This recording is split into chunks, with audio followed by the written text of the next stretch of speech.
Hello, everyone! Welcome to my Hey forest. guys. Don't know why I made that strange noise with my vocal cords, but hey, that's fine. Welcome everybody to Ranger Roundtable. We are live today with the amazing, the wonderful Belle de Blake.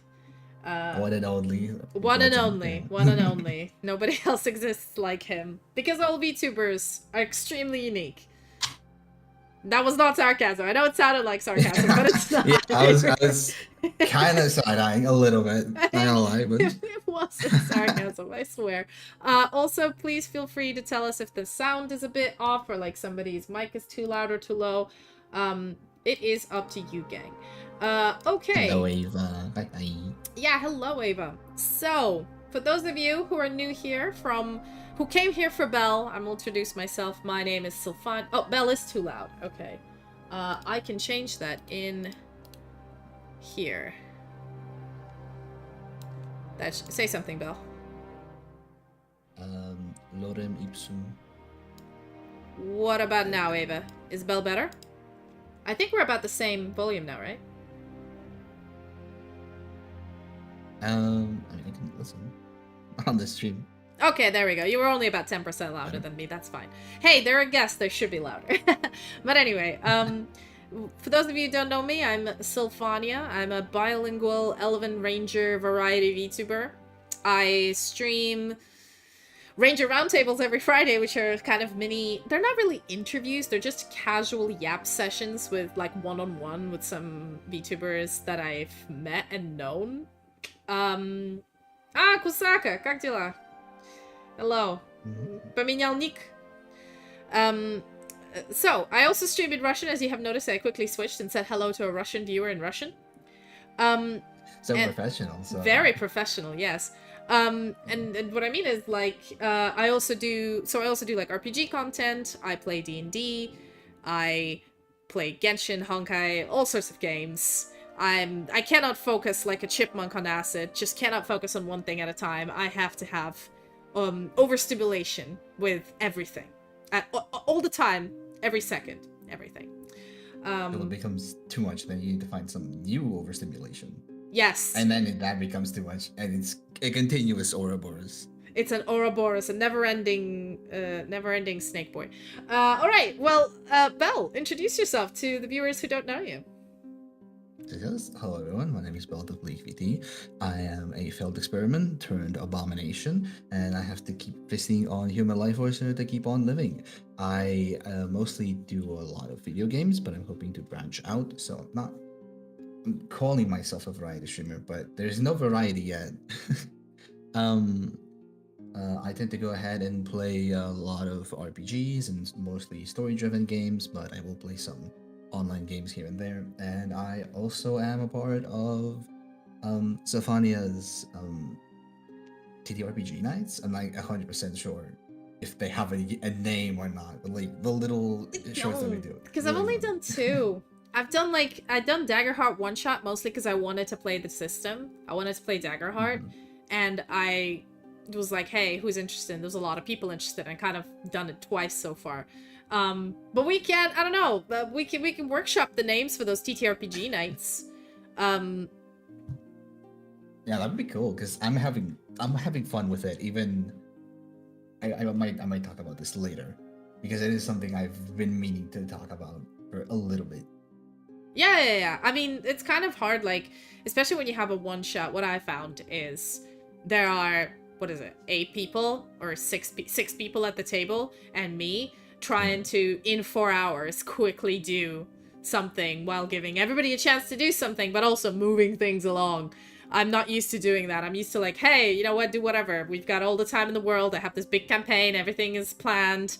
I don't have to worry. For one-shots, it is hard to manage. You kind of have to manage people. And my idea was, the first one was like, people get to introduce themselves and do things. And the second one was like, Halloween, where should I, like, where would it work? I looked at everybody's backstories and I was like, right, I don't want it to be too serious because, you know, knowing the group of people we have, it's not going to be serious. So I was like, Yeah, I'm probably the only one who could, like, take it fully serious. Yeah, so I was like, super ingrained.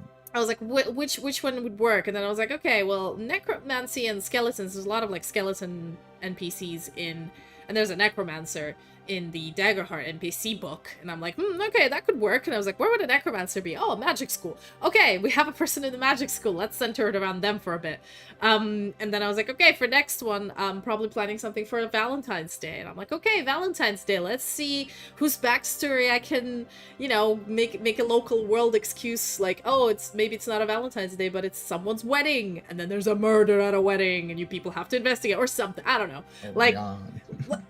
and then maybe it relates to your backstory, like, you know, I'm gonna pick someone else to do it for, but because I don't do these often enough, mostly because I'm just insanely busy, Fair. Obviously. yeah, like no, my IRL work just suddenly just went crazy, and I have a lot of like documentation, paperwork to do. I'm getting a citizenship. Like, it's I'm trying to find a job. I'm trying to find a place to live. It's all like happening, and I'm like, oh boy. So yeah, I've just been swamped. Yeah, I definitely get that. It can be very overbearing, especially when like having to continuously deal with work as well. Having to what? Sorry. Having to deal with work. Oh yes. Microphone. Sorry, I kind of looked over the side while I was talking. No, it's. I feel like your voice is so soothing. I feel like you're constantly in ASMR mode, which I love listening to ASMR. But I'm used to more like peppy voices on Discord. So that when you're talking, sometimes my brain immediately goes to that. You know, like when you're about to go to sleep and you listen to ASMR and you're really enjoying what they're saying, but at some point it's the tone of voice that kind of like your brain puts into like a soothing background. Not to be offensive, but like the No, I get it. Honestly, it's a compliment more than anything. yeah, it's like a soothing background, and you're like, oh man, I really want to like understand what they're saying, but they're just so soothing. Oh wait, what? I missed the sentence. What? I'll rewind. That's me listening to ASMR all the time. But yes, amazing. What kind of games do you usually play on your channel, Belle? Okay. Well, you found an amazing time to ask that question, because I've been playing, effectively, it's a stripping game. It's called Akiba's Ayo. Trip. Oh, I'm sorry, Yeah, what is it the called?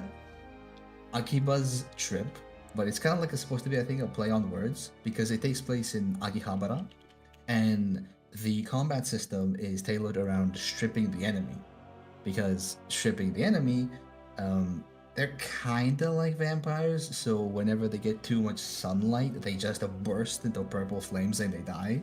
So the whole combat is effectively based around damaging your opponent's clothing and then I'm looking this tearing up it off right of now.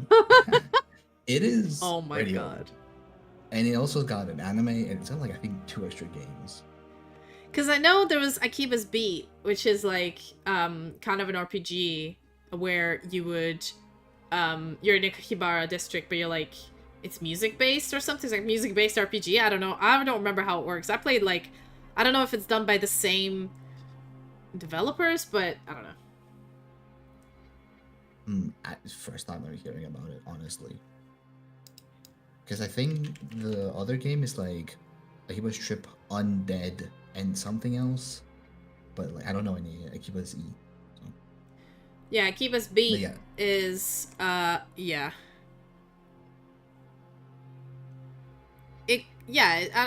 I played on PS4 for a little bit. Then it was on offer in like not GameStop, but like the English version of GameStop where I bought it. So I was like, okay, I'll take it. But it is more like a Persona kind of RPG where you do get to run around, you do get a turn base, and there are some like conversations with the NPCs and stuff. I think. I'm looking at images right now, so yeah, no, I can see what you're looking about. Yeah. But no. No. Stripping game, crazy. But what about like other games? Do you, like for example, me, mostly I end up, even though I want to play a lot of different games, I end up playing mostly Genshin Honkai and then Warcraft when it's raiding. But I do play other games. But like I would, if somebody asked like what are your top 3 categories, I'd be like Dungeons and Dragons or TTRPGs, Genshin Honkai, and Warcraft. What would be your top 3-4 categories? Like the games you keep doing and playing? Oh, that's really interesting. Because I effectively went through like a big dip when I was like, I don't really care about games anymore.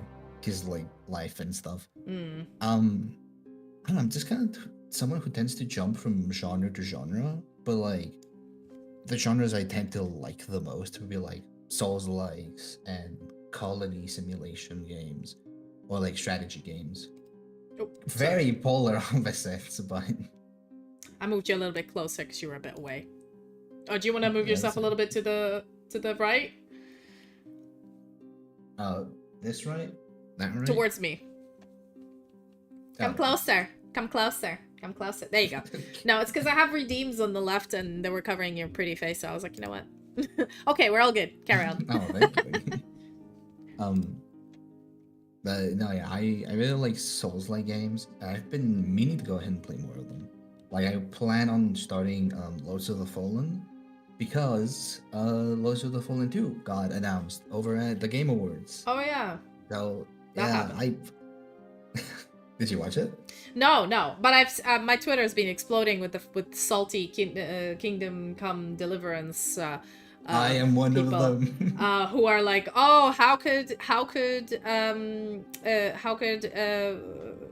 Obscure Workers were so win wrong. the damn French? And honestly, but like they took it in, the actual developers took it in stride, like the actual makers of Kingdom Come. They had a lot of funny, kind of salty but funny memes. It's the fandom Yeah. that was very toxic. Like they themselves were like really laughing about it, and like that made me want to purchase Kingdom Come Deliverance because I now didn't, I heard of it, but I thought it was one of those like, do you know why? It's because the name is very similar to Crusader Kings, which is, well, at least to me, you know, it kind of has the same Yeah, okay. vibe.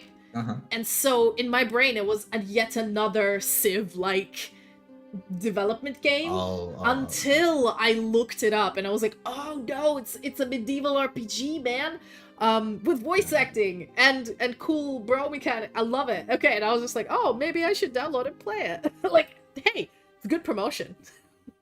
So what if you didn't win an award? Now more people are gonna buy your game. But yeah.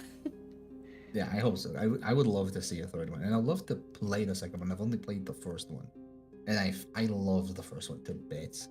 It was so good. It was a really nice like breath of fresh air because it was like actually historic. It wasn't like, oh, historically adjacent, historically inspired. It was like the buildings they went to, like the buildings in real life in Poland, and they photo like they recreated all my photos. It was like insane to see the journey that they went through.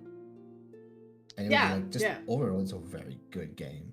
And I am one of the motherfuckers that's salty about it. It should not have won best RPG. Well, it should have won best RPG. Yeah, I mean, I personally, I've only played Claire Obscure, and I have been waiting for sort of a next JRPG return since a while back. Like Baldur's Gate was great, but Baldur's Gate wasn't like it was the first like, oh my god, finally a good game. Like, oh my Jesus, finally replayable. Like like what Dragon Age Veilguard, what Dragon Age used to be, and then Dragon Age Veilguard came out, and I was like, ugh, that's not exactly what I want. And then Baldur's Gate, I was like, oh my god, yes, please God, I was waiting for this. And so after Baldur's Gate, I was kind of like, there wasn't something that you like. I love Final Fantasies, don't get me wrong, and I've played a few of them and I've watched a lot of playthroughs, but I've not played any, like the last ones. I don't know if they kind of contain the same vibe, but it was the first thing that kind of got like big names in voice acting, very beautiful soundtrack, interesting story, and sort of play mechanics that were the same but also had a unique twist on them a little bit. And to me, like at the time when it came out, obviously everybody went crazy for it. Yeah, I guess maybe because it is more fantasy, a lot of people like it. I love watching historical TV series, so I was like, is there a historical game? But they're kind of hard to make because, you know, if it's based in history, you're like, I can't make a character that's too significant because then your choices can't matter that much. because you can't change history. Yeah. Otherwise the game stops being Yeah. historical. So I'm like, this is the kind of genre which is like, this is hard to make. I feel because there's like there's gonna be a little bit more different because, for example, not a game, but I was thinking of like the anime of the Vinland Saga and like how good that is like, which is historically inspired. So you kind of have it's very much set on realism. So you can go on ahead and you can take like characters' names. Like the main character is named Thorfinn, and there was a real life Thorfinn that like made it to the. Actually, no, wait.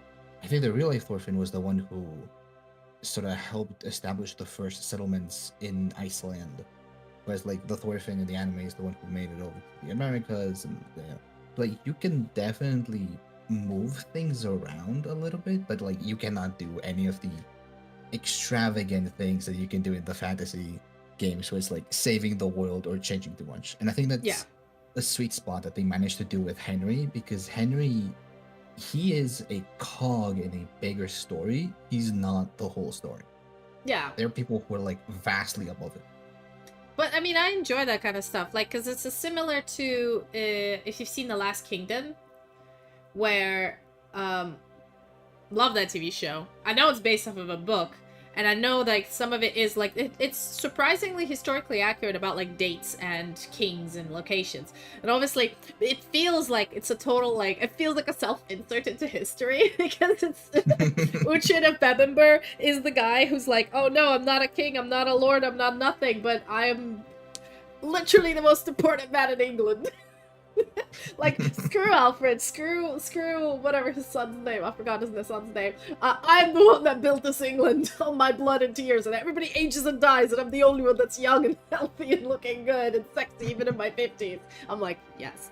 you know, I know Uhtred may have been a real person, but I'm like, I know this probably didn't happen, but it's satisfying to think so. No, because the way they do it, they try not to, like, they try to integrate historical events, but then they wrap the story around it. Like, yeah, the character can be involved, but they can't, like, stop it.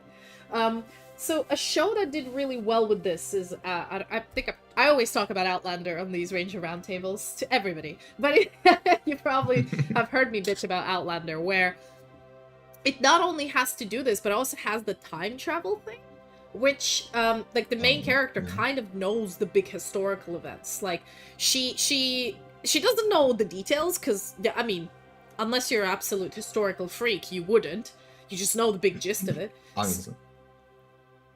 Yeah, so it kind of works well for her. So she goes to the past, and, you know, the historical events of, like, the Battle of Culloden, the Bonnie Prince Charlie, the fact that he was in France at first, and then he finally, you know, he failed to get money from the French government. At first, everything was going well, and then the French didn't give him the money, and then eventually they did, but it came too late. That he had a mistress in France, that, you know, when he came to Scotland, the clans rallied around him and they started winning, but then something happened and they started retreating and they started losing, and then the Culloden happened and they all died. So those are actual historical events that are, like, you can go to a museum in Edinburgh and you can see them and you're like, oh yeah, okay, great, these are actual historical events. But the main characters are involved in these, and they said, hey, maybe the Bonnie Prince Charlie who was in France, because she knew that, like, oh, the Scots are gonna lose, maybe we can just not have a rebellion. And so they actually tried to stop him from getting money from the French. And a lot of this, like, you know, it's the smart idea of nobody knows why, like, this has happened. There's no definitive historical record. So they're like, oh, we can make it so that our characters, who are insignificant, who are behind, you know, not very openly, but behind the lines, have been manipulating and, like, sabotaging Bonnie Prince Charlie, hoping he doesn't get any money, and then doesn't go and start his rebellion, but he did it eventually anyway. And once they did it, it's like, oh, well, we have to, you know, the story was like their names were in this big letter to the king, like, they've just been outed as Jacobites, and now, like, they can't fight against their reputation. They have to, like, follow this rebellious leader now. And so then their plan changed to, like, maybe we could win Culloden, and, you know, it's the inevitability of history, which is quite, I find, interesting. But you can wrap. Yeah. Sorry. No, continue. No, I was just gonna round it up by saying you can put fictional characters and put them stark in the middle of significant event with historical figures, as long as you don't change the outcome too much. But I mean, in all of these big, historical battles or, changes in government, one person can survive a battle, right? You can have a person go into battle, the entire regiment of people is dead, one side lost, and that person's just prisoner of war. And then somewhere in the middle between them getting executed, they run away or somebody saves them. And now they live to continue the story because they're fictional, Yeah, they did like a very good job of effectively like not running the whole show on them. They did it just by, like, as you said, like wrapping the sort of historic event sort of around them, while like having them go ahead and act as, I guess, I mean, they would be going against history, which is what would then go ahead and create the interesting premise for the show. So that does sound very interesting. I have not seen it, so like I cannot. It's very smutty. It's very smutty. Smutty, excuse me. Yeah, no, it's like any historical show after Game of Thrones came out. It has to have boobs and violence. It's two things, man. Two things. Boobs and violence have to be in historical shows. I don't know why. I do not know why. I mean, like, sure, boobs and violence existed, but like, you don't have to show that always on TV. No, but it's always, every time I watch any kind of historical show, there's always gonna be gratuitous sex scenes and then gratuitous gore. It doesn't have to be the entire show, but it's a definitely, you didn't have to show this, but I know what you did, because that's the recipe. We all know the recipe. But to be fair, Outlander... following the same lines. Yeah, I was surprised, because I watched the series first, and then I read the books, and I didn't finish reading the books, but the series... It's the only TV series that I've seen that for the, 5 seasons has been religiously following the books. It's not changing anything, except for very minute details, and, the book has, 20 chapters about this. We'll just do it in one episode. And they omitted a lot of, extra stuff that's not as important, but because the writer has been an advisor on the show from day one, it's been impeccable. Honestly, season 1 is almost chapter by chapter, book 1. That's it. So if you see smut, it was in the book. So it's effectively like watching the animated version of the book. Which is amazing, because the soundtrack's fantastic, costume's fantastic, acting's great. It's a bit slow. I'd say it's unlike The Last Kingdom. I don't know if you've seen it, but no. Yeah, it's just really famous because it's like my friend who's obsessed with English history, he said that it's one of the, out of the ones that are out, it's one of the surprisingly most accurate retellings. Mm-hmm. And the pacing of the show, all 5 seasons are good. There isn't it starts slow and then it picks up. It's no, it's episode 1 until the last episode. It's good. It's bingeable. There's no slow episodes in this one. While I think Outlander, it starts a bit slow. It doesn't it's the kind of it's atmospheric at first, and then when shit hits the fan, and you have no breaks. So yeah, that's kind of how it feels like. But ultimately it's a kind of an isekai. It's a time slip isekai, because the premise is, I'm not spoiling or anything. There's this lady, she's a nurse after World War II. She and her husband went to Scotland for their delayed honeymoon because war happened. They couldn't go on honeymoon. And they've been investigating, and they're just been, driving around, looking at things, having fun. And one thing I enjoy about the series of Outlander, every single scene that happens, every conversation that happens is not fluff. So everything anybody says is at some point going to be relevant. Could be foreshadowing, could be a hint, could be irony, could be symmetry, to the finale. The first episode's conversations are symmetry, everything is being planned to the wazoo. So I'm okay, you can't go on your phone halfway through an episode and then tune in and be like, I haven't missed much. No, you're gonna miss a lot. That is always really cool, especially whenever you rewatch a show and it's oh, they meant this with that. I've rewatched this show 8 times. Every time a new season came out, I've been rewatching it from season 1. it's like Supernatural for me, but Supernatural is the one where you can zone out a little bit. This one you can. Also, the music and the costumes were fantastic. And technically it is a romance. Like, the main lead, men like that don't exist. But, you know, it's a good story. Okay. Not to put shade on men. It's just, it's impossible to be this gallant, this, you know, this romantic, this thoughtful. It's just not real, okay? No human being. Yeah, okay, not just men, no human beings like this. So I'm like, okay, fair enough. Like, it's like the whole thing with like heroes and like media. Yeah. Like, they're obviously the exaggerated versions of chivalry, kindness, and whatnot. And I mean, he's not the best. I mean, he does have flaws, but comparatively to everybody else who's a complete and utter asshole, he's fine. But anyway, the whole story is like they go on this honeymoon. They go peek on some like local Celtic witches who do a weird ritual in the woods. You know, they're all like, ah ha ha, he. Oh, these people are, you know, average witches. Yeah. Average witches, but you know, the Scotland's always been very superstitious, and like this is the 40s, like just after the war, like it's not that far into the modern age. And then a bunch of stuff happens, and then, you know, she comes back to these stones where the standing stones, basically like mini Stonehenges, that these rituals were happening, and then she hears a weird buzzing, she touches the stone, and she yeets back 200 years into the past. That's the premise. Okay. Trust me, first episode, first 20 minutes is this, so it's a pilot, basically. And the whole story is like, obviously she's first really confused as to what's happened. She's trying to get back to her car, and then the car's not there, and she's like, okay, where am I going? And she gets right in the middle of redcoats chasing local Scots? Because there was, you know, there wasn't an all-out war just yet, but there was persecution going on. And she's just like, oh, is this some, as usual, it's like, oh, is this some sort of a movie set? And then it's like, but what would they be using real guns? Oh shit. And then, you know, she immediately realizes, oh shit, I went back in time, this is bad, I need to get back to the stones because that's how I got here. But she's a woman who doesn't speak the language, and everybody's very suspicious of her because she's an English woman very deep into the Scottish Highlands, which is not an uncommon thing in 1700s. So they're like, the Scots think she's an English spy. The English are like, thinks she's a Scot spy. And in the end, she's just trying to go back fucking home. And everybody's being an asshole. And that's the entire, like, that's the premise.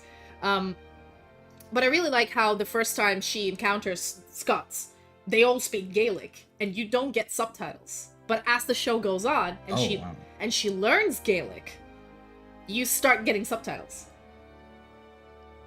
And I'm like, if there's like anything interesting you missed then at the start.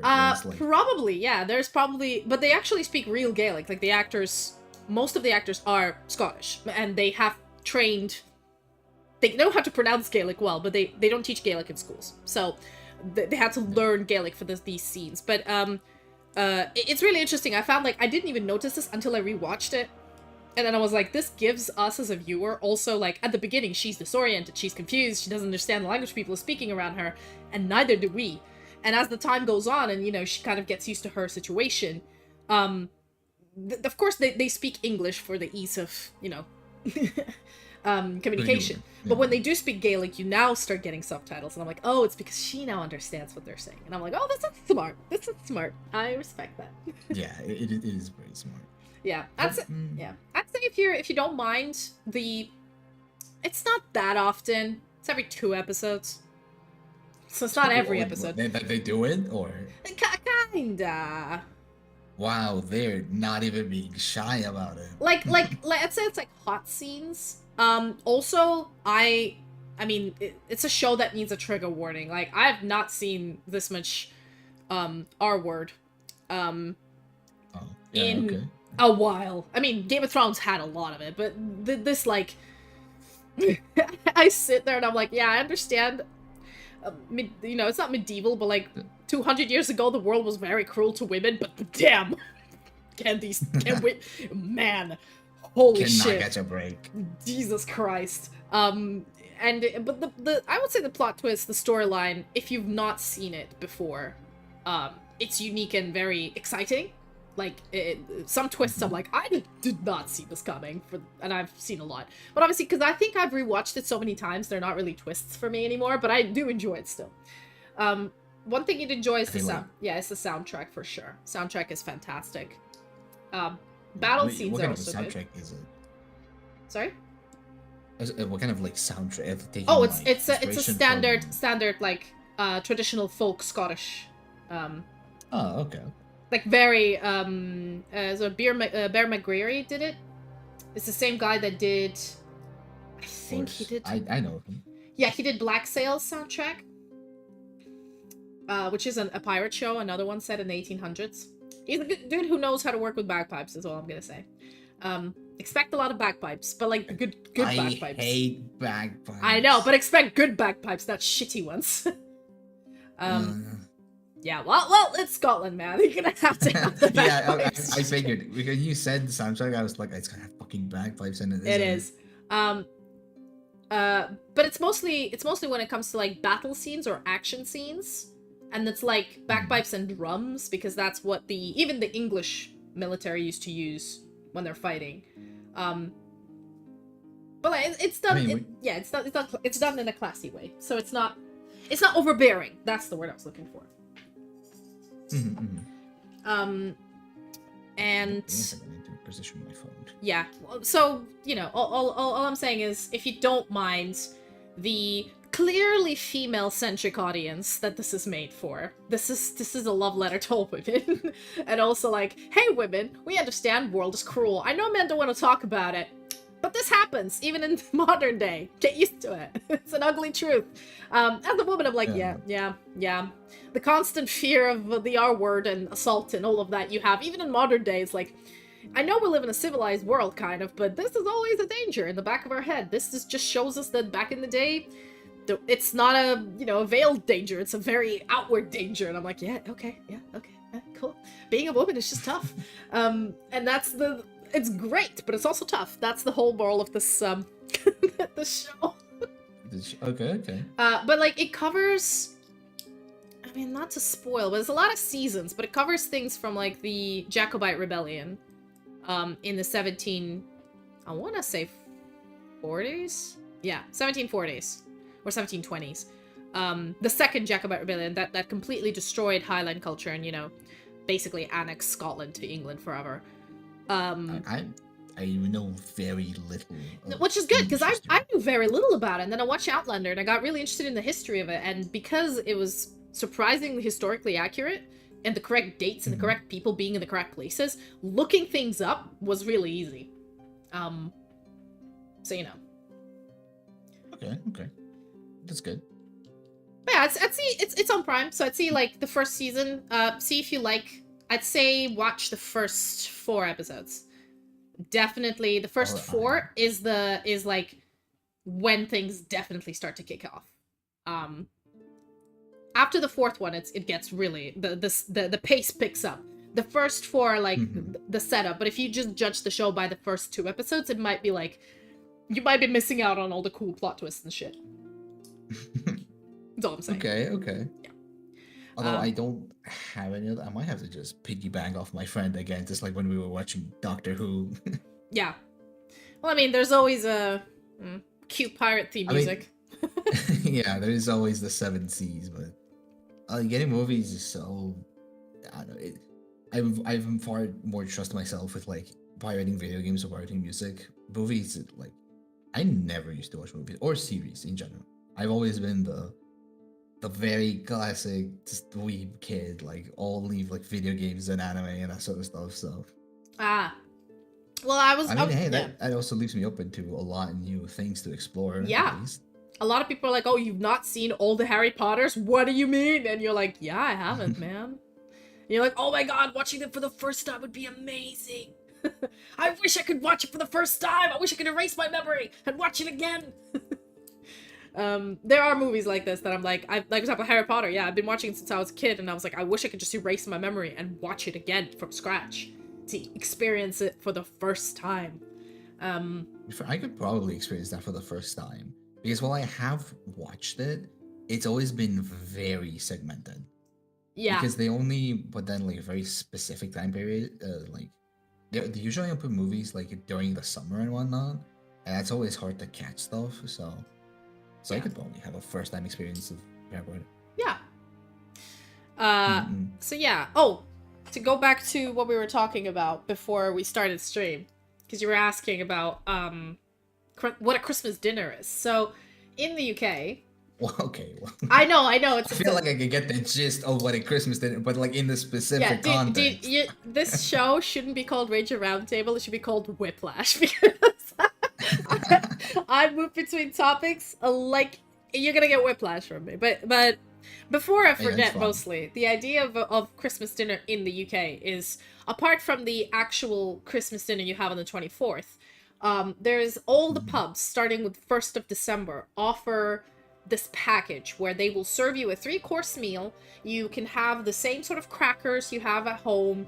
And you can book a table from anywhere from 4 people to 30 to 40, and they do different packages. And all It's a lot of companies, people. yeah, companies, all labs, or like any, like my workplace has 6 people, or 8 people, you know, depending on what size of a workplace you have. A lot of places book these pubs for a Christmas party. And what this, it's like a department Mm. Christmas party or something. And so the entire workforce or entire lab or entire, you know, workplace goes for a Christmas themed dinner. And usually there's like, we always like do sort of, you can do Secret Santa where you get a gift for somebody else. Oh, I hated that. Yeah, but what we do White Elephant, where we set a limit and we say £15 is the maximum limit you can buy. So we go buy gift or gifts to make it up to £15. Wrap them Mm-hmm. and don't like just buy a gift, and then we bring them all, put them on display, and we all draw lots. And we draw numbers. So the first person who draws like number 1 goes and picks a gift at random that they like. They will open it at the table, show everybody what it is, and keep it. The second person now has a choice. They can go open another gift, or they can steal person 1's gift, and then person 1 has to go and open another gift. And this sort of stealing continues until everybody Yeah. opens a gift, and everybody basically, everybody is gonna have a gift, but Yeah. it could be the gift you brought, it could be the gift that you stole from someone, but then it got stolen from you, and you're trying to steal it back. So I feel like a good White Elephant is where everybody leaves the table not happy, but not getting what they want. Too miserable. No, nobody's too miserable. Because, you know, Mhm. sometimes people steal just to, like, keep the game going, because it's fun. Yeah, yeah. Because, like, oh, I just got used to having this present. You stole it from me, you ass. Okay, I'm watching you. I'm watching you. Next round, I gotta get you. That kind of, sort of vibe. But, you know, I've always came back with gifts that, like, I didn't need and didn't like. But this year I got lucky. I'm using my gift now. One of them was a beaker wine glass. So it's a wine glass that's made out of a, Ooh. you know, chemistry beaker. And I'm like, I love this. I love this gift. Does it have like little lines on like the side of the cup? Oh yeah, no, it's shaped like a beaker. So it's a square, Oh, okay. and it just has a wine glass bottom. But it's a beaker. And you can probably put it in the autoclave and everything. It's fine. I was like fully accepting like a chul or something, but like it was made just straight up out of a beaker. I Like, think the way so. you said it. I've worked enough with the beaker. It even has a little like little bit on the side to like pour things from. Oh, that's amazing. That's always so helpful. Yeah. It was this and also a Christmas Cards Against Humanity, which I love. But it's a Christmas edition. Ooh. So I was like, Uh-huh. you know, it's gift like this. Like I brought a gift worth £15, and because everybody kind of spent the same amount of money on this, even if you walk away with something you don't really like, you're not at a loss because you know, everybody spent the same amount of money. Yeah. Anyway. You got something of like, let's say, monetary value, even though it might have like not been up your alley. Also, it becomes less of a thing of like, oh, this person gave me something that could have costed like 30, 50 pounds. I can only afford something that's like 10 or 15. Yeah. Or like people who just straight up don't give a shit and just buy whatever is cheapest. Yeah, which is why it's good that we have like we do have like a max limit. So like it can't be more than this. And it can't be less than 10 or more than 15. And that is a rule for everybody.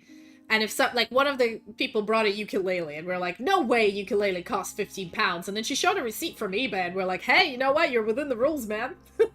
I mean, I felt like that would you're just getting like exerted. Like that's just too much money. Yeah, but no, That's just it making a literally, bad it purchase. cost 15 quid. We had receipts and everything. I was like, all right, okay, no judgment. This is crazy, man. It's fine. Like, I think because we've been friends for such a long time, we don't care. I think it's just Yeah, an excuse to meet up, have dinner, get drunk. Um, Also, a lot of these Christmas dinners can be claimed back from the workplace because they're claim back. considered team building activities. Oh, okay. Which is why a lot of you in the UK definitely do Christmas dinners, and our boss definitely, like, he keeps the receipt, he pays for everybody, keeps the receipt, and then gets reimbursed, and then whatever he doesn't get reimbursed, because they don't reimburse alcohol, but they reimburse food and they reimburse the booking. So like whatever he doesn't get reimbursed, he'll be like, okay, you guys all owe me now like 20 or something. You're all knowing how much you drank. Yeah, however much you drank, this is how much you owe me, and you know it's. So a lot of people usually go to these, and what I meant was December is the season of these, and I've been to like 2 or 3 already, and I still have 2 more left. So Jesus. it's a lot. Um, Crazy. but yeah. Because we don't do this. Yeah, that's like a very Anglo-oriented and like Oh a yeah. far more like, because the only time we did Secret Santa was once during, I think, high school, and after that it was like COVID, so like obviously we couldn't do it. I think we got the chance to vote one more time, and I was immediately like, nope, I do not want to do this. It went horribly the previous time, because at that point in time I was just like very anxious and like social interactions and whatnot, and just like in general, people during Christmas and especially like workplaces, we do, okay, we have the cutting of the pie, and like maybe if you're in a big company, they'll do like a little like food thing where it's like, oh, we're ending this day early because it's the final day of work, so you can come down, you can go ahead and grab some food, grab something to drink, and then you can go back home with like your family and whatnot. See, And wait, cutting of the pie? What does that mean? that is okay. So per New Year, you get a round pie. Not like a stuffed pie. It's a cake. It's a round cake, but like we call it a pie. It's just kind of the naming of it. And inside of the cake there is a coin. And effectively you begin cutting the cake, and you end up giving different pieces to different things. It could be, well, like obviously Christianity is like very baked into us, so it's like you have one piece that is for Jesus, one for the Virgin Mary, and then you have like one piece is for the house, and then you begin with the people who are in the household, and then you begin with people who are like outside of the family, but like aren't family and whatnot. And whoever wins the coin that is inside is supposed to have good luck for the coming year. And Oh, a lot which of tradition is this? Is this, sorry, which country is this tradition? Greece, mine. Oh, okay. Yeah. And they do this for like just about anything. Like, my mother's company did it. My dad did it. My dad did it twice prior because he, like, this is fine to say. I don't think anyone's gonna find out. He worked as a staff member for like a stadium, and so they did one pie for like the staff, and then they did like a bunch of pies that were also for like the team and like in general for like the whole assembly and whatnot. And we did that in like schools. I don't think I did that in my previous internship. Huh. But like, yeah, it's just a thing Is that everyone does for pretty much. New Year's Eve or for Christmas? And which Christmas do you mean? Do you mean the 7th of January or the 25th of December Christmas? Well, it is for New Year's. New Year's. So Because it's yeah, but then interesting. like they do it they do it beforehand because it's like you're not gonna be working on New No, Year's. yeah. The fucking library, the guy, you're not. So it's really interesting because we were just talking about it as well. Like in Orthodox Christianity oriented countries like Russia, Ukraine, Bulgaria. Also, I was surprised Bulgaria does this. I'm not sure about Czech Republic, but basically in those places, Christmas is on the 7th of January and it's not on the 25th. And you do a similar thing that you're doing, but you don't do it for New Year's. You do it for Christmas. And for Christmas, it's different traditions, and some people, like, you have to make 12 dishes, specific dishes, so they don't have to be vegetarian. Like, that's the Ukrainian way. And then each of those dishes, you're supposed to eat, like, starting when the sunset until sunrise. So every hour that's going on, you're supposed to eat, like, the dish or something. I don't know what the rule is about. Seems like a lot. But in Russia, they do this thing of, like, I know in Bulgaria they bake, like, this sort of cake as well that they cut and they put things in. And then but they don't only put coins. They put a coin, and then they put like a garlic into, like, a literal just piece of garlic into one of them, to, like, make your life for bad luck. Yeah, so, like, it's not like bad luck. It's like to make your life spicy. Then they, like, you know, and they do separations. But the way in Russia they do it is they do vareniki or pelmeni, which are these, I guess, dumplings. Vareniki are dumplings with jam, and pelmeni is dumplings with meat in them. And what you're supposed to do is, because they're, like, individual dumplings, it's much easier to, like, put things in and then shove them into a big vat, and then whoever picks what picks it. So one of them was obviously putting a coin in. Then there was one where you put a lot of pepper into one of them, like round peppercorns. One of them you put a lot of salt. But we've noticed that when you do it this way and you're boiling them all in one big pot, sometimes it can get lost. And so what I thought, which is freaking genius if I may say so myself, I basically wrote different kinds of wishes on a piece of paper, wrapped it in foil, and then put the foil into the meat, and then that meat into the dumpling. And then when it's all boiled, obviously when you're eating a dumpling, your teeth will feel the foil. You're not going to break a tooth because the foil is soft, right? So you're going to bite into it. You'll feel the hardness. You spit it out, unwrap it, and then the paper inside, I'm telling you, it was fine. I mean, I think I used cardboard.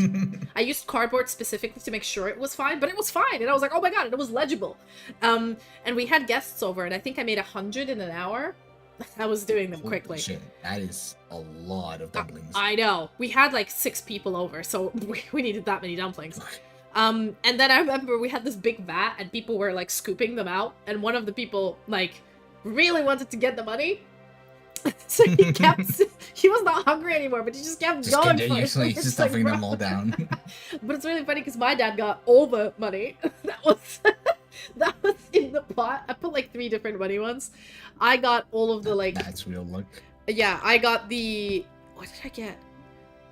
Oh, I got the new relationship, which was really funny because I was at the time just started a new relationship, and I was like, oh, okay, interesting. My mom was like, ooh, what's this? I'm like, oh, I haven't told my parents at the time about it. I was like, oh, well, okay, very relevant. I also had was like career growth, you know, good vacation, good luck, you know, also had bad luck, or, you know, but, you know, I tried not to put the bad things on there. Instead of bad luck, I wrote adventurous year. So like something where you can be like, yeah, things are kind of bad, but they sure were. Yeah, it's more like it's the way tarot cards are. Like, it can be interpreted either way. Could be good, could be bad. Because I feel like doing this with bad luck is just, I personally don't like it because it's supposed to be a celebration, and then you have like everybody's getting some good shit, and you're the one that gets like the skull and bones in your freaking dumpling. Like, I feel like no, you're gonna die this year. Yeah, like that sucks, man. I don't want to like I didn't want anybody to feel left out and be brought down, so I was like, I'm just not gonna include that. The bad things that I had was like, yeah, I think one of them was like emotional year, and I think I had like very active, like lots of shit happens. Kind of cards. Okay. Like kind of busy. Yeah. And then one of them was like change of job, could be good or bad, depending. True. Yeah. You know. So yeah. But I think that, so if you ever want to do a similar method where you're like, I want to have more than just money in this, and I want to still keep the tradition of you're eating, you're celebrating, and then whoever gets it, you know, reveals it towards the table, like, oh, I managed to get the one that had the thing in it. A piece of cardboard with writing on it in foil inside whatever can survive boiling and everything, and it's fine. Yeah, because I mean that's actually kind of funny because I realized some of the coins were actually wrapped in foil when like you were cutting the pie. So I guess it's something people do. It's just people have figured out foil is great for putting into food for some reason. Yeah, I just find that coins on their own, especially when you're eating and when you're drunk, it's not very good because you can break your teeth. I mean, that's. So I was like, ooh. But... I was like, I'm not putting coins in there because you imagine you're like, and then you need to go to a dentist. I'm like, too expensive. I mean, that could be your good luck. You break the tooth as like rotting. You're like, oh great, now I have an excuse to go to the dentist. Yeah, a lot of the time it's not rotting; it's just normal teeth that break, and you're like, oh true, shit. True. Cool. Yeah, that's an interesting tradition, actually. I mean, another really interesting thing is we originally did not have Christmas trees over here. We would decorate boats. Each household would have like a little boat that they would decorate. But that suggests that every house has a boat, which is okay. Not like a real boat, not like a boat you can enter. Oh, okay. Like a miniature boat. I was about to be like, yo, how rich are you that every household has a boat? That's crazy. That would have been very interesting. Hey, Alar, how are you? Everybody in chat, hello, welcome. Ads are gonna start in about 3 minutes 30 seconds. But no, not yet, but they're gonna start soon. Yeah, wow, crazy. So you like, is it like a miniature boat? You know those like display boats made out of wood? I think so. This is way before my time. So like, I would have to ask like people who probably are no longer around. All things considered, I don't wish to be mean, but you know, it is like a pretty old tradition. But then it did get moved out in favor of Christmas trees, and not like every house is like a small Christmas tree at least. Yeah. We even had one like per class. Wow. Yeah, in the UK everything has a Christmas tree, but I've sort of, since I was a kid, we've always had the fake Christmas tree that you like assemble and disassemble, mostly because my mom hated killing trees, just to keep them for like a month. Like she hated cutting them down, so she's like, let's just do a fake one, and also the fake one you can reuse every year, so. Yeah, true. I think I've heard of a service that lets you rent trees though. But that is pretty new. Yeah, so I think the way it used to be, I mean, the entire Christmas tree thing is extremely pagan, is an extremely pagan thing to do. And what they used to do before, and even like during Christian era, at least in Russia, you'd go into the forest and you'd pick the tree you want, right? And you would dig it up with the roots, and you would put it in a pot of soil, and you would take it to your home, dress it up, do the Christmas. And then after, you would take it back, and you would put it back where it was with all the roots and shit. So the tree is alive. You're just inviting it into your home for a holiday and then putting it back. It's a lot more faff, but... Spirit into my house. No, it's a lot more faff, but I think it's better because you're not actually killing a tree just to keep it in your house, dead and rotting slowly for a month. You're it's still alive. It's just not outside, but inside now. And then you put it away, and the spirits of the forests are happy. They will not curse you today.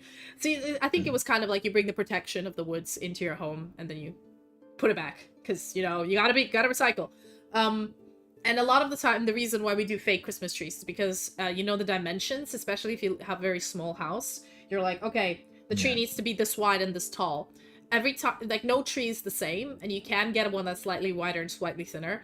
But for us, because we know exactly the dimensions of our fake Christmas tree, we're like, we put it in exactly the same place every year. We don't need to move furniture. We don't need to do anything. It will fit.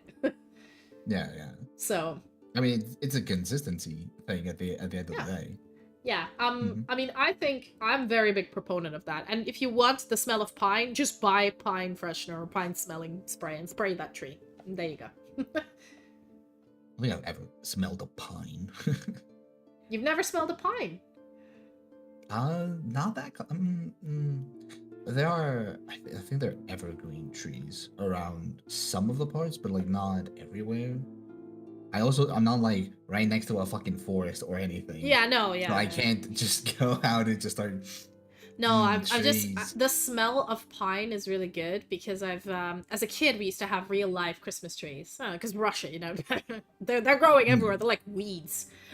So we would get one like a live one that they would cut down and bring to our house, and the smell of pine. Oh, I will never forget it. It was the smell of Christmas. Like you smell pine and you're like, New Year's here. Well, it wasn't like Christmas. It was like the New Year's is here.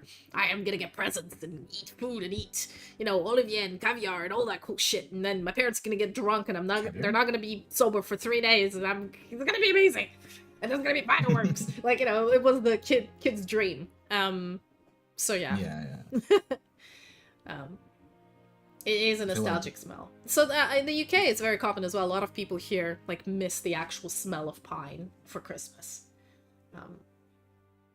I mean, can you just have like a bunch of pine cones around? Don't those like Pine make cones some don't kind of a smell. scent? It's the smell They comes from don't? the actual needles, like from the leaves. It's actually not the Mm, leaves, it's the branches. It's the sap that smells. yeah, yeah, that does make sense. Yeah. I feel like the only nostalgic Christmas smell I have is of the extremely cheap and plasticky, like paper. It's called like the thing that you used to like rub on your hands because they were so bad and they always used to stink of plastic and it was so terrible. But Rub on your it hand? is very What? uh you know paper towels Ah! I I was swear to like, God. I'm I not was, just rubbing plastic on my I was hands now. confused. I was like, what is happening? What are No, those Christmas traditions, man? Those are weird. no, but like every time there was like a Christmassy like oriented because like most of the times you would have like final day of school, they will prepare some food and whatnot, and they would always buy like the really cheap stuff, and it was, I don't know, it is kind of nostalgic for me because it's like it is just terrible paper towels that are terrible at their job. They smell kind of of plastic and whatnot, but it's like, Yeah. I don't know. Paper towels here don't smell. They're just paper. yeah, because they're like adorned with like Oh, like you know very the special Christmassy stuff. holiday ones. Yeah, yeah, The the corporate money grubbing is what this is. yeah. You know, it might be, but it is nostalgic to me. It's the one of the few things I have. Yeah, I think to me it's mostly smells. The smell of fresh snow, of pine trees, and burnt fireworks. That the combination of those three. Ah, it's like when you set off a lot of fireworks and you smell the ozone and the you know the burnt gunpowder or whatever the hell it's called that they put in there. I'm sure they don't put actual gunpowder in the fireworks, but whatever powder they put that does explode, like the smell of that. Oh, and I don't know if you have these there were these little sticks that you could light. Sprinklers? Yeah, the sticks that you could light and then they'd go psh, and they'd drop a lot of sparks where you could hold them. Yeah. Yeah, those. Oh, the smell of those. I loved them as a kid, and especially because when you're holding it and then it drops on your hand and it burns you a little bit, but like it's gone. And the second next you're like, this is the good pain. It's the fun pain. And if you swing it around fast enough, because it doesn't go off, like it's not like it's a flame, you can actually create shapes in the air. Like that shit is what are they called? Do we know the name? I think they're called like sparklers or sprinklers. Sparklers? I think Not sprinklers. Yeah. The smell I know what is sprinklers. The smell of sparklers. Oh my god. Freaking love that.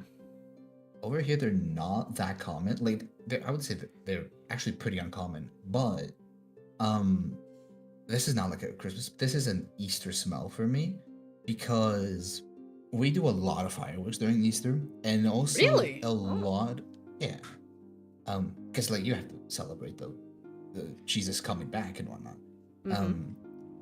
And a lot of the times, young teens will like buy these packages of like the small paper balls that you can throw them with force on the ground and they explode and they pop.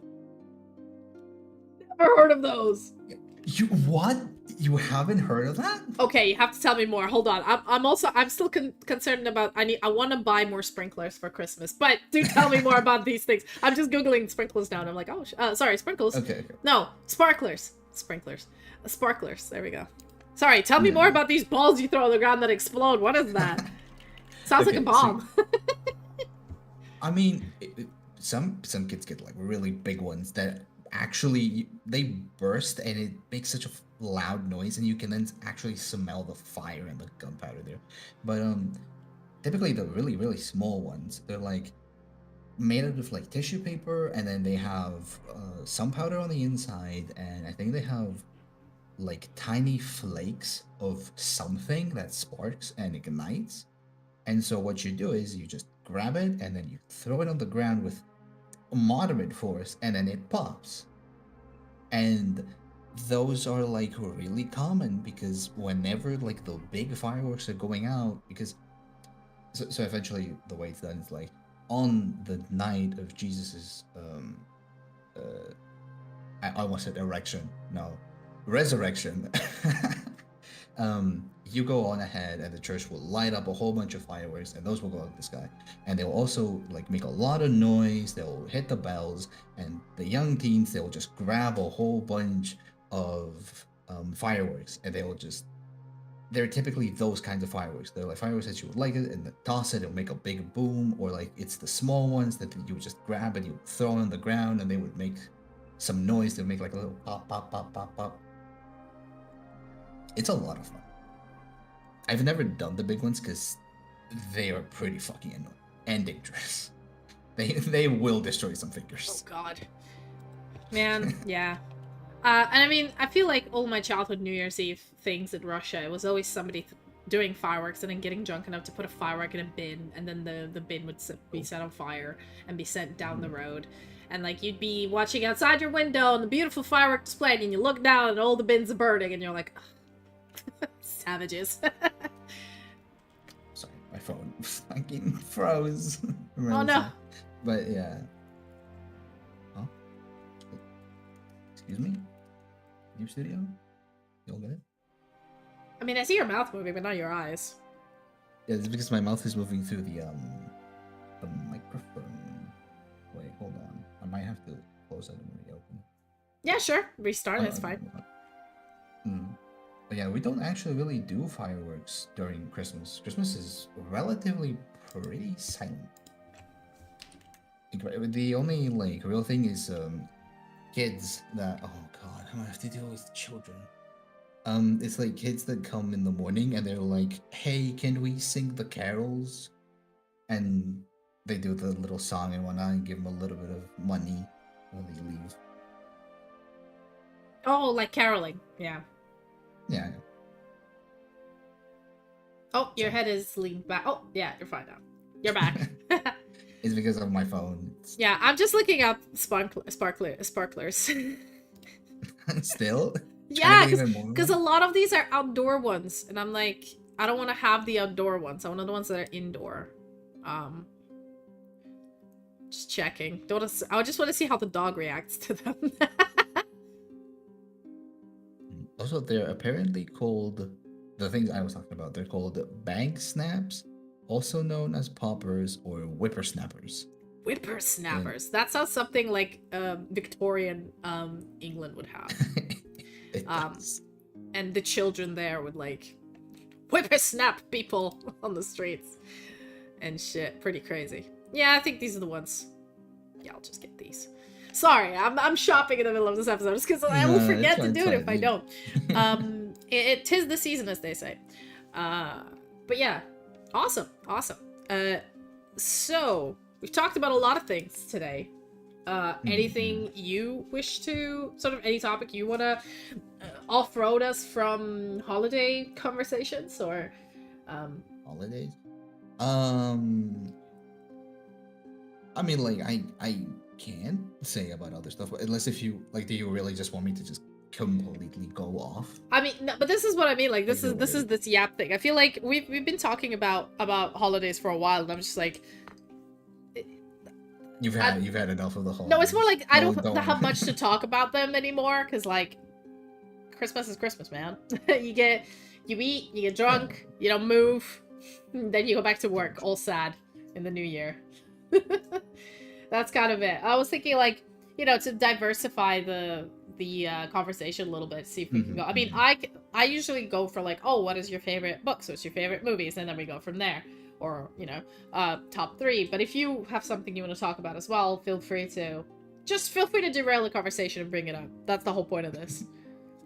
I tend to just go ahead and try to keep things as much on point as I can, honestly enough. That's not how it works in this house. To... Yeah, the whole point. Yeah. You've known me long enough. The only time I could hold things on point was when I've planned a D&D one-shot, and that is it. And even then, I struggle. So, these were made for full drunk chaos. I don't have any drunk on me. I'm keeping the drunk for tomorrow. Yeah. It's gonna be a lot of fun. Yeah, it's gonna be a lot. One thing I'm gonna tell you: do not try to keep up with the Red Dragon in drinking. Like, you know, whenever you get served drinks in the inn, don't take a drink, because you will, unless you're drinking like beer, or you're, and then when it says you know, down a drink or take a drink, it is literally take a sip, then maybe, but even then it's a lot. I think like shots, but I don't have that no, much you'll cases. die you'll die. I'm sure if I had enough, I'll be able to do it.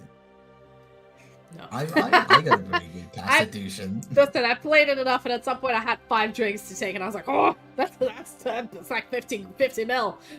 Oh, no. Do not do shots. I'm planning to do them as sips of like a cocktail or something, and that will work. But yeah. I mean, I got stuff for tomorrow because I decided to actually go shopping. Yeah. So I have 2 different kinds of potato chips, which I had never seen before. Ooh. I got, I think it's like glazed ham is one of them, I think.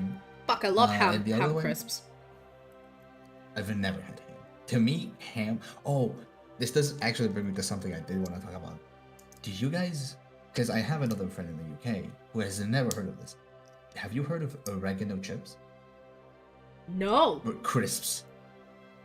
That is fucking wild. Oregano? They are super common here. Yeah, oregano. Because I've had cucumber ones, but they're only like the Asian shops. No. I mean, they're just like normal potato chip. Why is my phone doing this? Not there. I might have to switch to my webcam. But no, they are it's so dumb. They're just normal potato chips who just are just completely covered in oregano. And they are so common. I was like, what do you mean this doesn't exist in the rest of the world? You mean to tell me you guys just don't consume a fuck ton of oregano on like a daily basis? Because we put oregano in just about anything in here. No, we only have it in pizza and only sometimes. Damn. I know. Like if my mom cooks meat, it's like, oh, probably gonna have some oregano in. Hold up, we're getting a raid. Nope. Hello. Oh shit, I forgot my stream avatars. They usually come up and they shout out. Apologies. Completely forgot to do that. Hey, hello Feloon. Welcome. You've been shouted out on Twitch because I didn't load my stream avatars. The usual shout out didn't work. I'm sorry. I can do it now. There we go. I think that should work.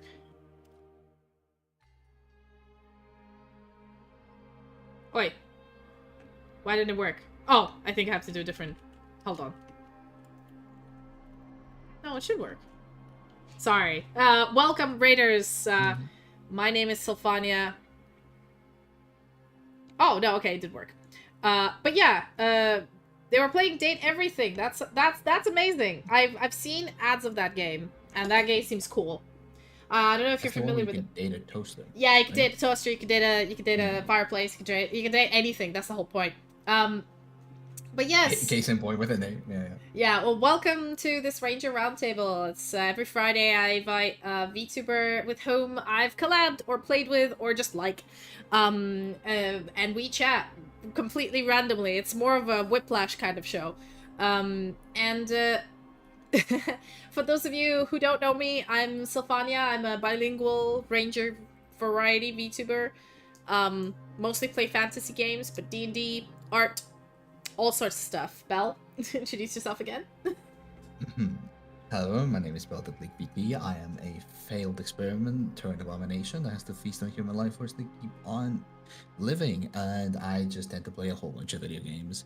I'm playing a stripping video game, but I am gonna spice things up, and in a different way, spice things up, not in the stripping category. Way more professional. But yeah, welcome raiders. How'd your stream go? I hope it went well. Those of you, if you need to raid and run, feel free. Obviously, you know, self-care is more important. But if you wish to stick around... Sorry, the inner demons are coming out for some reason. I have no idea what this is happening. I don't know if I'm using too much land. Altonio has played the anime song again, which is extremely loud and extremely scary. That just obfuscates anything that goes on stream when it's on. That is the reason why I have it. It's for people to troll me with it. Thank you so much, Altonio, for that one. But yeah. Okay, great. Well, if you want to stay around and listen, Raiders, Ohio, indeed. You were telling me about oregano and how they put oregano into all sorts of crisps in where you're from. Yes. I guess, you know what? Let's say flavors of crisps. Let's go 1 to 1. You say one, I say one, and then we say yay, nay, or haven't tried. I think it's a fun mini game. Okay. Chat. Are we going from like all brands whatsoever? Yeah, like, all hey, brands, but just like different, like specific flavor. Let's say like if the flavors are very similar, like, you know, or for example, like cheese and onion or cheese. Those are separate ones, but still, like, you know what I mean. Also, chat, if you want to play along, feel free. But we're gonna go pretty quick. It's gonna be a lightning round. So, I'm gonna start. Have you ever tried salt and vinegar crisps? Yes, really good, but slightly tangy. I actually don't like them. They're too sour for me, but they're alright. They're good. Really? They're really good to buy because the dog can have them. So when we're in the pub drinking beer and I'm having some, I can actually sneak some to the dog and it's okay. Oh, it's adorable. I see Feilun unlurked.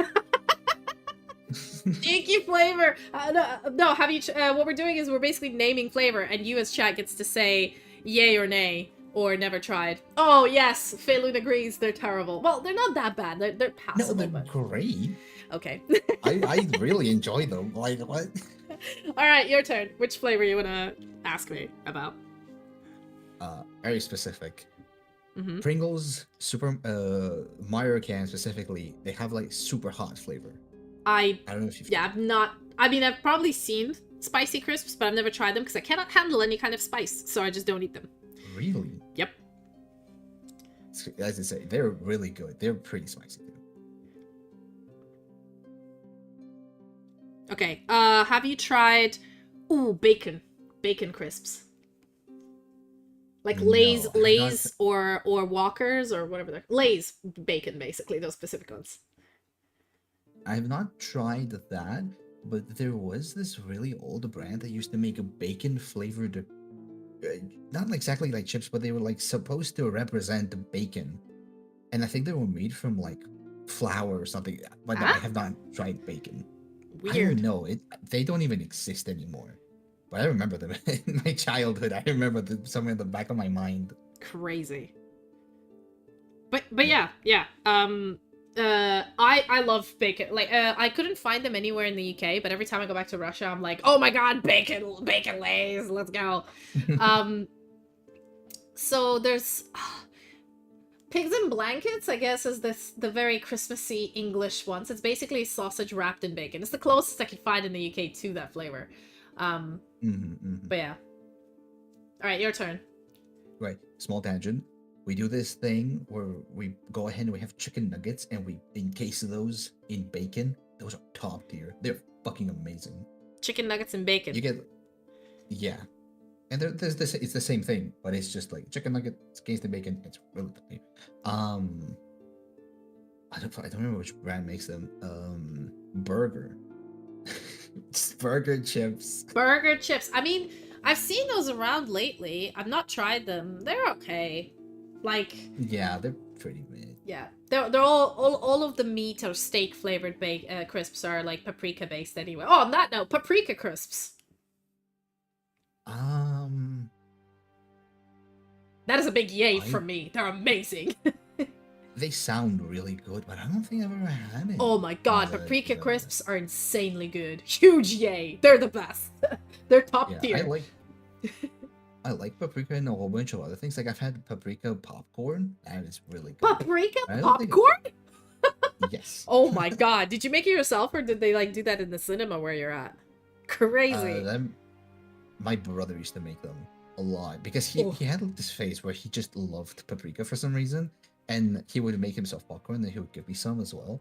They were actually really good, although he would put like no butter on them, so it was just raw paprika with a little bit of popcorn.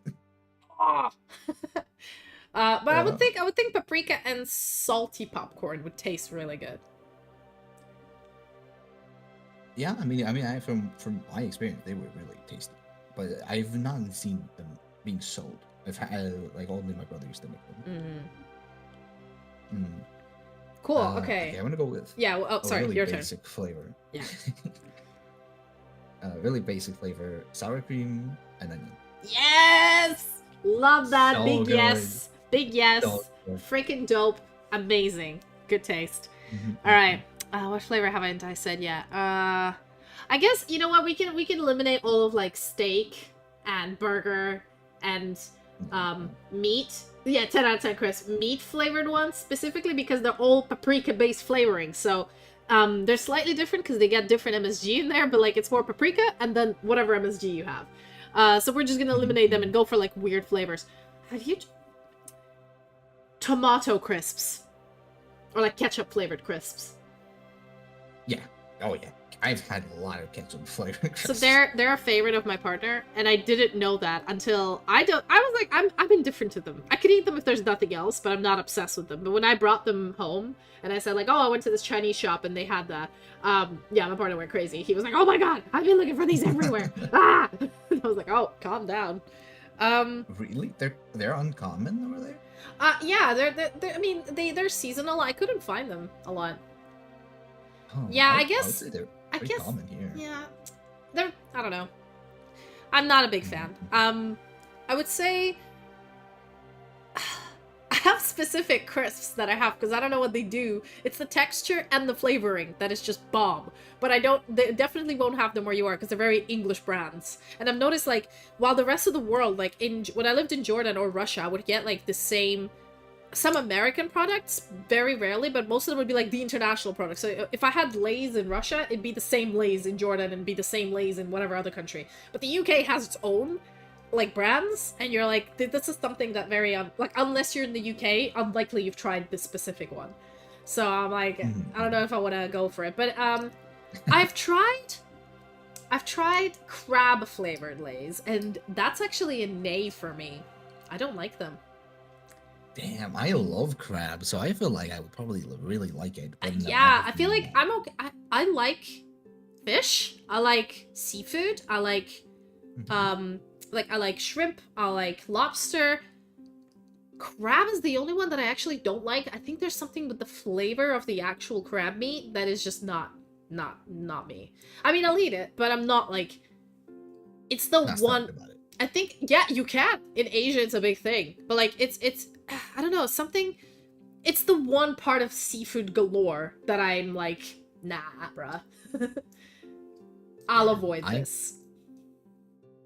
I specifically try to go for like seafood sushi whenever I get any because it's just the best tasty ones. Oh no, Like shrimp, yeah, crab. sushi is great. Like I eat No. shrimp, langoustines or crayfish, and there's multiple ways of cooking crayfish. One of my favorite meals is crayfish with beer. Lobster. I've tried. What are they called? All sorts of different fish: boiled, fried, steamed, smoked, raw, sautéed, salted, all kinds. Calamari.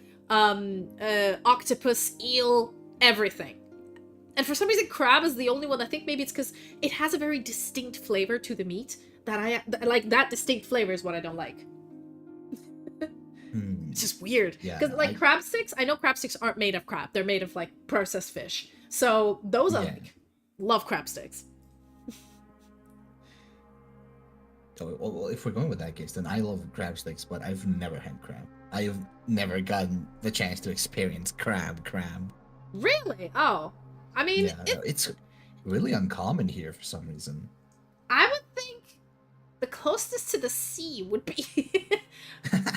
No, here's the thing. It takes different waters for crabs to crab. Yes. But, like, the majority of the things is, like, shrimp. Well, smaller shrimp, and then some medium shrimp. And a lot of calamari. There's a lot. We have a specific day where we eat calamari because of religious stuff and whatnot. This childhood memories returning of me, my parents drinking beer in summer in like this little in the park, and me coming back, and I can't have beer, but I definitely love the beer snacks, which would be the salted dried calamari that they would sell in like packets like crisps. And they'd go great with beer, but obviously as a kid, I couldn't have beer, so I just have all of the calamari. And my mom would go like, "It's too salty, you're gonna be thirsty all day." And I'm like, "Mom, give me beer." She's like, "No, you're fine." I'm like, "Please, I'm dying." She's like, "Okay, buy yourself some juice." And I'm like, "No, I'm still thirsty. Give me beer." Man, good times. I like how your parents cared. I think... Okay, my parents did care about me consuming alcohol, but they were just like, you can always consume one glass. They like would never stop Not me. when you're 6. I feel like I probably drank a beer when I was 6. No, like when you're 11, 12, that's fine. 6? That's a bit young, though. Yeah, maybe, yeah. Yeah, no, but they were like, because they never drank 0. They would have given me 0% beer, but they all had like 2, 3%, and they were like, nah, you can't have that. Even though it's a session beer, no. It's because the bitterness of the beer goes really well with the saltiness of the calamari, but yeah. Any other flavors you think about of crisps that we haven't mentioned yet? I have one that you probably have never experienced. Ooh. So this is payback. This is revenge. Let's go. Oven flavored. Well, that's the name. It's effectively like just... Okay. They're called oven chips, and the flavor is barbecue. They're like... Yeah, but it's not exactly what you expect. It's not just the barbecue flavored. It's like... It's also got to do with like... It has like oregano, it has like onion powder, it's got like different powders from like other vegetables, and then it's also got like a little bit of barbecue sauce, like the barbecue taste to it. But I think they're supposed to be healthier because that's kind of what they're advertised as. I'm not actually sure if they are healthier, but like they're supposed to be like more vegetably tasting ones, like less processed and more like homemade, I guess. I don't know. I don't think I've had oven crisps. Like in the UK, they have these Tyrells, which are like super fancy crisps, which are like hand cut and probably oven baked. Because they're all different shapes, and they're all like, they feel like a lot more crispy than the ones like a lot more hard and crumbly. Yeah. Do you know what I mean? Like actual potatoes in the oven. So I guess I may have tried them, but like they're okay. They're not you need to have good teeth for them though. Really? I mean, they're crisp. Can they not just like break off? I'd say the ones that are like over here, they're thicker. I wouldn't necessarily call them crumbly though. They're just like, they're thicker, and then they just like break. But they're pretty good at keeping things together. They got their shit together. Nice. Yeah. Do you have any other tastes or? Prawn cocktail. Never had that. Oh, they're notorious. They're notorious because in the UK, prawn They're cocktail is bad? like that one flavor that is you either love it or you hate it, and the people who love it get bullied. It's like Marmite. So I personally, I don't, as I said before, they're very sour, so I don't mind them. They're kind of like remind me of salt and vinegar. But if I had like if there was a packs of crisps for everybody to choose from, I would never pick that. But if there was nothing else, I would eat it. But I think I'm like this for towards literally everything except coconut. Like raw, like not like you know those flaky coconut that you have for a rocher with, like those white flakes of coconut. You mean like You know coconut Pocky on bars dessert. or like? Yeah, like those Yeah, like oh yeah. yeah, Mhm. that flaky coconut. That is one thing. The texture, the flavor, I hate. And if like I see it anywhere on any food, I will not touch it. Apart from that, anything else, I think, so far, except I think maybe that and licorice. If there's nothing else, even if I dislike it, I will eat it. So I will never starve. I'm not a very picky eater. Like whatever. That actually reminds me, the first time I got a coconut, because I don't mind the texture one bit, but it very much tastes like eating paper. And I think I Yeah, right? realized that a lot more when I got my first ever actual coconut and I opened it up, which was a fucking pain in the ass. I went full primate. I grabbed a rock and I tried to smash it on the counter with a rock. Did not work out, unfortunately. But like yeah, you take it off and I took bites and I'm like, this tastes surprisingly enough like thick paper mache with like the coconut flavor obviously on top of it. But I realized that I don't hate it either. I it's not like because I hate whenever I'm expecting something when it comes to textures. I hate when I'm expecting something that is hard or like chewy and then it becomes like a really soft or like a really slimy. Mm-hmm. That is the one thing that like I will immediately fucking gag and I'll spit it out. Mm. I cannot handle things that are like slimy. It's the exact same reason why I always remove. So you like, all probably the will fat never from never my meats.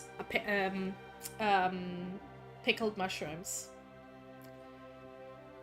I love mushrooms. No, but pickled And I love mushrooms. That is something like they're like preserved mushrooms. They're fresh mushrooms, and then they usually it's the same way you do pickles in brine. You do mushrooms in brine, but they become really like oyster texture.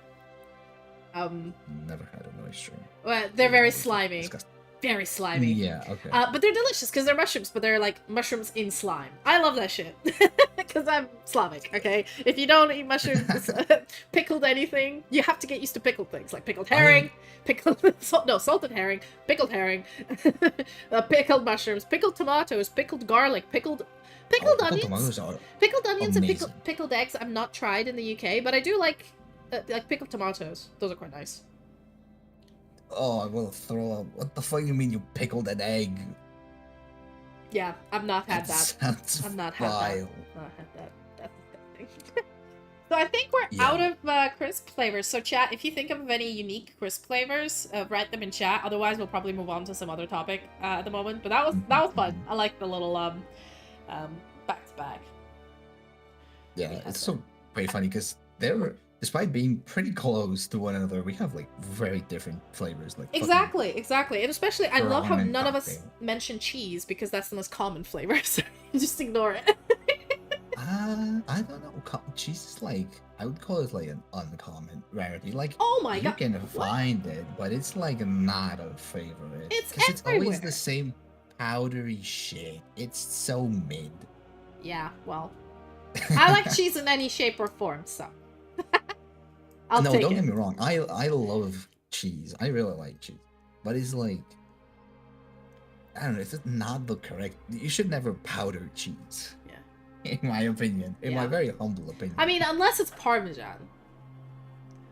Because you kind of Yeah, want, but you- like, very finely grating it. grated Parmesan and put this on top of things.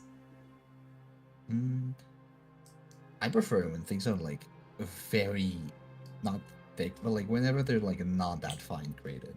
I prefer it when it's like a little bit springy and whatnot. I Yeah. feel like it melts better. Not necessarily. But again, depends on the cheese, depends on the consistency, depends on how you cook it, depends on the temperature, etc., etc. By the way, sorry if I was a bit quiet during this. I was literally browsing like alcohol on my phone to like get a delivery. Nice. Did Because you find anything good? yeah, I bought a liter bottle of vodka and some Disaronno, and some crisps for tomorrow. What's a Disaronno? Disaronno is this. Oh, how do I explain what Disaronno is? It's this kind of weird liqueur. I want to see how many percent is it. Let me Google Disaronno just to specifically tell you.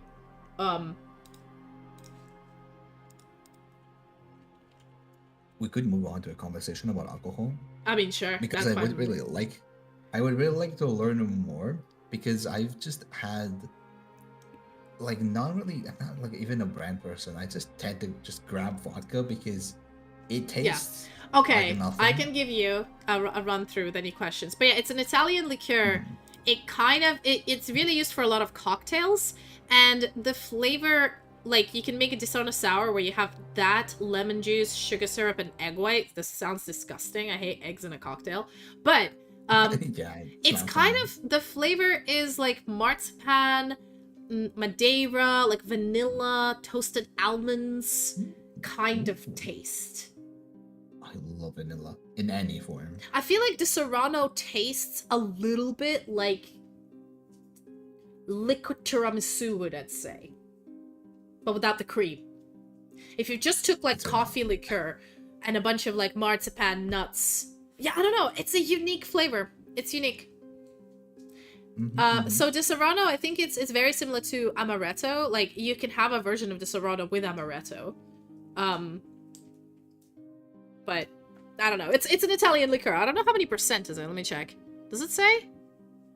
What percentage is it? Fuck's sake. Damn it. I would imagine probably like 37. Yeah, I usually mix it. Disaronno and Coke is really delicious. So, Disaronno and cherry Coke is insane. So good. Cherry Coke is such a letdown.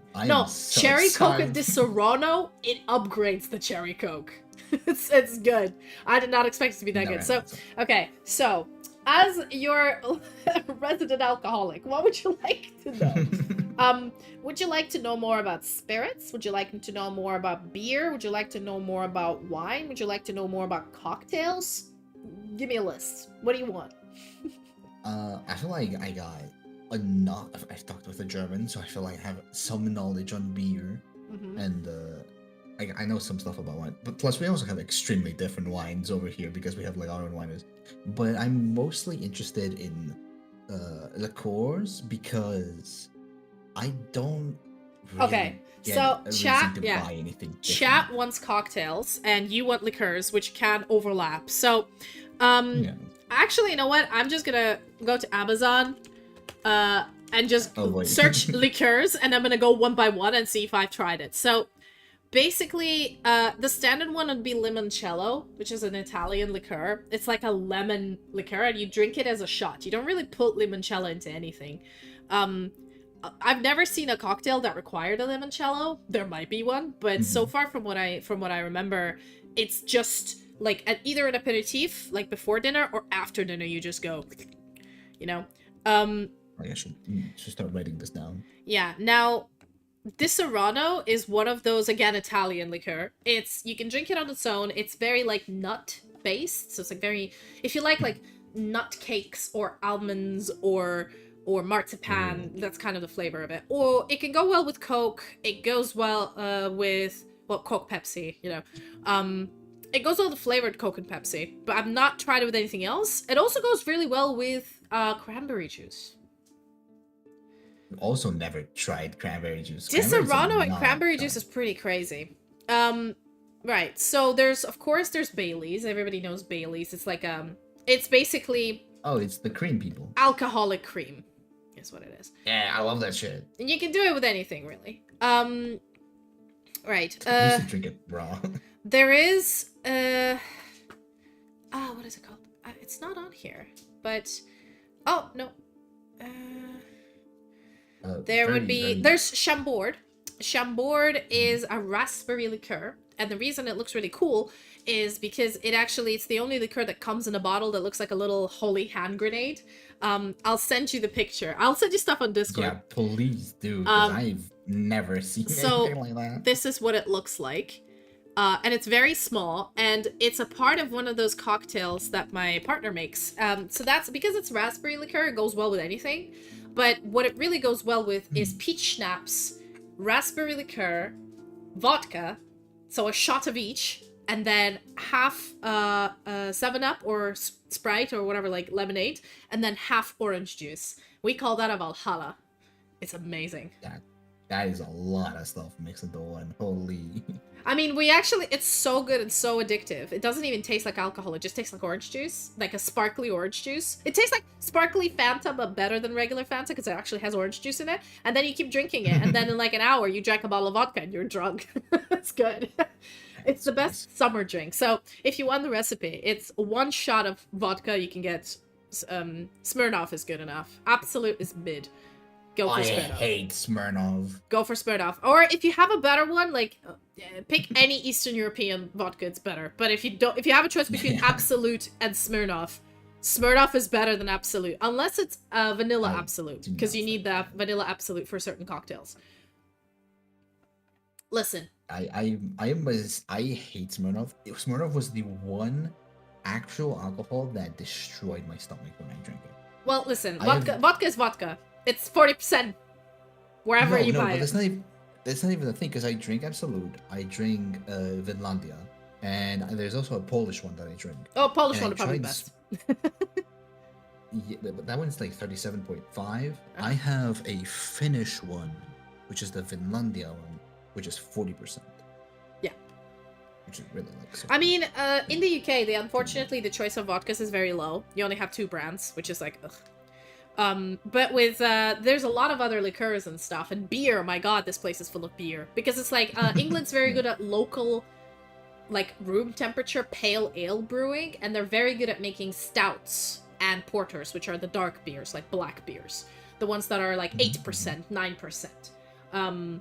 They're not very good at lagers. They're not very good at, they usually import lagers into this country. But when it comes, like, every time you go to a local pub or local, like, a small village somewhere in England, and then 65%, no, most whiskey's supposed to be about 40. I don't know, you're drinking battery acid, just be careful.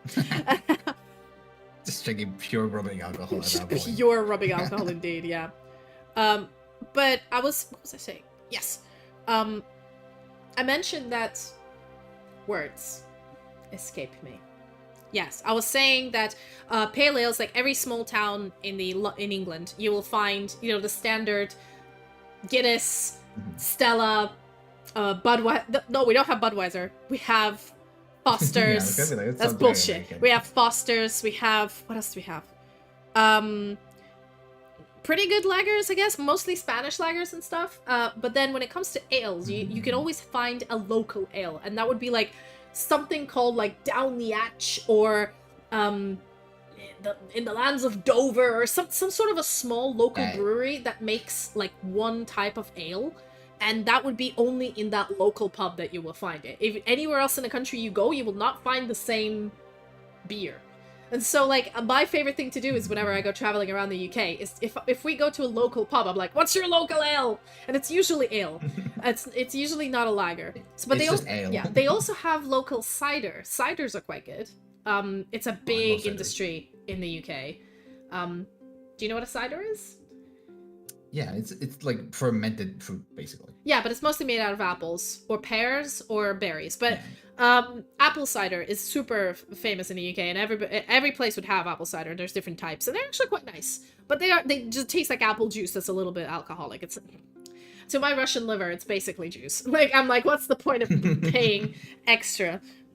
Just ferment my apple juice. It's different because apple juice feels like extremely more sweet than ciders. Yes, ciders are a little bit more sour. I actually quite like pear cider, pear flavored. You don't really get pear flavored drinks much.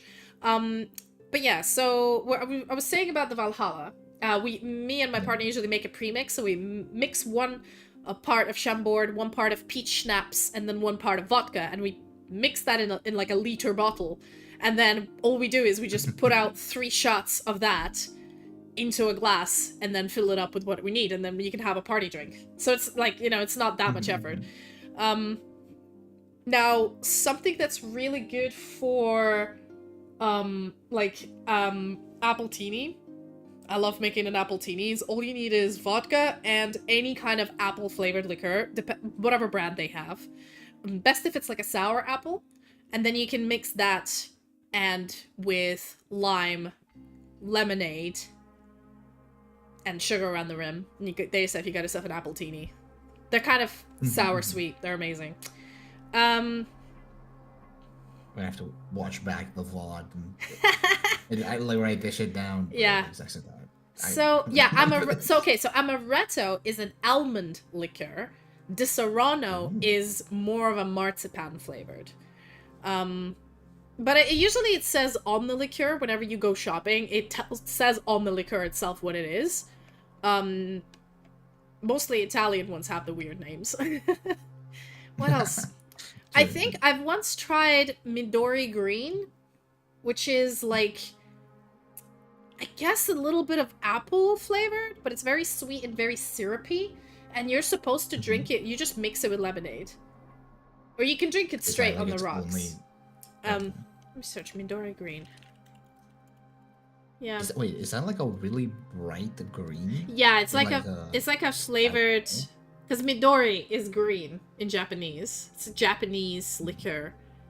Yeah, you can't get it in Amazon, but it's a melon drink. There we go. It's a melon liqueur. Oh. And it's how many percent? Oh, fucking cookies, man. Okay, it's 20% liqueur. Okay, that's not much. Yeah. Those are the ones that I have tried. I have also done an espresso martini. Oh, sorry, espresso martini. This is something really good. So you will need a espresso machine or some sort of instant coffee. Doesn't work for this shit. You need proper espresso. And then what you do is you basically you need also Kahlua, which is a coffee liqueur. Kahlua and Tia Maria are both coffee liqueurs. Tia Maria tastes like watered down shit, while Kahlua is an actual coffee liqueur. And Kahlua is actually what you use to make tiramisu. Because I made homemade tiramisu. I actually have a video on YouTube when I made homemade tiramisu. Oh, wow. So if you're curious, you can look it up. It is somewhere there. I have recorded and I have commented and explained how to do it. Except I made too much, and from now on I'm like, I'm not doing tiramisu again. I gained like 2 kilograms in 2 days from eating all that shit. But it's pretty easy because it's a cake you don't actually bake. It's like you just need those biscuits, like Italian biscuits. And if you're anywhere in Europe, you probably can get Italian biscuits, even if you get them from like online shops. And then what you need is lots of single cream. You need what's it called? I like it. Mascarpone cheese, cocoa powder, coffee, and Kahlua, and you're done. And sugar. That's done. And you're okay. No, you make up 2 different things. You make the coffee plus alcohol plus sugar mix, and then you have the cream plus cheese plus sugar mix, and then you just layer them up and leave them in the fridge for 2 hours. Then you're done. It's honestly not that hard. I'm also gonna be honest. Like comparing to, I have the recipe for Napoleon cake, which is like, okay, first you need to bake the 12 layers of the thin pastry. Then you need to make the cream. Then you need to make the chocolate cream. Then you need to mix them together. Then you need to separate egg whites from egg yellows. And I'm like, oh my god, like that is a full-blown fucking cake recipe. This is 20 minutes of effort and then 2 hours of waiting. It's nothing compared to that. So I mean, comparatively, if you're making, but it tastes like an actual professional cake because of how, the coffee liqueur and the cream cheese and all of that. It kind of settles in the fridge. So I mean, I feel like I probably should have hinted at this earlier, but it gets out of me. I do not like the taste of coffee. It is. Well, not my kind of thing. that's the thing. But When you're making a tiramisu at home, tiramisu flavor is coffee and chocolate, but you can substitute the Kahlua for example, the Serrano. This is a good idea. I'm gonna try to make a Serrano tiramisu. write that down. I'm gonna write that down.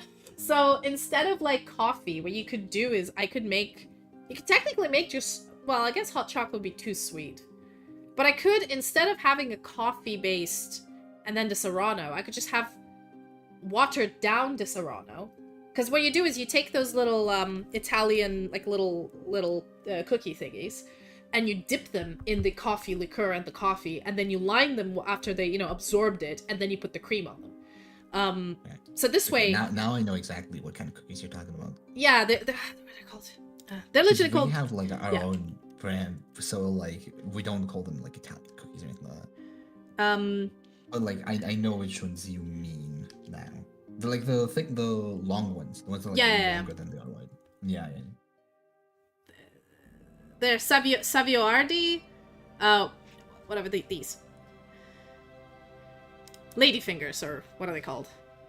They're called in English ladyfingers, but I'll send you a picture. You'll know what I mean. Yeah, no, I figured. I can probably find them, like, over here. Oh. Sorry. Oh, goodbye. No, it's, I have shortcuts, to move my model on my keyboard, and I completely forgot that I'm on my Mac. That shortcut is to call up the snipping tool. However, on Windows, it's a tool, so basically my brain did a little hiccup and tried to do a shortcut that I use on Mac a lot. But yeah, it's a small picture, but you'll know what I mean once you see it. These kind of fingers, but basically they're very sugary and they absorb really quickly. So if you do this to that your... is a tiny image, but yeah. No. Yeah, if you do these to your, like, they're basically called tiramisu ladyfingers, or they're specific. If you search it up, like tiramisu making Savioardi biscuits, that's what they are. If you do them in Di Serrano instead of coffee, so it's more like nut flavored, and then you do the cream, you may get like a Di Serrano tiramisu. Hi. Hi. Hey, I mean, that could be really good. I'm just sitting there, like, already drooling.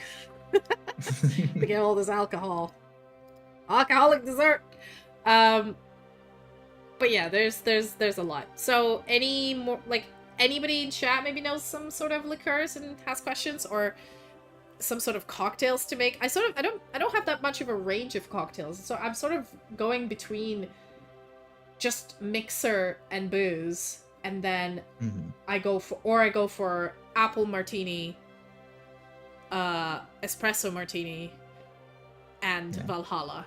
Because the Valhalla is nothing. You don't need to shake anything. You just mix things in a glass, add ice, and be happy. There is there's one YouTube channel that I used to really watch because they just make content. It's called How to Drink, and they just make basically a whole bunch of like pop culture inspired cocktails.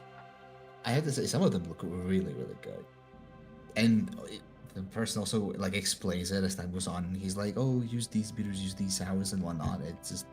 It's all around just really cool. Yeah, I'm not that knowledgeable, but I'm more of like, oh yeah, the filthy casual. I'll just grab things and like, oh yeah, this goes well. I mean, the idea for the tiramisu was very, very chef-like of you, I have to say. Well, I'm glad you've enjoyed my little crash course. Now, whiskeys, I don't actually usually drink whiskeys, except for when I went to Scotland and I tried Highland. Like, the only whiskey I drank before I went to Scotland was Jack Daniels, and I didn't like Jack Daniels. I've tried some of the black label, red label, and I was like, yeah, that's alright, it's not my thing. And then I went to Edinburgh and I tried a whiskey tasting experience where they teach you about whiskey, and I realized that I didn't like them because they were all like malt-based whiskeys. I love floral Highland. That's the shit I can just drink by the glass, you know? And I realized that every, like, whiskey has so many different flavors that if you've tried one and you're like, oh no, this is way too smoky, I don't like it. And then my dad loves smoky whiskey. And they all come from the same place called the Isle of Isla. And in Isla, the reason it's smoky is because they burn peat, which is this kind of like... Oh, yeah. Yeah, and because of that, it has like that bonfire smell and taste. Oh, 1 second. I got a call. Probably for my delivery. Okay. Sorry, I'm just gonna mute myself real quick. Yeah. It's a low chat. Now it's just you and me. Nope. You yourself. No. Wait, now mute yourself.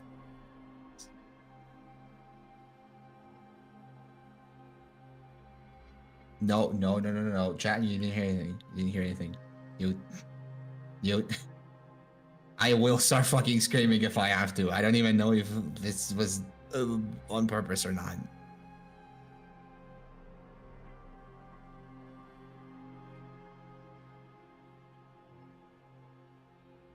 Okay. Well, anyways, hello chat. How are you all doing there? I hope you're all having a fantastic afternoon or night, as it's about to become for me. Because it's getting pretty late. I don't really have anything to talk. Oh, actually, no, wait, I do have something I want to talk. Apparently, if you consume vodka that is more than like your birth age, you won't die. Hi, sorry. Okay. My delivery's here. The delivery driver got lost. I need a second to go pick it up. If you need to go on break, or you can chat. It's up to you. No, just please make sure to mute. Oh no, I didn't mute the Discord. I muted in stream. So. Oh, okay. Yeah, sorry about that, guys. But yeah, I will be out in the outer room, so you probably won't be able to hear me. But cool. I'll see you in a bit. Right, yeah. 1 second.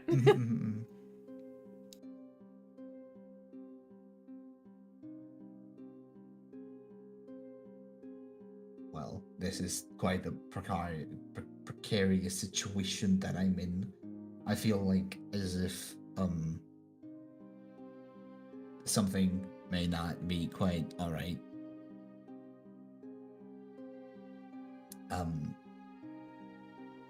But yeah, no, apparently alcohol I think from a little study that I have done on myself, apparently like if you go on ahead and you drink like alcohol that has effectively passed its expiration date, it's not quite so good at destroying your shit like in a similar fashion that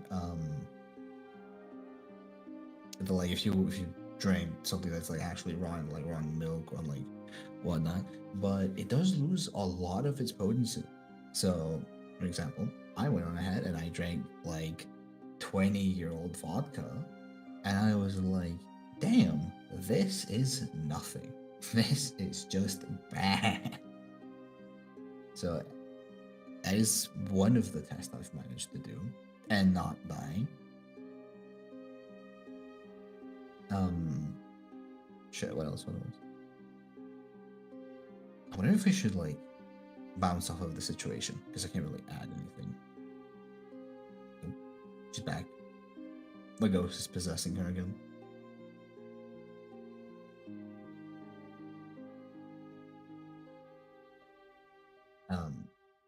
Do I like try and step in front, or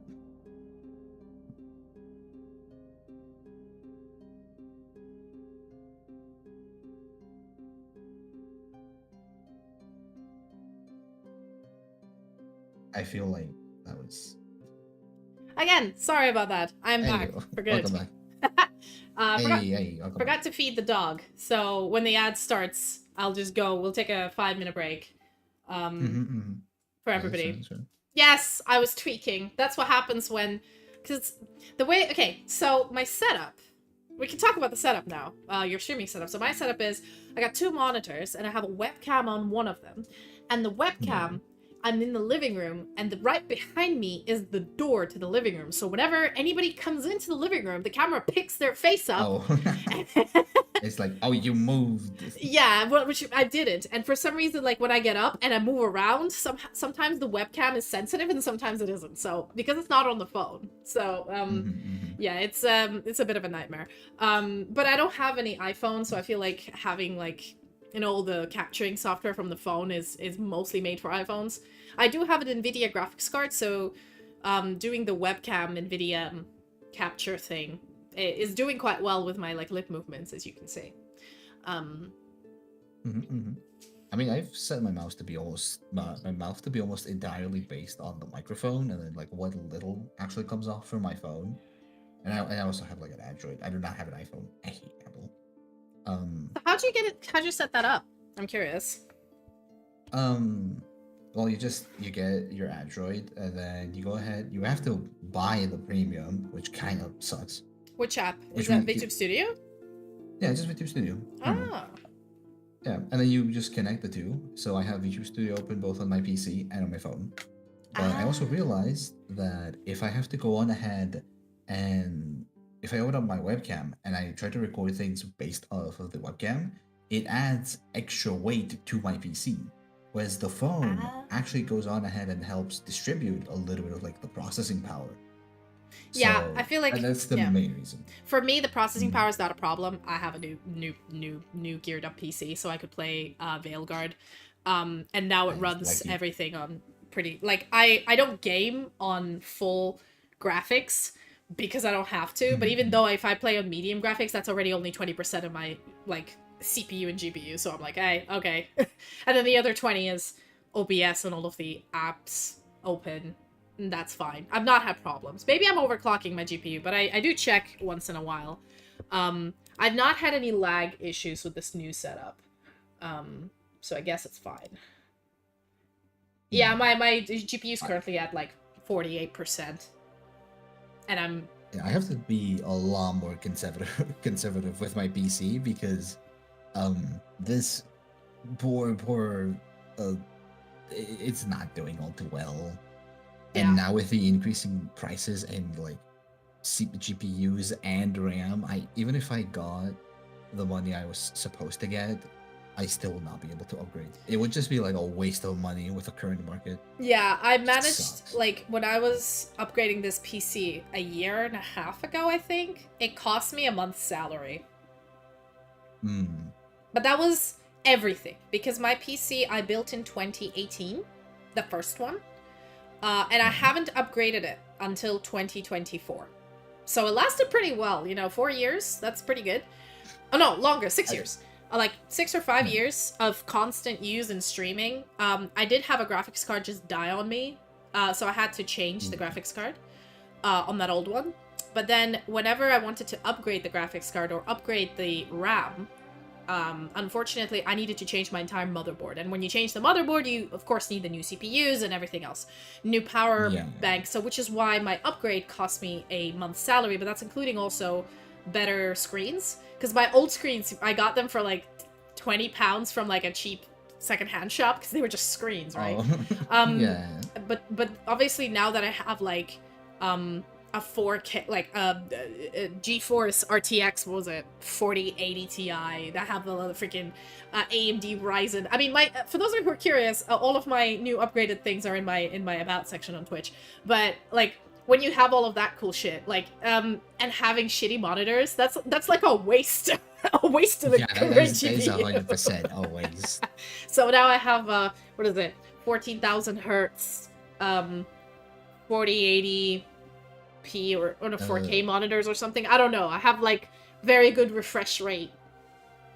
Yeah. No, sorry, it's 180 hertz refresh rate with I think it's 1440p rather than no. It is 1440p, which it should be like 2K because 4K is like above that.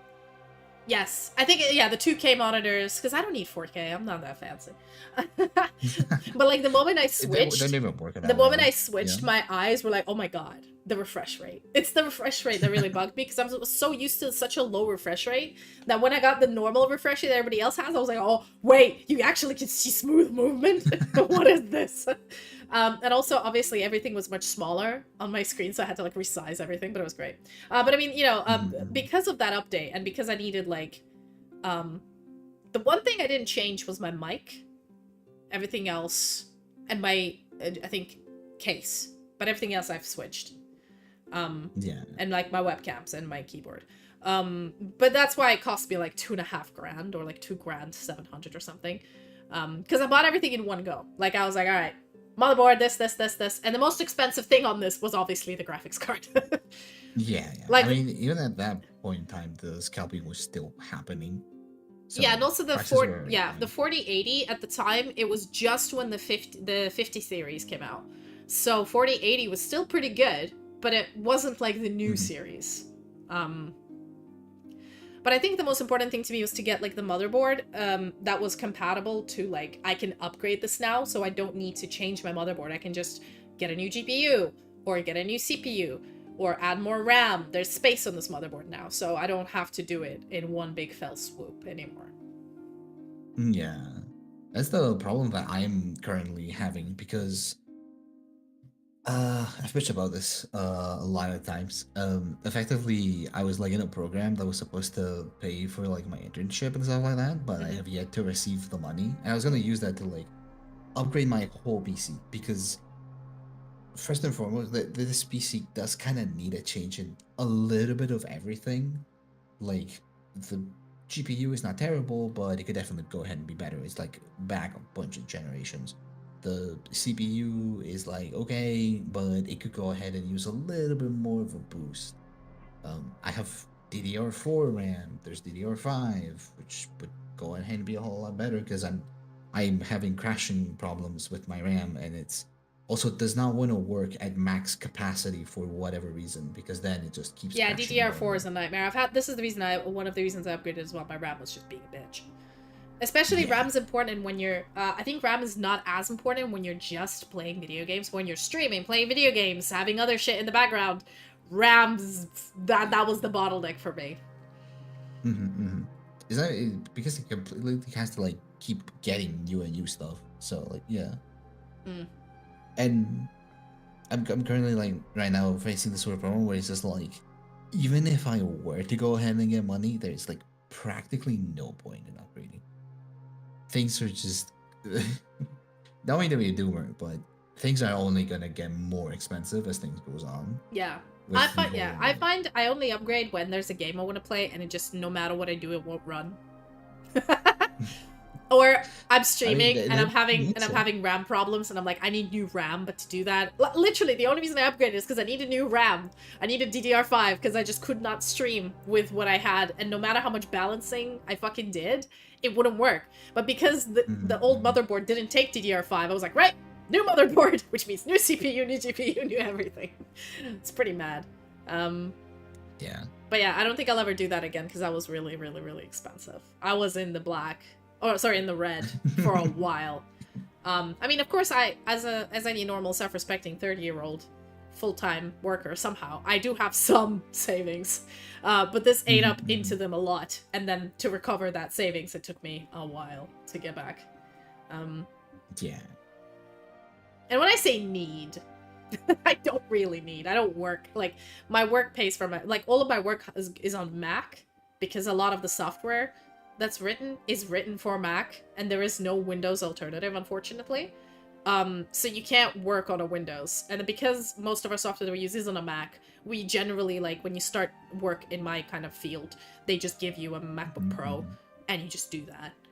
You work with that. So, I don't need it for work. This is purely for me. And I was like, Purely for ooh, the entertainment. yeah, I purposes. can't justify this kind of expense. This is a lot of money. Yeah. But I guess I feel like this is probably, knock on wood, gonna last me next 5-6 years. And then hopefully the economy will collapse everywhere and then everything will be cheap. But none of us will have any money. Let's go. Can't wait for like a Bitcoin 2.0 to come out in our lifetime. No, one thing I'm Move all waiting the for digital is currency. the housing market crash in the UK again. I'm waiting for, because the prices are ridiculous now, I'm just waiting for the fact that everybody goes bankrupt and then the houses go around by like, you can buy It's them. like really cheap. Yeah, because people need to need to sell them for something. Like I'm sitting there waiting for that crash so I can finally buy a house. Because it's I feel like ridiculous. there's a lot of markets because I've heard that also from like Canada. Canada's apparently like really bad Because housing we market. talked to my partner's dad, and he basically said that he bought his first 3-bedroom house for like 100,000. Right now, for 100,000, you can't even buy a 1-bedroom studio. The market has, I think, this first flat he bought for only for like 13,000. The inflation was 150% in 30 years. 150%. That's bullshit. That's why everybody rents, because nobody can afford a house. Yeah, there's like no point. And only that, because of rent, you then also can't buy a house because you just can't save up enough money, because they also keep increasing the prices of rent. Yeah, so you're just like, well, fuck me. I'm fucked if I do, fucked if I don't. Yeah, I just remember I was rewatching like Mad Men. You know, it's a show about like 50s advertisement dudes. And I was just like, most of the women here don't work. And then the man works not even as an executive, he works like a middle management or something. And he can afford a 2-bedroom house in the suburbs. The fuck is this shit? I was so mad. The level of anger. Just seething. But that's fine. It's life. It is what it is. I feel like saying it's life is not going to go on ahead and quell everything, because it's... No, I'm still angry, but we do have a plan, hopefully. I feel like London is just the worst place on earth. Well, no, Birmingham is the worst place on earth. London is the second worst place. It's just the London housing market is horrible.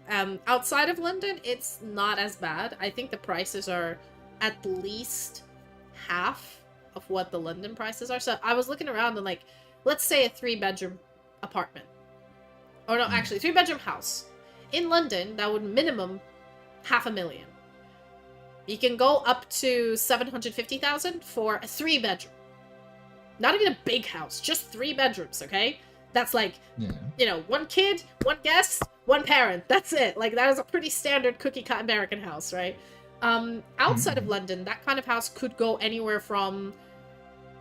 if it's a little bit dilapidated and needs a bit of repairs, you can get to 270,000 up to 450,000, which is literally half the price. Exactly the same house, but like in the middle of Cheshire somewhere, or But you know they have big cities nearby and they do have jobs. It's just London is fucking London. Yeah, I mean London is also like extremely not like overpopulated, but it's relatively pretty small in comparison to like the amount of people it houses. No, that's Hong Kong. You're thinking Hong Kong. Okay, I mean like London. Yeah, no, London is enormous. I live still in London suburbs, and it takes me an hour on the train to get to Central where I work. Like, and that's on the high-speed train. Like, not a bus. A bus would take me 3 hours, and a walk would take me 4.5. Yeah. So what I mean to say is like, and I'm living still in London. Like where I'm living, that is zone 4. There's still another zone 5, and then there's the commuter towns, which are still part of Greater London.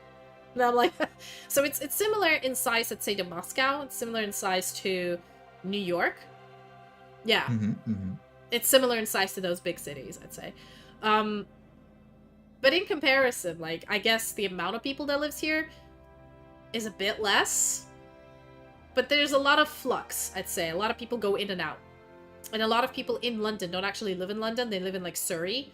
Or they live in Kent. Or they live in Reading. And then they take an actual physical train every morning. As opposed to the non-physical train. No, because there's like, the metro, the underground. We call them, they're trains as well. But they're still underground. And it's cheaper. And it's electric. And it goes more regularly. While they take an overground train with rails and, somebody jumped on the rails, we have to stop the train, that kind of stuff. In the underground, you may have that sometimes, but it very rarely happens because it's all closed off,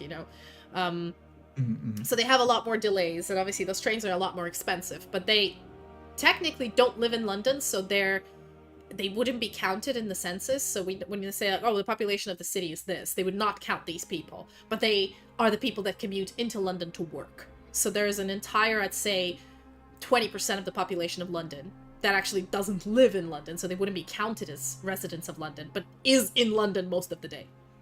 Yeah. Which makes it a lot more populated than the censor would say. It's a census. Census? Census.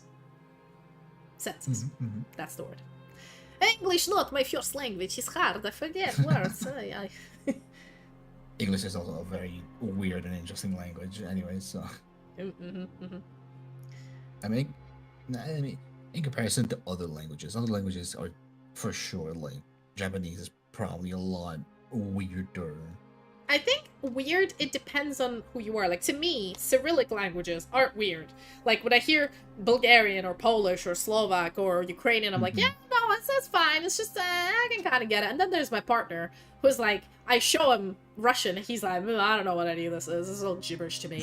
Like, I watch a lot of... chicken scratching. Yeah, I watch a lot of Chinese drama. This is actually... Okay, I have an actual, like, an anecdote of this exact phenomenon. So I started watching anime, as all we kids did. And you start getting used to how Japanese sounds, to the point where you watch so much anime that you sometimes don't even need subtitles for some things. You're like, yeah, I understand enough. I pick up enough words. I watch enough shonen anime to know what these phrases and this tone of voice means. We're good. Yeah. Some details you, of course, like, want to look it up, but then you get so used to it after the amount of anime, you now recognize Japanese. And the Japanese turn of phrase, Japanese idioms, and Japanese sound doesn't sound weird anymore. It sounds familiar. Then I started watching Korean drama, and at first I was like, oh wow, this language is very different. The expressions are different. The acting is so subtle. The cinematography is so, like, it's so classy. I'm so used to flashy, bright images and screaming and weird facial expressions. And then I have these, like, quiet, crying moments and amazing soundtracks. What is this? And then slowly got used to it, to the point where Korean became very common, and I started listening to K-pop, and I'm like, yeah, okay, this is easy. And the Chinese dramas were very like, oh, I don't understand. Oh, that sounds very shush. No, so Chinese is very shush language kind of thing. So I was like, oh, why are they all like? Are they all talking with a piece of meat in their mouth or something? Well, I don't understand what they're saying. And then I started watching Chinese historical dramas, which I got into because of the costumes were amazing. And then because of the actual action and special effects, which were so much better than anything else I've seen. And then because of the plot. And so eventually now I watch so much Chinese drama, I'm used to Chinese. But like over the last 10 years, I have slowly gotten used to like the weird languages, to the point where they're not weird to me anymore. They make perfect sense. Yeah, because obviously, you spend enough time, you understand it. So yeah. I wonder if there are then any languages that you haven't interacted with that you would think are weirder. I mean, I would say the only, because I think in Europe a lot of languages are Latin based, and because when you speak English, none of them sound weird. They all sound similar. I think only Finnish just sounds like it's a fake language. Finnish just doesn't sound real. Or Finnish people. No, it's like, it's just, when I heard like Danish speak, when I hear like Icelandic speak, I'm like, yeah. Then I hear Finnish, I'm like, huh? I'm like, you're making fun of me, right? It's like, no, I'm actually speaking Finnish. I was like, I don't know. I'd say, yeah. I'd say the weird languages I find, like, sound-wise, would be like native African languages, because they have plethora of different languages and dialects. But there's a few that you like have specific, like the one that has the clicking in it. I forgot. I don't know what language that is. Do you know what I mean? No.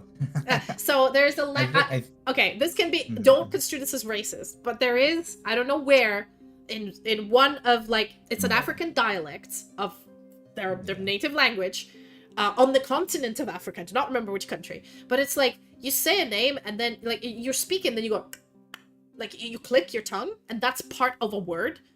Like, that, to me, that would sound strange, because that is uncommon in all the other languages I've heard. Yeah, I guess it's less, phonetic in comparison. It is phonetic, but like, and it is word and I think alphabet based, but I'm actually not sure. But there is the specific clicking. Yeah, you know what? I'm actually gonna Google this as we're talking. You can say say about which languages you find bizarre to your ear, while I Google this particular language. I feel like because I'm a pretty basic person, a lot of like even like normal languages can go ahead and be like, I wouldn't necessarily call them weird, but then it's just like they're completely unknowns to me. I will say I disliked how Chinese sounded, just because of, as you said, all of those sh noises and whatnot. So And it that's just actually, kind of felt really off-putting for some reason. So that's actually the first. I think to a Western ear, this is the first thing you hear. But once you get used to the Chinese language, it's actually not one of the main um consonants in the language. I think it's because of the speed of what they're speaking. It's probably giving them more buffer. Yeah, I think because they yeah. tend to swallow their vowels a lot. So when they're speaking quickly, they blast through their vowels. So that's why you only hear consonants. This is it. For example, and like a lot of the Chinese language is tonal. So the same word, like she, you could say she or she or she, and it sounds the same, but I'm changing the way my voice is doing the vowel. It's like going up to down, and then down to up, and then up down, and then she, which is neutral, you know. And there's four like it's so hard for a person who's not used to pronouncing this to hear. Like when you listen to it, you can maybe get it, but you cannot I cannot reproduce it. And I've talked to native Chinese speakers, and they've laughed at me into my face. But they have explained this to me. No, but they have explained this to me that I can hear them say it 4 different ways, but I cannot repeat after them. You know, because it's such an unusual way of speaking. And because of that, I think they only have like 4 or 5 vowels, but they have 4 different tones to those vowels, and then they have a billion consonants. And so when you think about it, their way they assemble their words and sentences, tone is really important. So when somebody mumbles or somebody's very monotonous, you can't fucking tell what they're saying in Chinese. So a lot of older like TV series and movies, they would have very monotonous speech. And so that would give the illusion of sh. They do have a lot of sh in it, but have a lot of zh. They have a lot of wo, like a w. They have a lot of l sounds. They have a lot of yeah. So I'm just like, I don't know. Maybe it's because I've been listening to them a lot. It doesn't sound like it's all sh to me. So I've googled this, and the clicking languages are called Khoisan languages. They were once classified together. They have click consonants and do not belong to other African language families, and they're from the southern part of Africa. Southern, like southwest.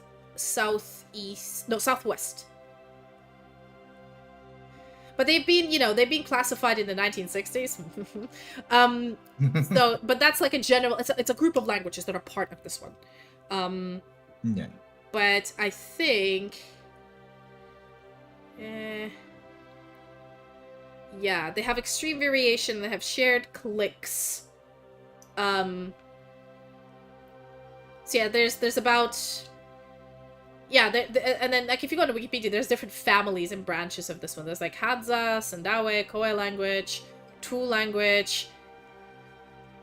But I find like they're strange because in the middle of conversation, they do it so smoothly. Like if you ever watch any videos of somebody posting like, oh look, it's an African click language, and somebody speaking quickly, it's such an integrated part of their conversation, but it does sound off. Like you're like, what? Why is he just doing through the conversation? But that, it's, I'd say that would be strange to me. But other languages at this point, I've known, like Arabic sounding languages. I know Asian sounding languages. I know, Latin and Cyrillic. And so there we go. I found one. Thai. I mean, I've never heard Thai, so. Thai language, it's like, it's kind of similar because they do the same sort of like dramas like Chinese, Korean, and Japanese. They go for that pop culture, but so you would see a lot of really good Thai drama, but I can never get into it because the way the language just sounds, I don't know, it's too soft, similar to Finnish. I'm like, it sounds fake. This is a language. I don't know. I'm sorry. I think also traditional Welsh. It's bizarre. Mostly because it's written completely different from what it sounds.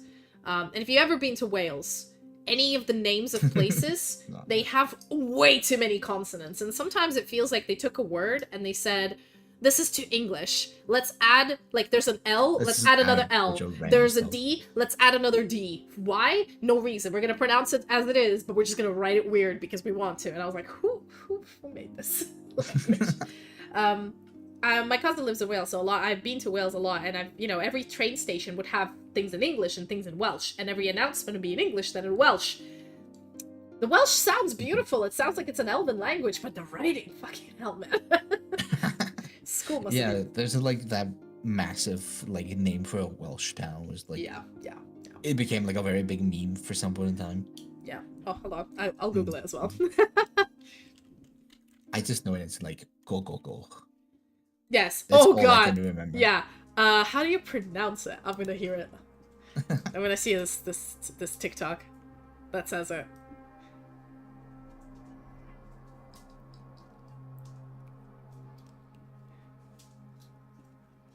Oh my god, this is such a long video. It's 30 seconds. Fucking go. Okay, it's impossible to pronounce. I'm gonna try to repeat it. So the double L is actually h. So it's like a. So.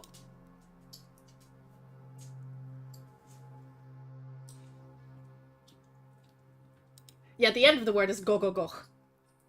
Yeah, I can always remember that part because I don't know, it sounds actually really cool. Go.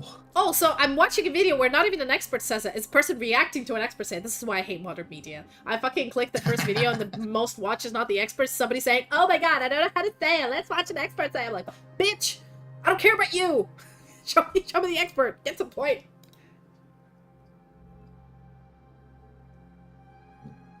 Oh my god. Yeah, it literally took 5 seconds to say. It's like go. And I'm like, that's just not real. I'm sorry. They made up that language to mess with people. There's no way. I kind of gotten one of the things that actually gave me whiplash, just kind of pivoting a little bit off this, is obviously like different languages and whatnot. The way different culture groups count numbers was really interesting to me. Because like you have like the very basic changes in like Europe where it's just like each finger is like 1 2 3 4 5, or like, and like the one difference is like Germans don't start, they do like 3 differently than everyone else, like they include the thumb, but they're like other people who like they measure between like I think knuckles. There's one that measures every like part of the finger as well. And that was the thing that actually. Oh, you mean when they count on hands? I see. Yeah, when they count on hands. I also noticed like whenever you get to higher numbers, so 1 to 10 is kind of the same everywhere. It's more like, how do you translate 11 or 15 or 32? So in English, it's always you kind of read left to right. You go 32. So you do the decimal, the one that's in the tenths, and then you do the number. If it's 132, you do 132. Now, in Arabic, it's the other way, because they write from right to left.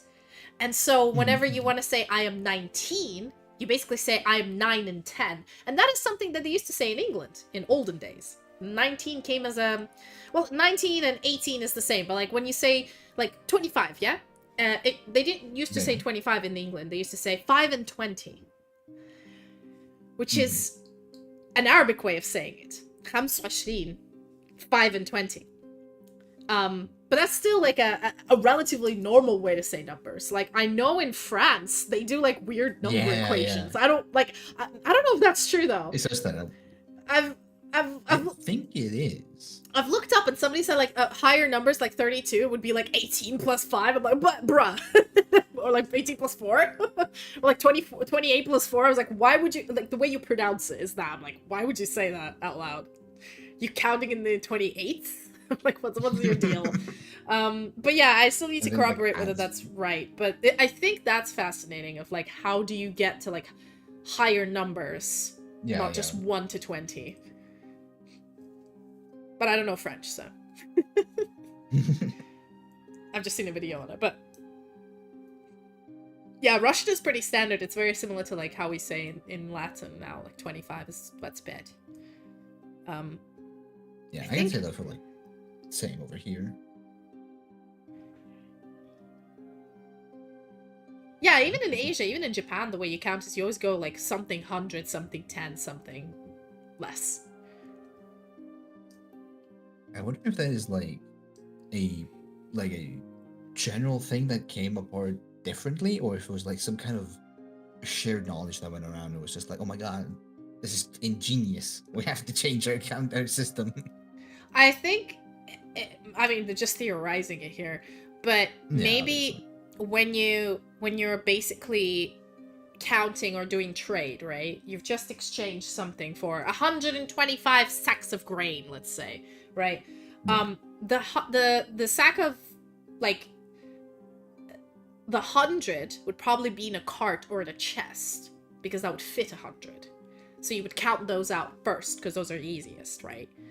And then those are the most important ones, because they're the ones that have the most value, and they're the easiest to count, because you probably move them into hundreds. Then you would go for tens, because those would be, like, instead of chests, they'd be in, like, certain bags. And then if you want individual ones, that's when you can open up a bag and count things out of it. So that's why, maybe that's why they went for, like, I'm exchanging something from you.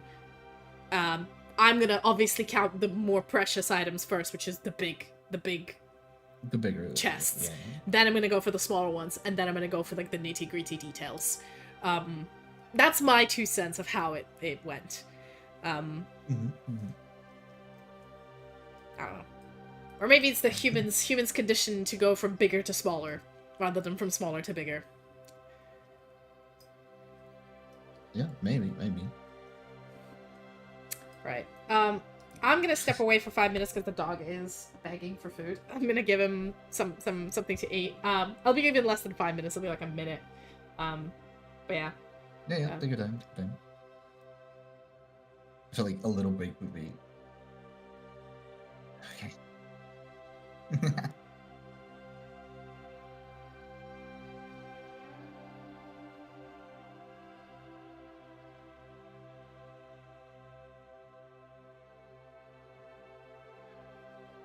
Oh man, doing this late in the night with minimal sleep is not good. Hello chat, if you can still hear me. Maybe. I don't know.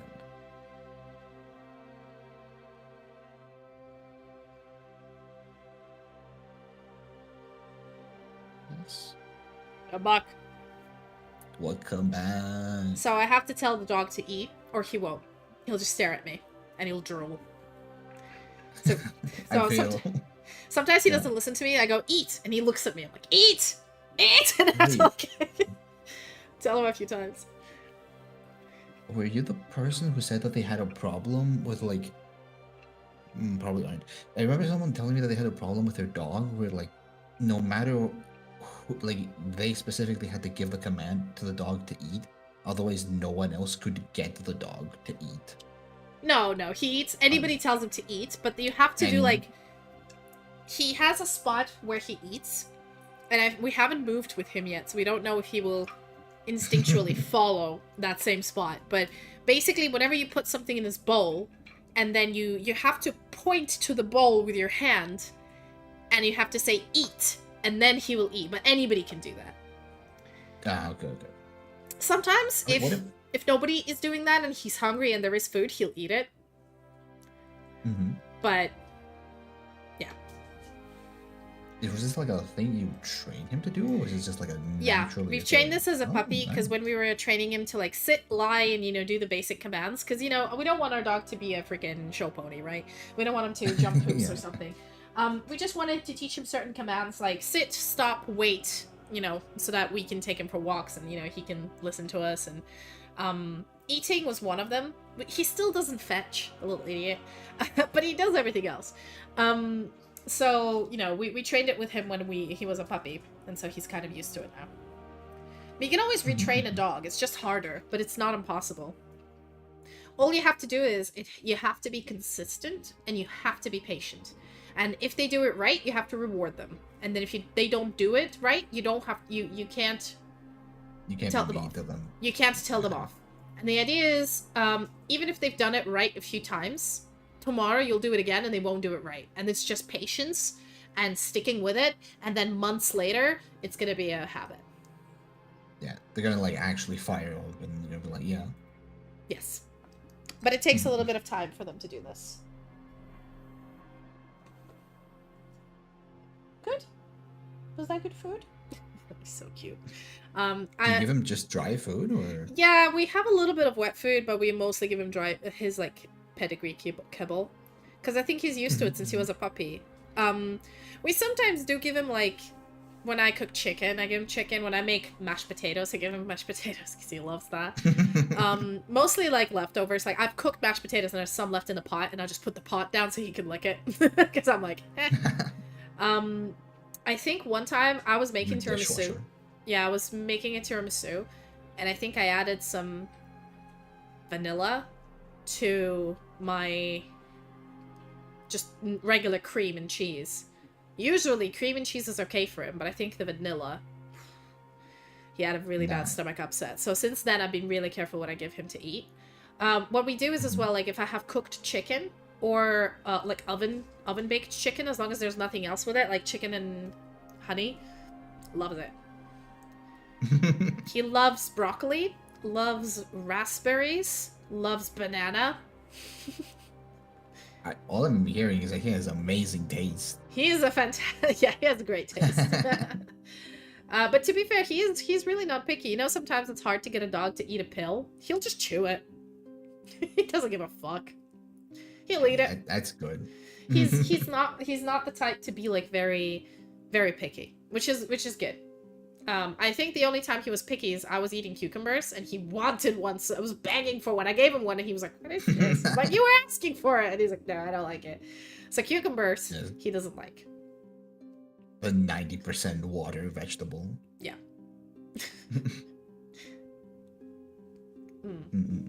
Is there some sort of food you don't eat at all? Apart from coconut, which we agree on. I would eat coconut. It's just... I don't like coconut. I hate beans. I cannot eat beans. Beans? What kind of beans? Yeah. Any kind of beans. There's a lot of different kinds of beans, man. I know, and I've tried several different kinds of beans, and I just don't like them. Oh, you don't like them when they don't agree with you? Texture. I would...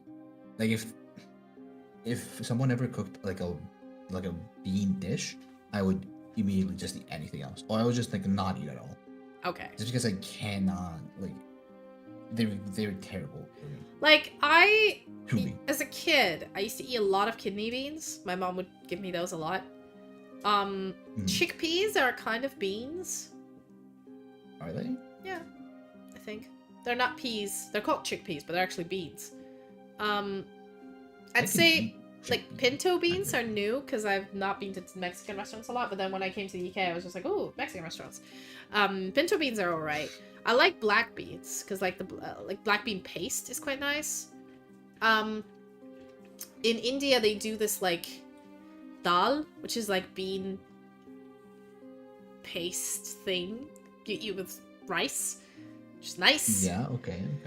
Like the texture is complete, like you wouldn't tell it's beans because it's completely been like ground up and made into like paste. Like a jam almost? Oh, okay. Yeah, like a bean jam kind of thing, and then being toasted and roasted with spices to the point where you're like, this is bean? Okay. I don't even know what it's made of, man. Could be anything for all I care. But it's quite nice. But I get it. They have this kind of very, very starchy flavor. I feel like it's probably more so to do with the texture. I mean, I don't really like the flavor anyways of beans, but I remember like, eating beans, like, they just I don't know, the texture was like really off-putting for some reason. Yeah, it's not for everybody. I know what you They're mean. I know so what you mean. dope. Once again.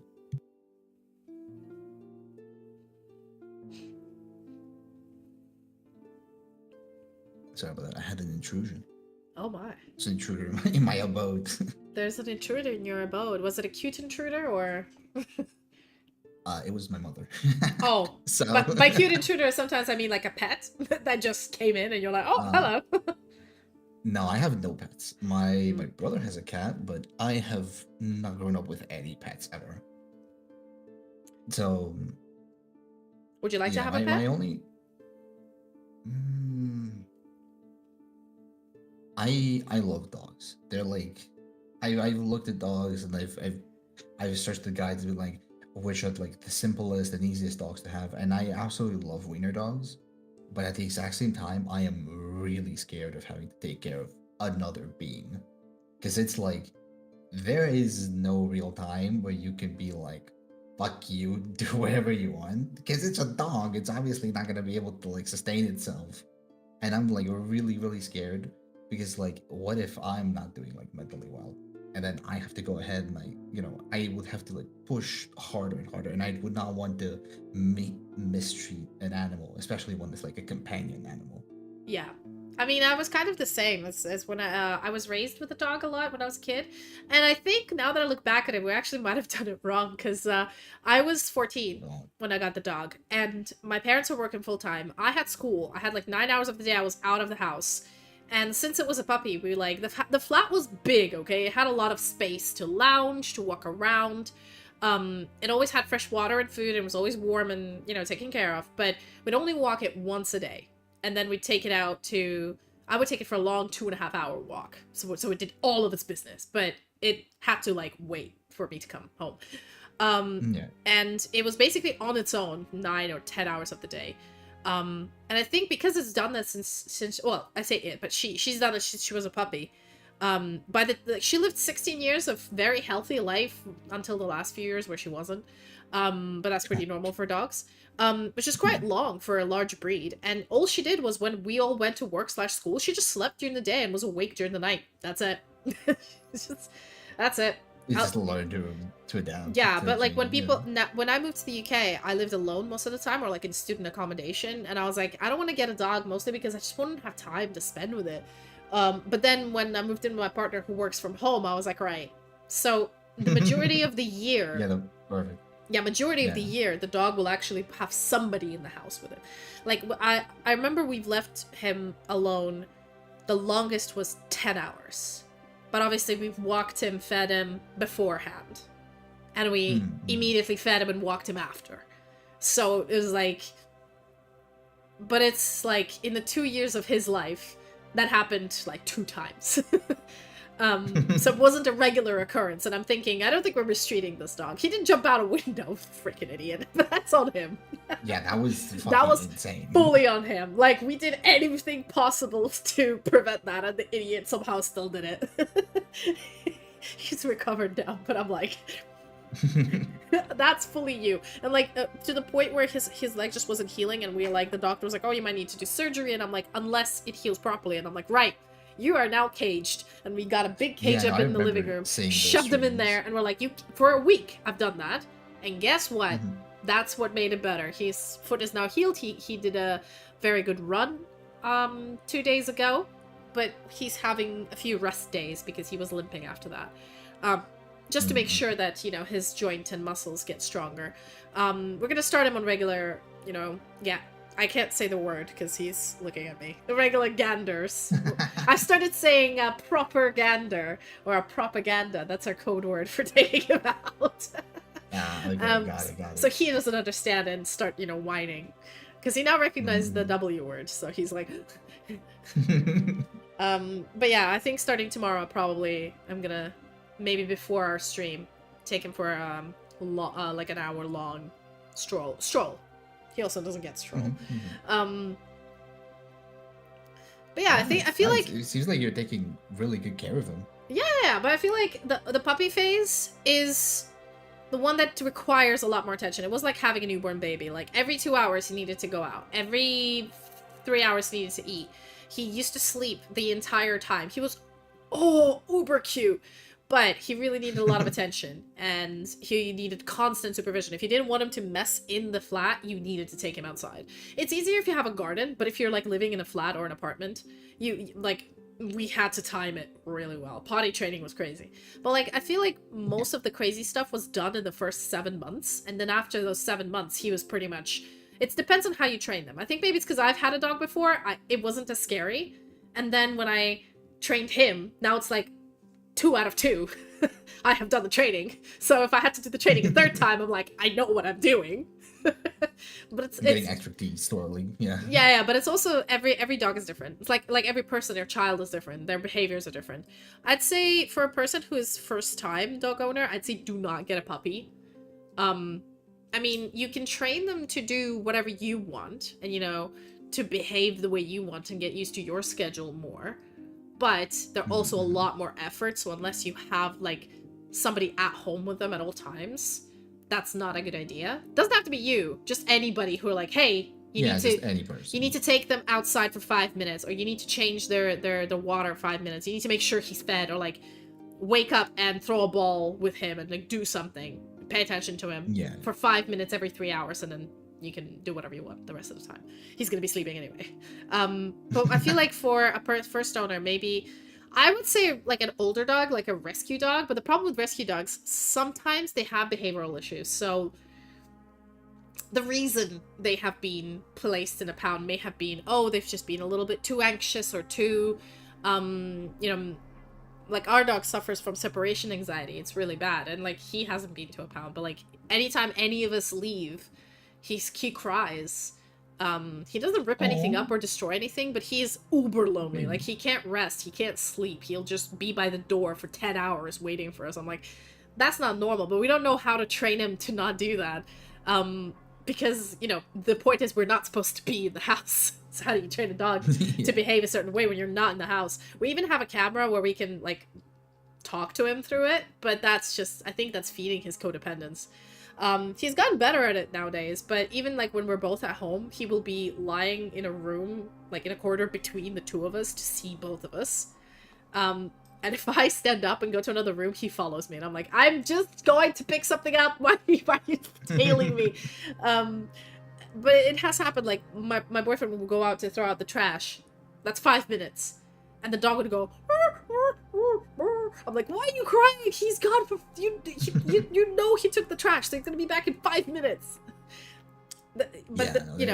So I'd say, like, that's something that you can't train out of a dog. And, I guess if you adopt one from, like, a shelter, that's when usually there might be aggressive towards, usually they're not aggressive towards people, they're aggressive towards other dogs, or they're not as friendly, not as open, because they've been hurt before.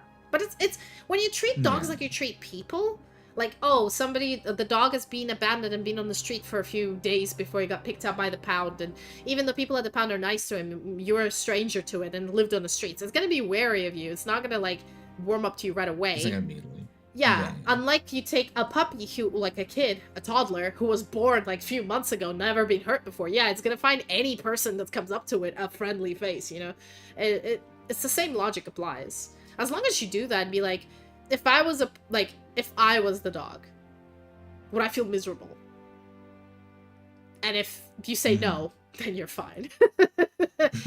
Not including any existential mental issues. Existentialism, existential dread is a solely human and dolphin, I believe, mental illusion. Mental illusion in a way. Other animals do not suffer from this shit. So, but, like, basically, as long as it's not existential dread, is the animal happy? And if you could say, I probably would be with this, then yeah, it's fine. But it's not as scary as you think. It is a money sink, and I'd say health insurance is important because sometimes your dog can jump out a window and you need to set an x-ray. And having insurance is good because at least, like, it's a big chunk out of your pocket, but then they will reimburse you that money. So, you know. But I'd say don't be too afraid. I've seen people...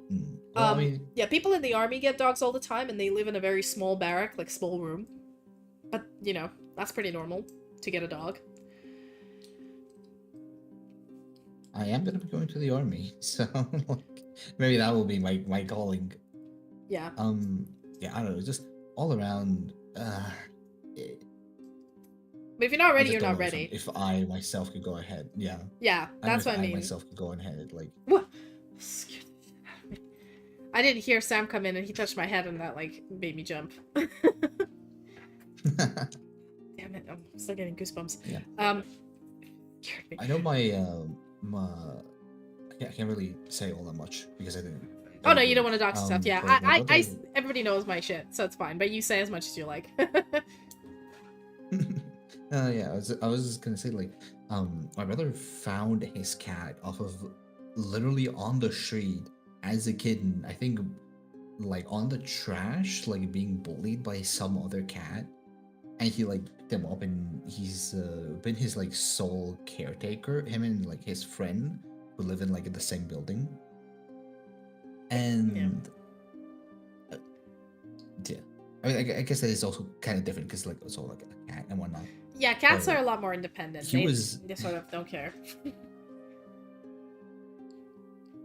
I was just gonna say he was a lot more rowdy. Because apparently that's like a phase a lot of, maybe it's just because it was like a male cat, but like apparently they go through like a phase where they're like really rowdy, and he used to like scratch all of us. And he also used to try to intimidate my mom whenever she would come over to help him out, because my brother, being as smart as he is, he has like he didn't break both of his knees, he broke one of his knees, and then he went on ahead and he needed to have surgery on his other knee for some like other stuff. So he like couldn't walk and shit like that. He was in the hospital for some time. But yeah, I know I find with cats, yeah, you don't need to walk a cat. You just need to come in the house, feed it, give it, you know, change the litter box. And I know a cat can be lonely, but most of the time it's fine. With the dog, the walking is necessary. They have so much energy. They need to like expend it. They need to do zoomies. You need to throw a ball around. You need to give them attention. I find, I don't know, maybe it's because as a kid I was so lonely, and when I got the dog, my mom said, I'm not gonna walk it, I'm not gonna feed it, I'm not gonna train it. This is all on you. There you go. Just gave me a puppy. I think because I got it at 14, or was it 12 I got it? I might have gotten either 12, 13, or 14, one of those years. I feel like I was old enough to get it's good responsibility training, because I actually read a book about how to train a Labrador, you know, what to give them to eat, what not to give them to eat. I read a manual, and I was like, okay, I'm gonna walk you every day after school, because if I didn't, my mom wouldn't do it. She was busy, and I was like, well, I can't leave and the dog then would pee in the flat, and then she'd be like, you clean it up. You do it. It's your fault the dog, you didn't walk the dog, so you clean it. And so once a few times that happened, I've sort of, as a kid, it's really good teaching children responsibility. And then once you've done it as a kid, I find like as an adult, ain't that bad, is all I'm gonna say. It's quite nice. Mm-hmm. And I feel like animals tend to adapt to the rhythm of the people who they live with, because when he was a puppy, Archie, he used to wake up at 7 a.m. sharp. And so did we, which sucked. Every day, including weekends. Yeah. And then he would go to bed at 10. But, you know, when the dog is sleeping, he can sleep anywhere, and we're just awake. But at 7 a.m., he'd wake up, and he'd cry because he wanted to go to pee. And then we'd take him out. But he, you know, once he was potty trained, he was properly potty trained. He could not go in the house. Even when he had this bum leg, and we couldn't take him downstairs because the elevator was broken, he still wouldn't do it on the patch of grass we put on the balcony. Oh my god. Because he's like, I'm so used to going outside. What do you mean? I can't do it indoors. It's bad. So it's against my programming. But now that he's older, like we go to bed at we go to bed at 2 a.m. or 1 a.m. and then we wake up at around 9 or 10. We're kind of late wakers. But we also work 2-3 extra hours anyway. So he wakes up with us or later than us. I remember waking up at 8 one day because I needed to catch a train for work, and I turned to him and he's still snoring on his bed and doesn't care. That's a life. Yeah, so he never cried at night when he was sleeping, because he always sleeps in our bedroom. He sleeps with us. So, and at night, I don't understand people who don't let their dogs climb into their bed at night. What is wrong with you? My dog always, he doesn't sleep with us all the time in the bed, but he climbs to us in the bed and sleeps, in the foot of the bed. And then after he's gotten enough of the, the breathing and the Of the warmth bed. of us who are his family, he'll climb down and go to his own bed, or sleep on the tile if it's too hot, or go to the door and sleep there, to guard us at night. But people who are like, no, dog cannot go on couch, dog cannot go on bed. I'm like, don't get a dog then, you absolute fucking clean freak. Dog's a friend. It's not an accessory.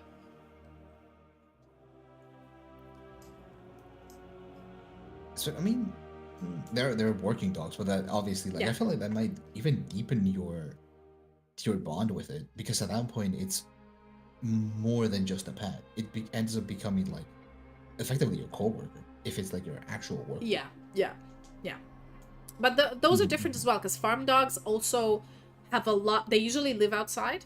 They have a lot more rigorous training, and they need sometimes to go to professional like trainers for certain things, like shepherd dogs or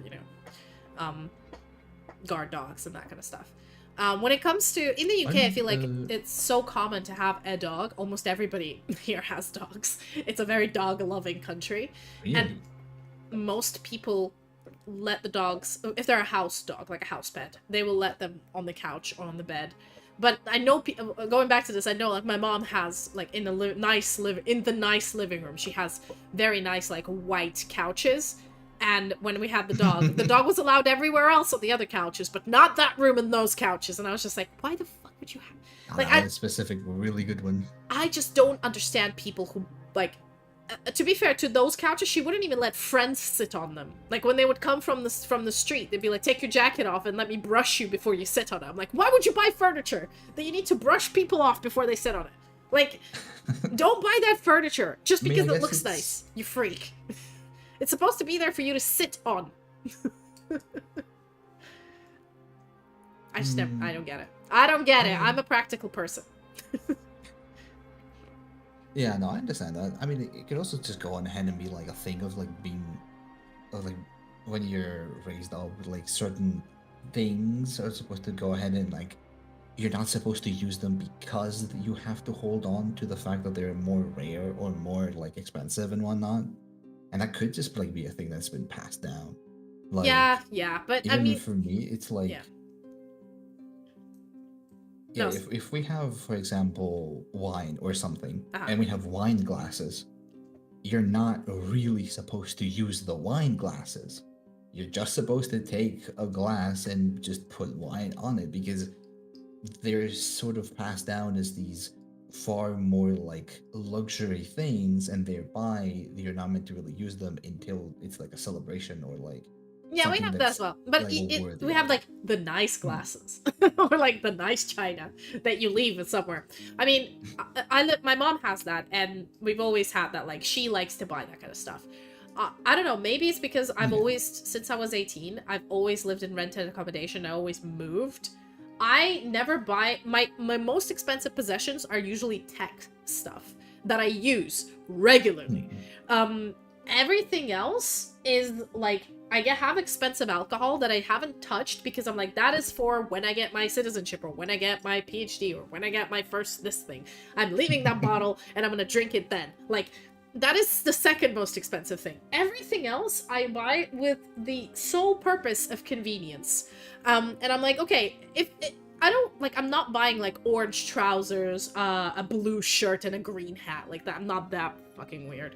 But what I'm saying is, I buy it because it's convenient, the color scheme matches, I have similar things, it would go nicely with the room, but I'm not gonna, like, spend £100 for a plate just because it's the nice china or something. I'm like, screw that. Like, I just find I'm too clumsy, and I will probably break it. Most likely I will break it. So why would I spend all this money when I could have bought 8 or 9 really good ceramic plates that are dishwasher safe? And just not have to fuck about and just shove them in a dishwasher. And then, spend more time cooking. Like, I that is how my brain works. That is also how my brain works with clothes. I think I have a hard limit of £100 is the most you should ever pay for a piece of clothing, and even then, that is way too much. I mean, Yeah. for that, like £100 for a nice overcoat or like a nice, good winter jacket, like something that's big.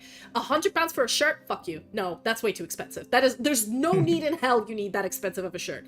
So none of my clothes actually cost that It much. could be a silken shirt. You never know. Not even then. Just don't fucking wear silk. Silk is horrible. Yeah. It's horrible to wash, horrible to iron. Just wear cotton. It's good for you. It breathes.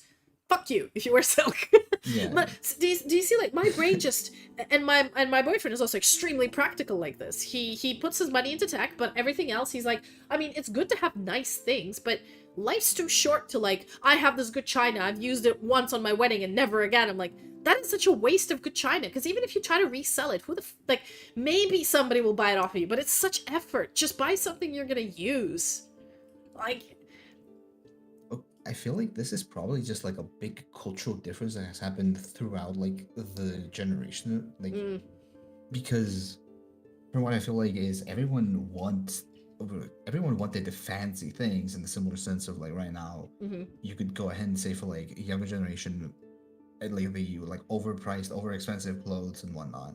People have always dreamed or have wanted to go ahead and like prop themselves up as being a more luxurious, and especially when you go ahead and you take it like even further back in time, where it's like people would more often than not try to go ahead and copy the nobility of the time. It makes sense to go on ahead and buy like expensive sets because you're separating yourself from other people, and also that's something you can go ahead and pass down because it's like it's not gonna fucking break or anything. But I feel like that's a difference that has come with the like newer generations, which is like moving on, and it's a lot more about buying and affording things that are both practical and luxurious. Not exactly luxurious. It's like your computer, your laptop, and whatnot. Those yeah, are like high quality tools and practical. at the end of the day. Yeah. But they're like tools for your entertainment, for like your communication, for different stuff, and I feel like those might end up picking up that role. Yeah, because unfortunately they get outdated very quickly, so you can't really pass them on. That is the unfortunate thing about it.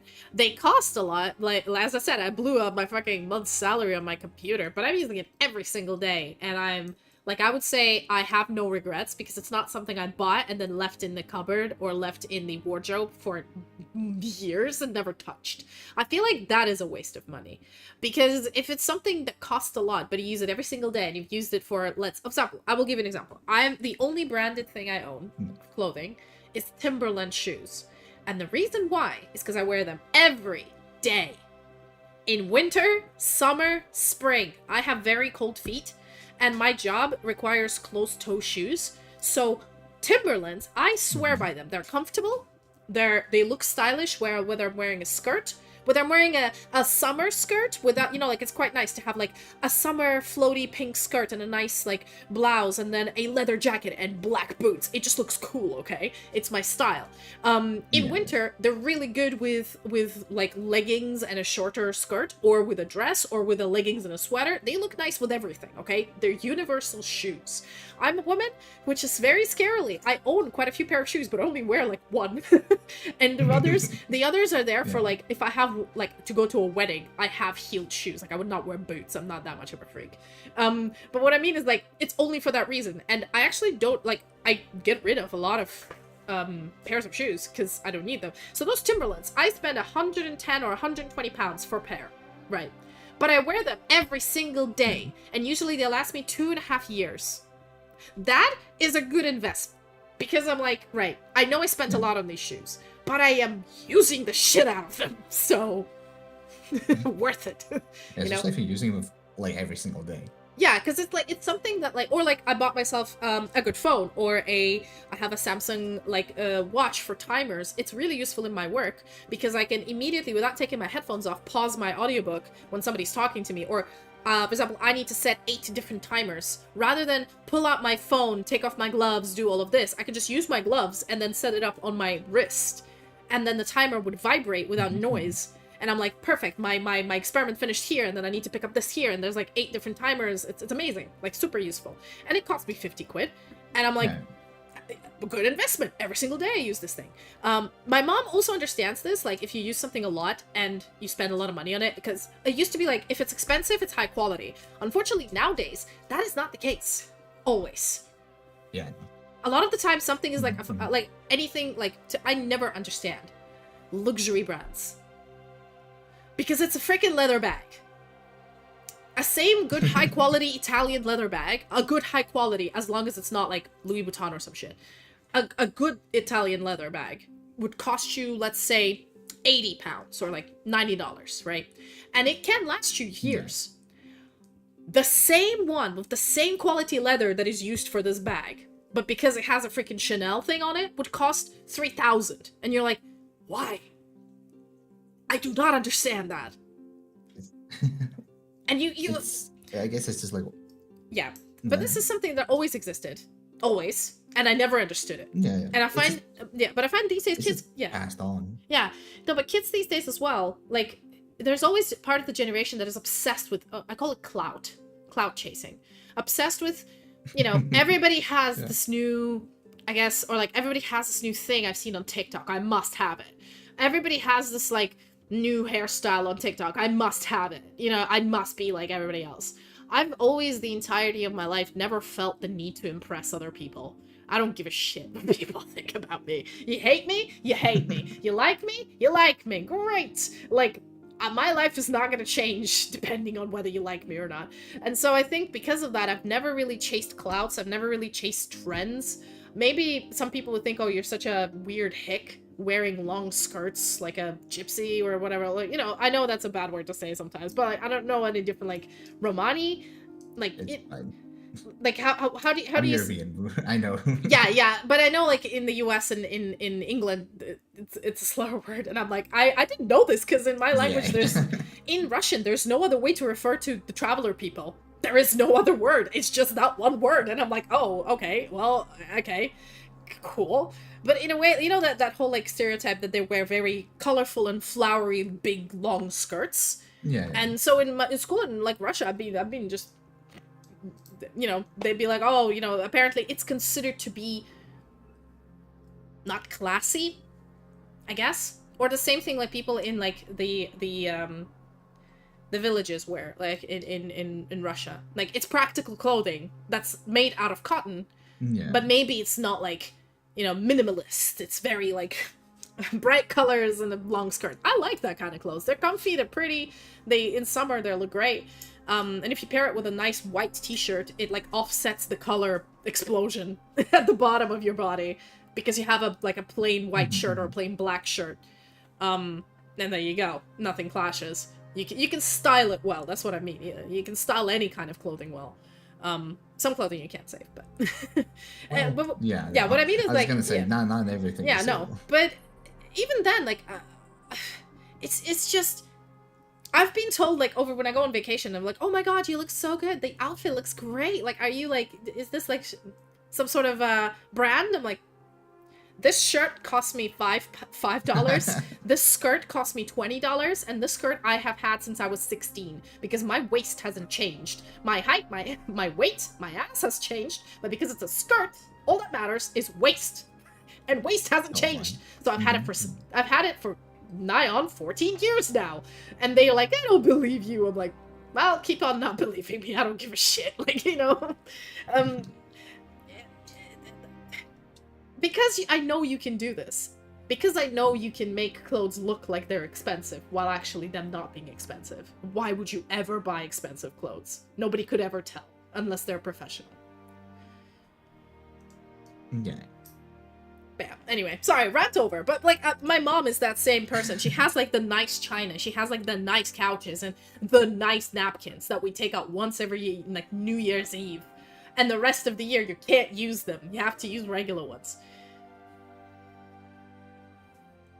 I feel like when it comes to fashion, and this is kind of like doubling back a little bit. Oh, yeah, bit, that's fine. I feel like there's also like a big difference between the actual amount of people who go ahead and possess luxury brand items, like entire sets and whatnot. Like, those are obviously going to go on ahead and get a lot more publicity thrown at them. Just because, like, one, it is sort of like well, you have the people who hate them, who like go on and whole post about them, be like, "Oh my god, I don't get this. Why would you waste so much money?" Which That's is me. one side, and which, yeah, that's what I was thinking. And but then you have the other side, which is like it could be used as marketing from like big companies, so they help push it, or they could go in ahead and be like other people who have like similar taste or like who are in that same like economic headspace of like, oh, I can go ahead and buy the luxury stuff so as in order to to separate myself and like seem as someone who's higher than other people. But I feel like the majority of fashion is not gonna go towards the like really big branded items. At least not from like what like I've been seeing around, because like I barely see, like I'll see maybe like a little bit of Gucci here and there, but that's, I don't even think that's that much expensive in comparison to some other brands. I feel like fashion is gonna go on ahead and start moving towards a bigger representation of like some kind, because as you said, like a minimalist designs and whatnot. People are always changing their clothes in order to like represent their lives or just their like surroundings. So I feel like that's another big group of people, because I'm also in a similar sense. Like I'm in that middle group where it's like I don't buy just about anything because it's practical. I buy things, but I also splurge a little bit more to go ahead and afford something that's better representative of me. You mean AKA, like, yeah, like buy like cargo and shit.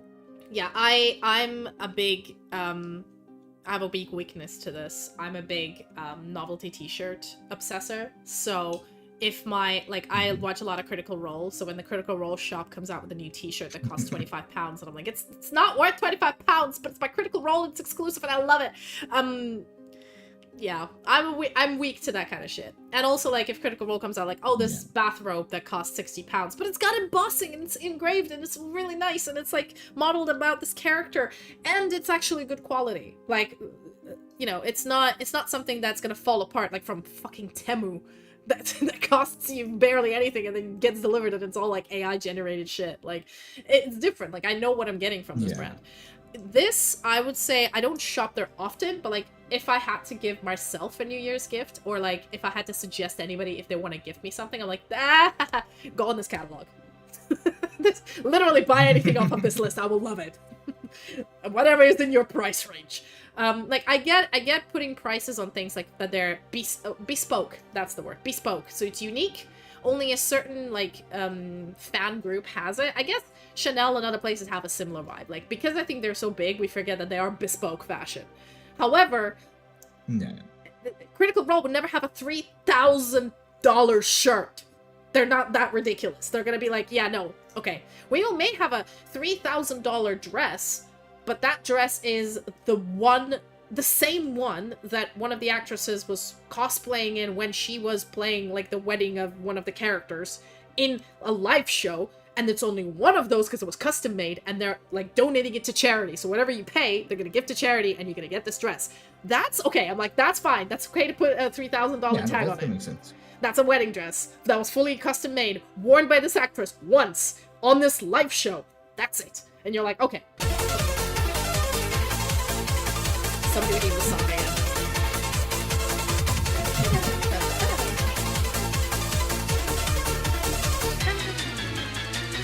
But yeah, like, apart from that, like, they do have dice that cost 100 pounds, and I was just like, okay, you guys are taking a piss now. Like, I would not buy this. There's a weird, like, I guess I don't know if every person has this, but there's a weird, like, is it a gradient in your head? Like, I will buy dice that cost anywhere between $1 and I'm gonna say 50.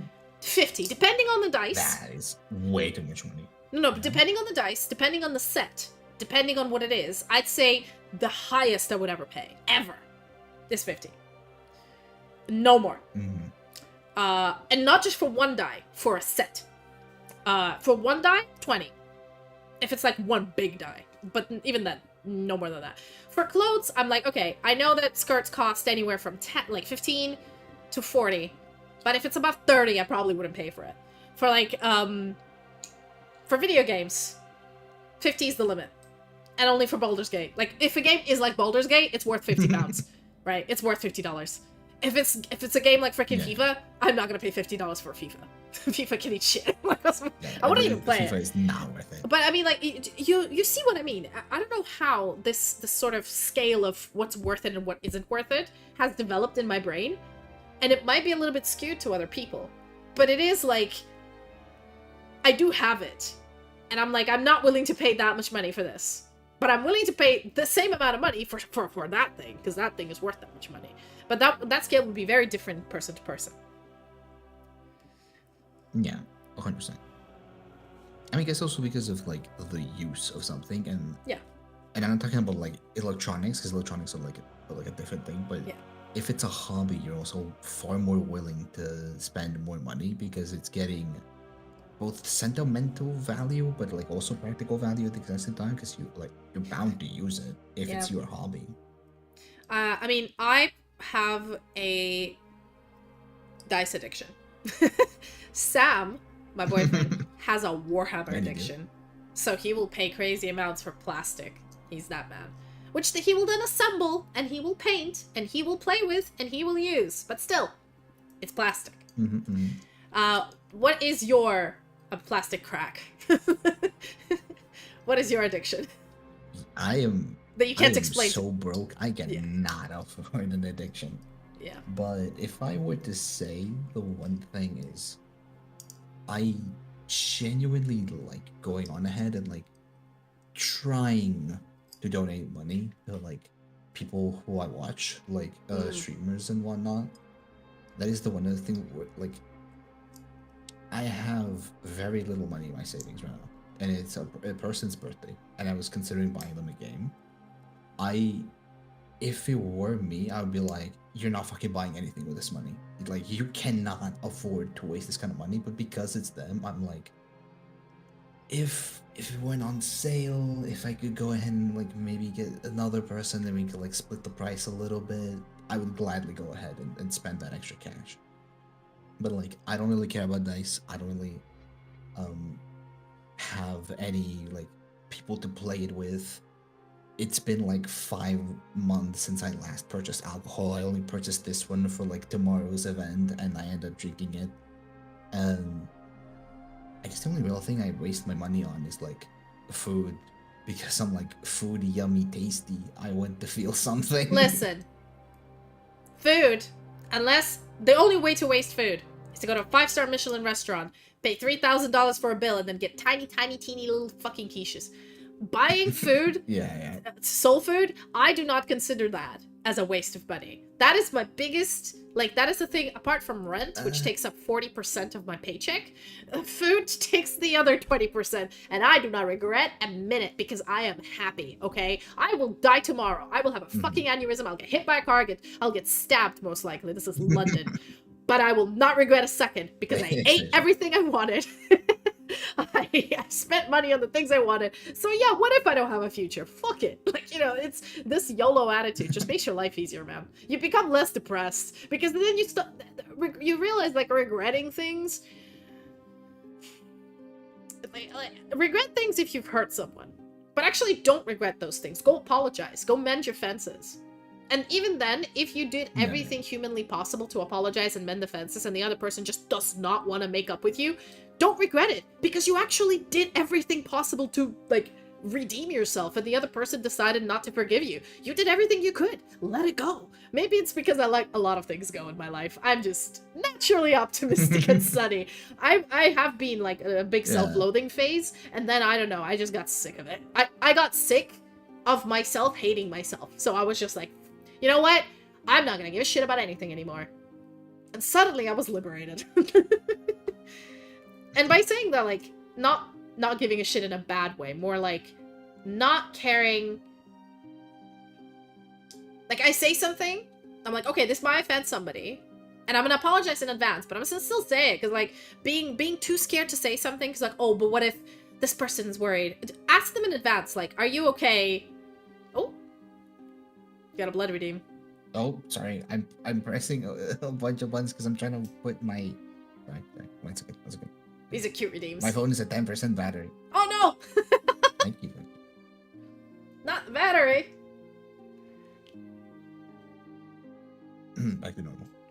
But yeah. I think it's years and years of being worried about what other people think of me in like trying to integrate into different schools and different societies. You know, going from a liberal Russian society to a Muslim society and then to Western society and being like, I want people to like me. Having spent 20 years doing that, I suddenly went like, I'm tired. I'm just tired. And you know what? I was afraid my friends are going to leave me. Much. Yeah. I was afraid my friends are going to leave me. But guess what? None of them did. They all said like, you just stop being really stressed and neurotic. You're just normal now. But you're the same. So I'm like, oh. You're just better now. No, it's like you're just more relaxed now. Like you were always, I always felt like you were on edge. And whenever you got drunk, you were crying because you were so stressed. And now you're just not. But you're the same. And I went, oh. I was worried for nothing. They went, yeah. Basically. And I went, oh shit, okay. And once, you know, but I know somebody else telling you this is like, yeah. But I feel like one day it does happen to everybody. It just hits you when you become too tired to give a shit. Some people it hits when they're really old and they're retired, right? That's when a lot of people, when they retire, they completely change personalities. And you're like, what happened to you? It's like, no, I was pretending for 60 years of my life. And now I'm finally free. Yeah, I get that. Some people hit it in their 20s. Some people hit it in their 30s. It depends. But everybody eventually gets tired of pretending. Or tired of giving a shit. Or tired of posing and, you know, tired of keeping up in appearances or masks or whatever. And they just relax. And I feel like this is how you get to know a person, is to put them in a setting where they can truly, fully relax. And that's who they really are. And if you like them, you can be friends with no problems. Yeah, no, I 100% agree with that. Yeah. I just feel like, yeah, no, this is just like a very personal thing. If like, I thought at least that I reached that sort of point where it's like, oh, I don't really care anymore about like anything or anyone like that. But rather than feeling liberated, I just felt more void. It was just like, you really have nothing to really live for. It's just the sort of thought that went through my mind. Yeah. Whereas like, if you don't really have anything to pursue, like if you try to completely diminish all your stress, it's like, what even are you at the end? Yeah. But hey, it's just like life. No, yeah, it's the same thing that hits you. It's called existential dread. It's pretty normal. It's a lot of people. Hits some people harder. It doesn't hit stupid people. Because stupid people find, you know, they're happy. Yeah. They don't need to worry about this. People who are like, my life is the gym bros. They don't have existential crises. They worry about gains, okay? So, you know what? If you are suffering from an existential crisis, you can at least say this. At least I'm a well-read intellectual individual who is suffering from an existential crisis. So back in the day, in the Byronic times, you would be called a Byronic hero. So highly intelligent. The more depressed you were, the more intelligent you were. So, you know, the burden of knowledge, as they say. So even that, you can spin and say, hey, guess I'm smart. If I'm so depressed, guess I'm just very smart and very sensitive and very intelligent, which you are, Belle. You definitely are. So there you go. That's evidence of that.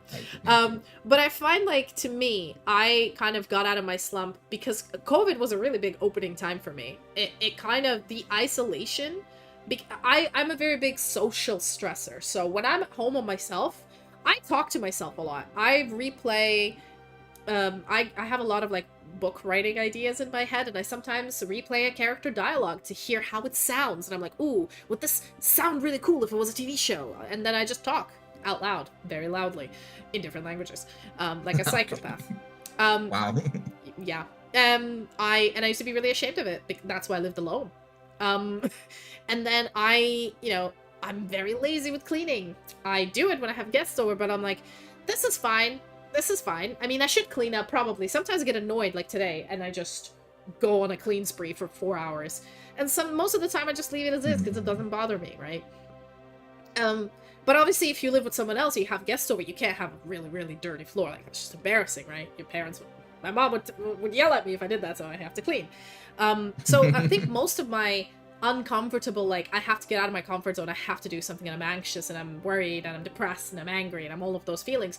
Oh, I've realized it always happened because I was either inviting people to my house or going out with people and wanting to have them like me, wanting to impress them, have dressed nice to fit with them, be interesting to them. And when COVID happened, I realized, like, I am on my own.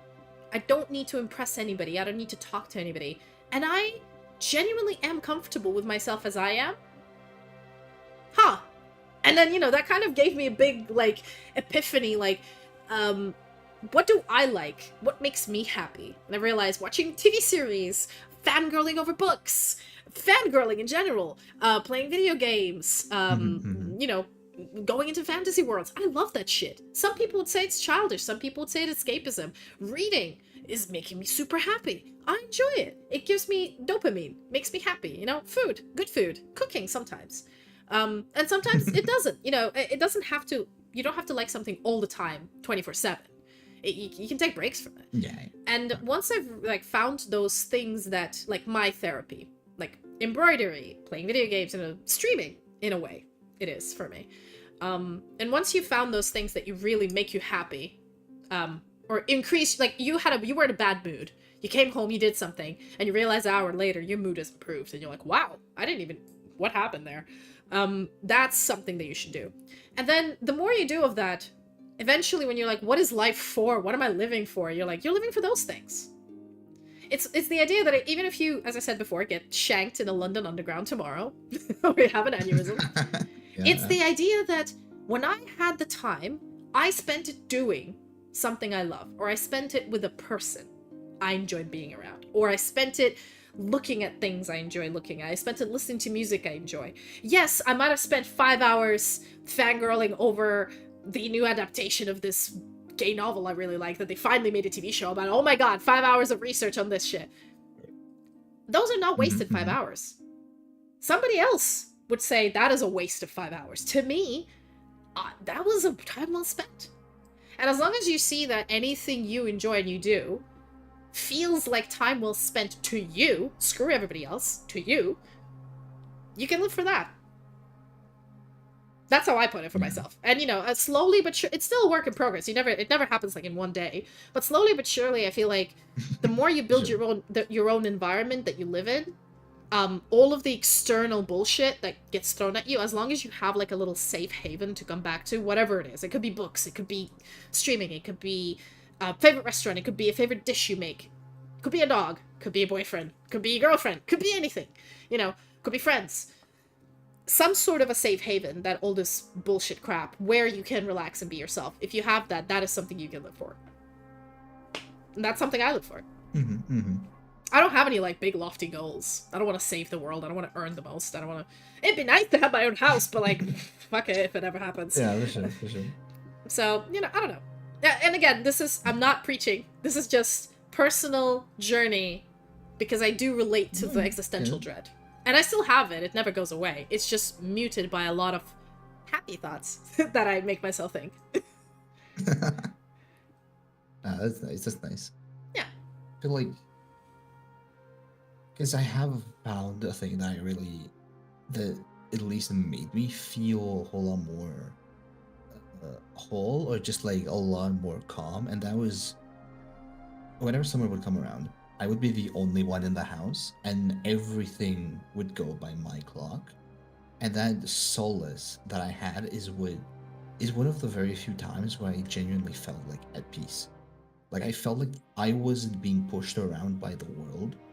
I felt like I could move at my own pace, do all the things that, like, a good adult should do. Like, I went and bought groceries wherever I needed. I designed by myself what I needed to buy. I cleaned the whole house, I cleaned dishes, and I genuinely enjoyed that.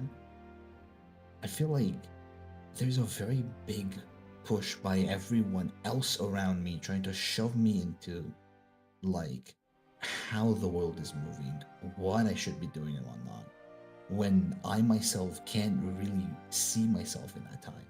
I'm constantly chasing and chasing and chasing. And this is like, yeah, the exact same thing that's happening right now, where I'm trying to find an internship, and my parents are like, hey, it's been a long time. Hey, it's been like, I am yeah, no. doing shit. Listen, I'm trying to find, like, I'm talking with Japanese. Yeah. I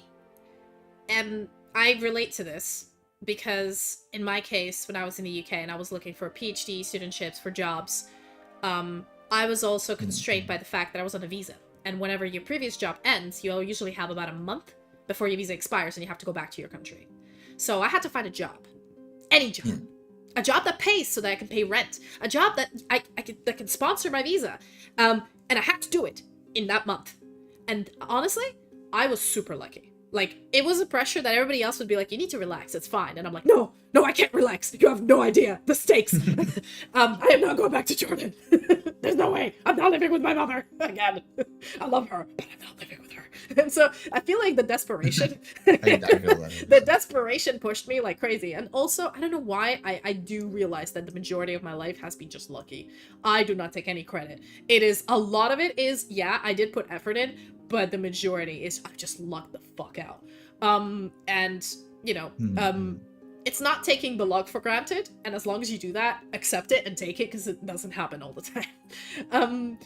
And I guess, in my case, yeah, there is this big push of, like, you need to do this now, I need to do this here, but I've recently, only when I turned 30, and I think when you live far away from this influence of people telling you what to do, when you live by, that's why I said COVID, when you live by yourself, there was like nothing to do. You were stuck in your house, right? You could go to get groceries anytime. You could go clean the house anytime.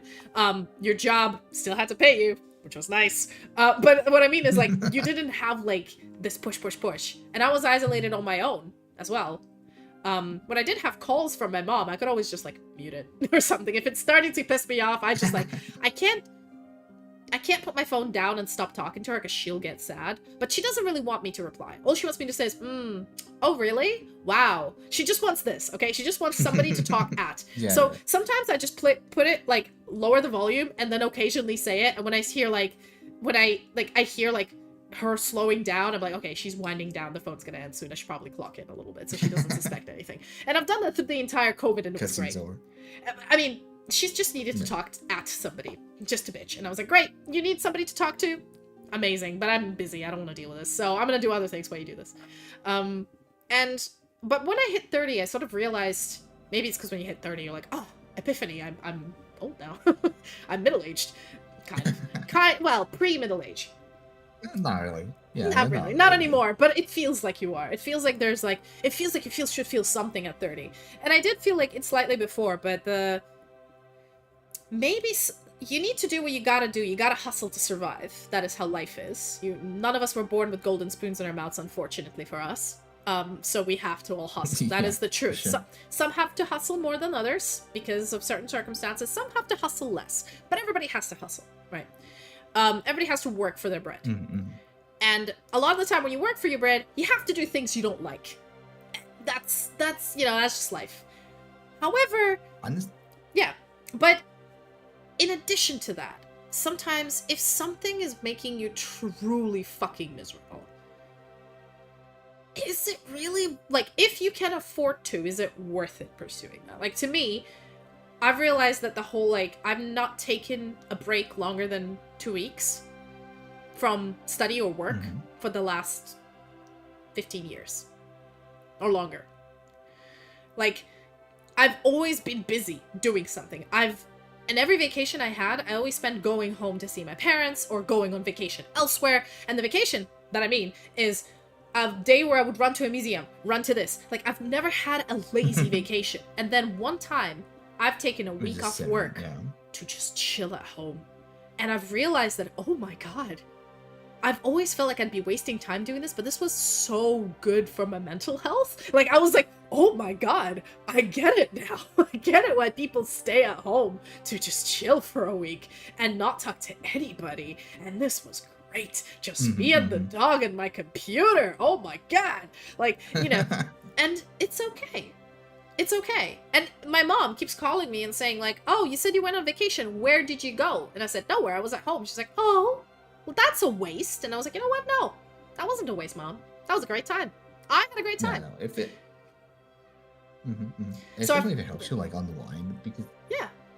But sometimes what I mean is, I know when you live with, like, when I lived with my mom, I could not talk back at her. I was like, okay, this woman controls everything in this house. This is her house. Her rules. I just live here. But when I had my house, I was like, no, you know what? My house, my rules. I'm doing it this way. You're a guest in my house. If you disagree, kindly fuck off back to where you live. I love you, Mom, but this is how I live. You're welcome to come, no, but your rule ain't gonna work here. And sort of, sometimes it's scary because you love these people. These people who push you, and you don't know how to tell them to stop, because they probably never will. And you know that they're not doing it because they hate you. They're doing it, but it's stressing you out. And sometimes I feel like it's okay to tell them this. It's okay to say, hey, you know what? Guys, can we not talk about this? Because the talking about it is stressing me, and I can't get to doing it because I'm too stressed because we were talking about it. No, yeah, I 100% agree with that. Yeah, because sometimes a lot of the time these people don't realize that they're pressuring you. To them, their brain works on that wavelength, and they're thinking they're helping you, but actually, they're stressing you out. Like, I stopped telling my mom anything to do with my immigration status, because everything in here in the UK takes months to resolve. And if I told them I applied for, like, citizenship, every week they'd be asking, did you hear any news? And I'm like, that would stress me out, because I can't do anything about it. And I'm like, stop asking me! So, you know what? Last few things, I didn't even tell them I applied. I told them after I got it. I was like, yes, you know, by the way, 8 months ago I applied for this. And now I got it, it's all good. You can ask me all the questions you like. Now that it's done. Now that I'm no longer stressed. Same thing with my boyfriend. I wasn't hiding it, but I didn't tell them for like 8 months because I knew my mother was gonna grill me. And then after 8 months, I'm like, yeah, we're pretty, okay, we're going steady. We're pretty, okay, I should probably tell her. I should probably tell her. So you learn how to deal with people like this. Yeah. But you were more important, so that's all you need to know. Your time is precious. Your mental health is precious. Your mental wavelength is precious.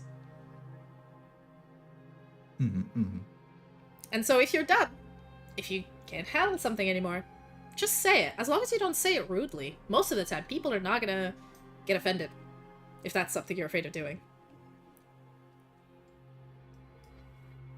Yeah. Thanks for the pep talk. Yeah, sorry I just went on a full rant. It's because I'm always afraid of offending people. I'm always like, oh, how do I tell people I just don't want to do this anymore and I want to leave? I stayed on so many, like, night outs until 3 a.m. because my friends wanted to dance, and by 11, I was done. I wanted to go home to my pajamas, but... Jesus Christ. I couldn't, because my friend asked me to go with her, and there's a group of girls, and they're all having fun, and I'm like, yay, I want to go home to my pajamas, but I can just bail, so I'm just gonna keep going. And then until 3 a.m., I'm like, God, I hate this. I'm not even drunk anymore. Yeah, thankfully, I did not have that. But, you know, it's the FOMO, it's the feeling of wanting to fit in. Everybody goes through this. I think I've forced myself to grow out of it early. But, you know, everybody's going at their own pace. Anyway, mental health talk aside, it's probably very late where you are, because you are 2 hours ahead of me. I'm sorry if we've delayed. How are you feeling? It's almost 2 a.m. Yeah, you feeling tired? Should we wrap this up soon, or are you good to talk a bit more, or what do you think? I am a little bit tired, but like if the conversation is like a little more chill, I can probably handle talking for a bit longer. Yeah, I think we can. I always sort of look for one last thing, like one last topic of conversation. Is there anything apart from the whirlwind of crap we've covered today, from cocktails to crisp flavors to trauma dumping to mental health discussions to Christmas traditions to languages? Don't forget about talking about fine china and fashion historical accuracy in games and movies. That too. True. Is there anything else that springs to mind to you that you would like to, I don't know, maybe like a statement to say or something to ask, or I don't know.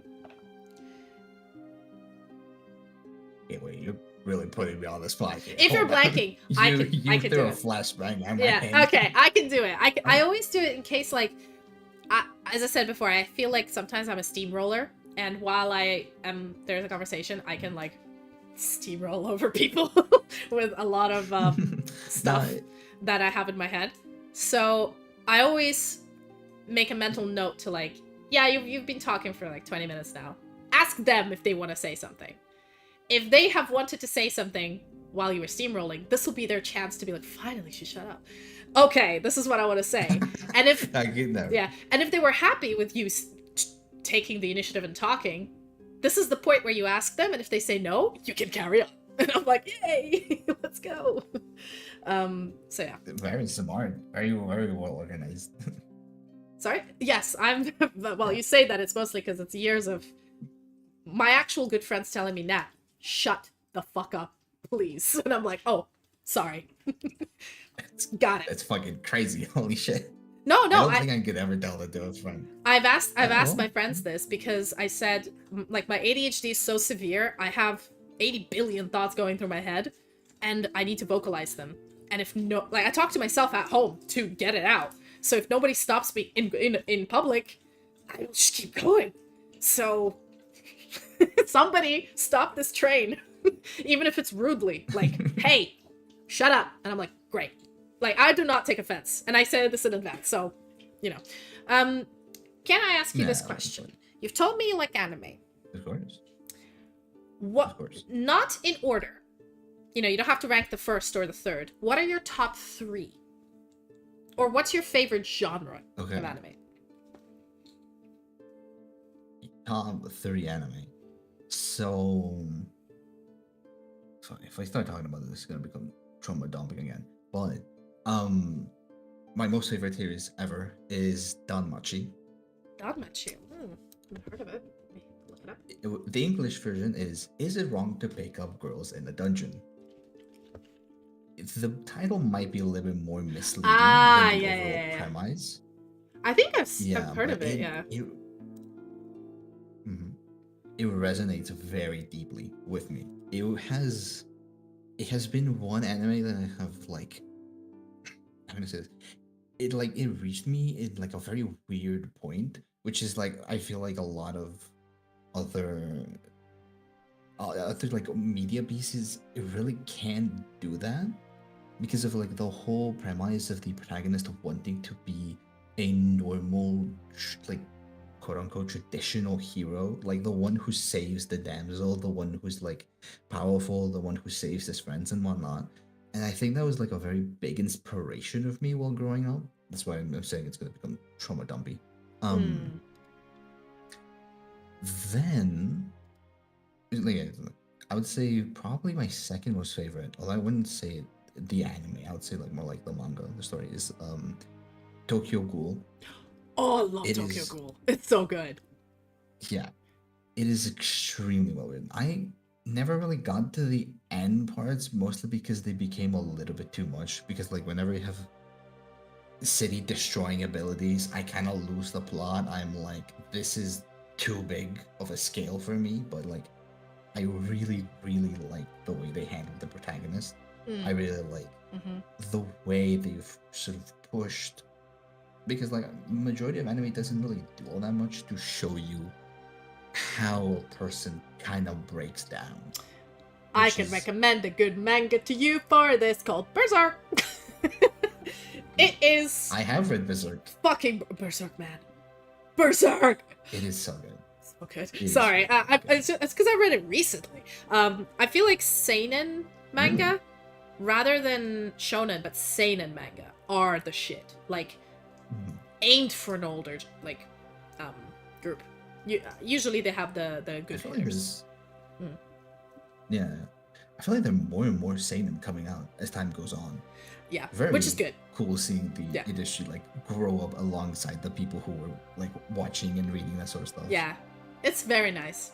I feel like this is the millennial. What is it called? Yeah, the vindication of the millennial. The one few things that we do have left. Yeah. Third one's like, I can never really have a good third one. Like Berserk would probably be up there, but like Vinland Saga is also really good. Yes. Even if I don't really agree with the message. Yeah. How about we can, I mean, this is something I can agree with, but I sort of put Berserk, Vinland Saga, there's one called History. There's quite a few like this. Like, it's a seinen story that could be, it's based off maybe of the West or like either fantasy. They always have this very gritty drawing style, and it's like heavily grounded in realistic themes, not necessarily realism as the world, but it's very heavily discussing like mental health, discussing death, destruction, war, you know, all of these themes in a very interesting and adult way, and all the characters are flawed. There isn't a single character that's not flawed. There could be a little bit of comic relief, but it's like very rare. Like, I enjoy those kind of manga. So like even Vinland Saga, like, I've not seen the anime, but the manga, there's barely any comic relief in there. Like, there's some, but it's rare. Yeah, it's very. And I feel like that is a whole genre of these like historically inspired, because there's like one called Monogatari or Emma or you know, especially like Western theme. I don't know why they just like the West, or like the one that they made the Chinese drama about called The Long Ballad. Oh my god, the drama is so good and the manga is so good. I'm blanking. Sorry. Fuck. No, you're good. It's called like, it's the TV series came out in 2020. It's called The Long Ballad, and it's about this princess in the Tang Dynasty in China, which is 9th century BC. Around the same time that the Vikings were doing their shenanigans, but on the other side of the world. And basically, the story is based, there is an actual historical event where the crown prince and all of like his family and his military were murdered by his brother, who then became one of the greatest emperors of the Tang Dynasty. And not in like the bloodthirsty way, actually. This was the only like bloody event in his entire rule. The entire rule was prosperous and dealt through diplomacy and you know, trying to prevent wars rather than start them. And like a lot of historians, it's called the Xianwu Gate incident. And a lot of historians, like, of course, blame him for, you know, sibling side, I guess. I mean, it was common in China at the time. But the whole idea was his father, the emperor, didn't do anything to him about it. He then made him crown prince. None of the other brothers had any objection to this happening. So everybody's like, maybe the crown prince was actually a big asshole, and this might have been a good move. But nobody knows, again, you know, because the records of the time are very, like, they're there, but they're very cold cut. You know, it's very factual. There's no emotional or, you know, anything could have happened secretly, you know, as they say. So the story is about the daughter of the crown prince that got murdered, and she survived. And obviously her uncle murdered her dad, murdered her mom, murdered her entire family. And she was like, and it's the uncle that like, her own father was quite estranged from her, but her uncle raised her. And taught her how to do kung fu and taught her how to fight, even though she's a girl, you know, and this is the uncle that she loved that killed her own dad. And she was like, okay, no, I'm gonna kill this asshole. I'm gonna run away, I'm gonna get an army, I'm gonna do anything. And the whole story is driven by single-minded revenge. Like, the main character just wants revenge. And she goes through a lot of shit. And because of her desire for revenge, a lot of good people lose their lives. And she realizes by the end. But this is it's an interesting story of, like, your motives. Like, you are the main character, yes. You are pretty cool and strong and smart, but you're not the smartest one. You're not the strongest one. You're not the coolest one. You're still stupid. You're still young. And you're doing this for the wrong reasons, which causes people to die. And you realize this by, like, the climax of the series. And you try to change. And then the journey of the person of growing up, and I mean, I can spoil it for you if you want, but anyway, eventually she kind of realizes that it's not worth it.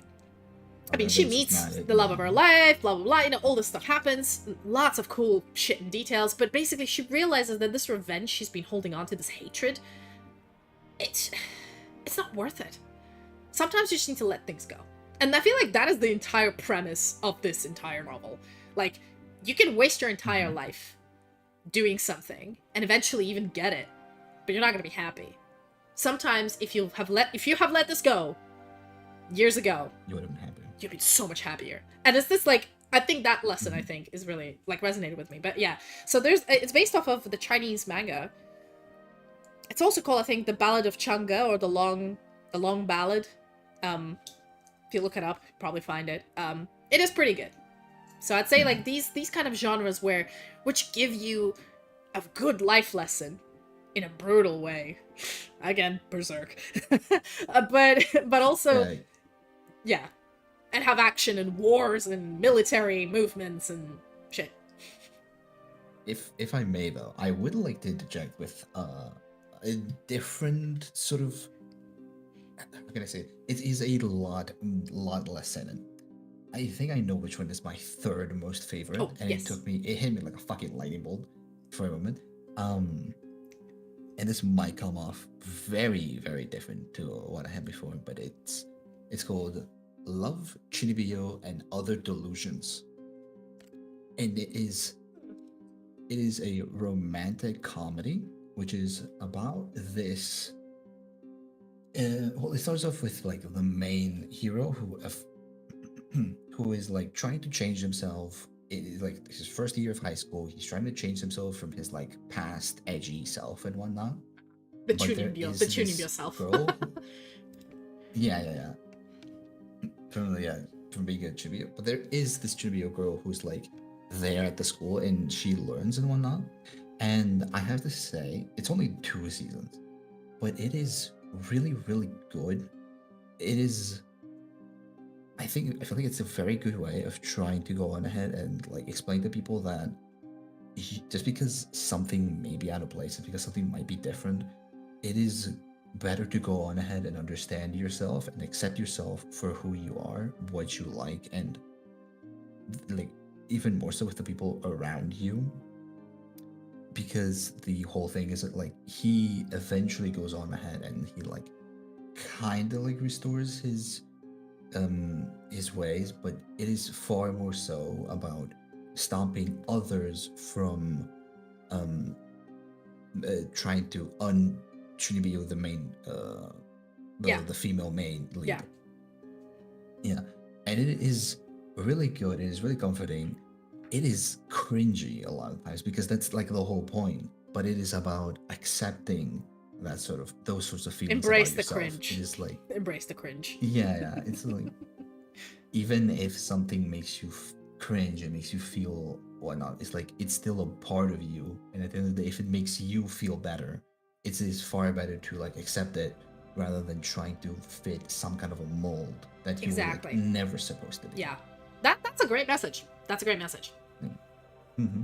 So, and does it like in a really cool way. Oh, okay.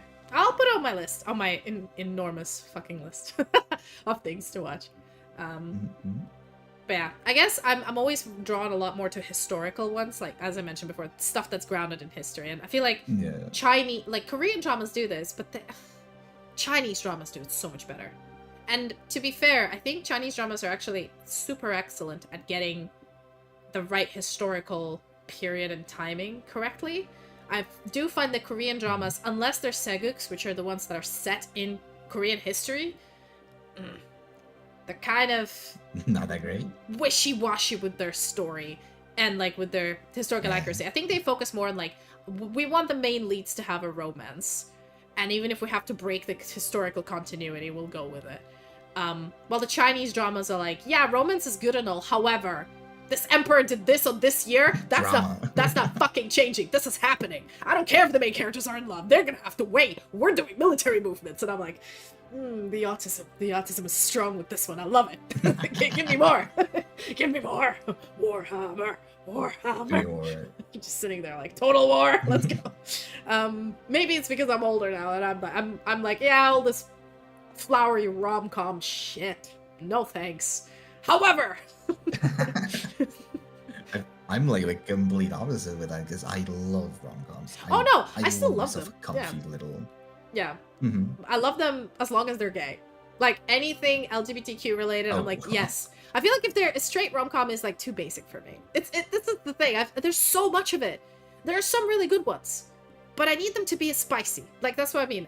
The Outlander. It's a pretty like this woman falls in love with this Scot, and it's just the bomb, like romance that completely changes her entire life. It's so dramatic.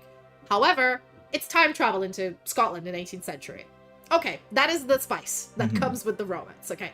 Now, even if you give me a straight romance, okay, between this woman and between this man, maybe on Christmas, this man is a medieval knight that time traveled into the reality and he has to go back at some point. Yeah, give me that kind of spice. I'll take it. The Night for Christmas. Yeah, it's a Hallmark movie, but it's a good... I liked it. Do you know what I mean? Very Hallmark. Yeah, very Hallmark. But this is what I mean. If you give me romance of like, okay, this is high school, this new kid shows to the school, and he's like, I want to fit in. My parents are very religious, and like, I don't know, we're kind of poor as well, and this popular girl likes me, and I want to hang out with her, but I'm gay. Or am I? I don't know. But like, I like her. Maybe I'm bi. I'm confused. Okay, that's an interesting spice. It's not like very straightforward. There's a lot of drama going on here. And the main character's a bit of an asshole. But you know, all kids at 16 are. So you're just like, okay, I'll buy it. Interesting premise. Let me see this. Interesting. Not really an asshole at 16. Yeah, everybody's an asshole at 16. It's fine. It's fine. You're supposed to be. And then, but by asshole, I mean like, you're so busy figuring yourself out, you can be really shitty to other people. Not on purpose. And you only realize that it's a shitty thing to do when you look back at it. But in the moment, because you were put on the spot, you just do something. I mean, I've now that I say, I remember doing lots of stupid things, not to hurt other people, but in hindsight, even doing what I was planning to do probably wouldn't have hurt anybody anyway. So I did that for no reason. So I was a bit of an asshole. That's kind of what I mean. Being an asshole. Like, you're so focused on yourself or figuring yourself out. You have blinders on. You do not see. You're missing yeah. Yeah, you like somebody said something and you're like, oh my god, they hate me. They hate me. They never want to be friends with me. But actually, like, when you look back at it, you're like, that actually was a harmless, just a phrase. They didn't mean anything by it.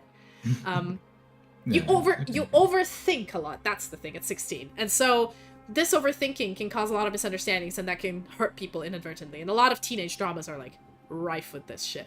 Which I do enjoy. Yeah, for sure.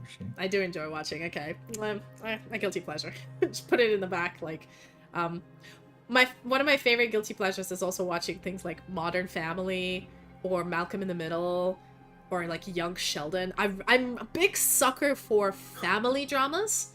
No, I don't like sitcoms. Those are stupid. I like family dramas where you have a mom and a dad and like 3 kids or 2 kids, and there's like maybe one of the kids is a super genius like Sheldon, and you're like, oh, or one of the kids is smart like Malcolm, but their dad is just insane, and their mom is a tiger mom, and you're like, oh boy, and all of the kids are interesting in their own crazy ways. This family is so dysfunctional, but sometimes they're just such a great family, and you're like, what? This is interesting to watch. I'd say Modern Family, it has a lot of characters, and a lot of people are like, it's so cringe.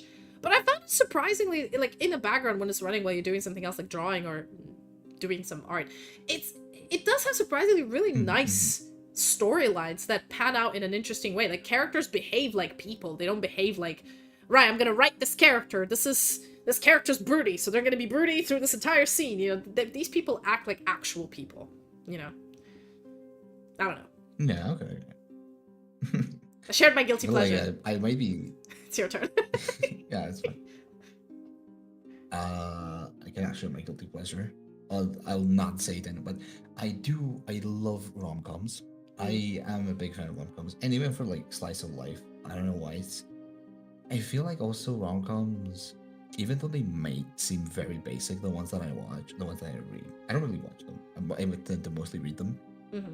They all have like really good, really nice undertones.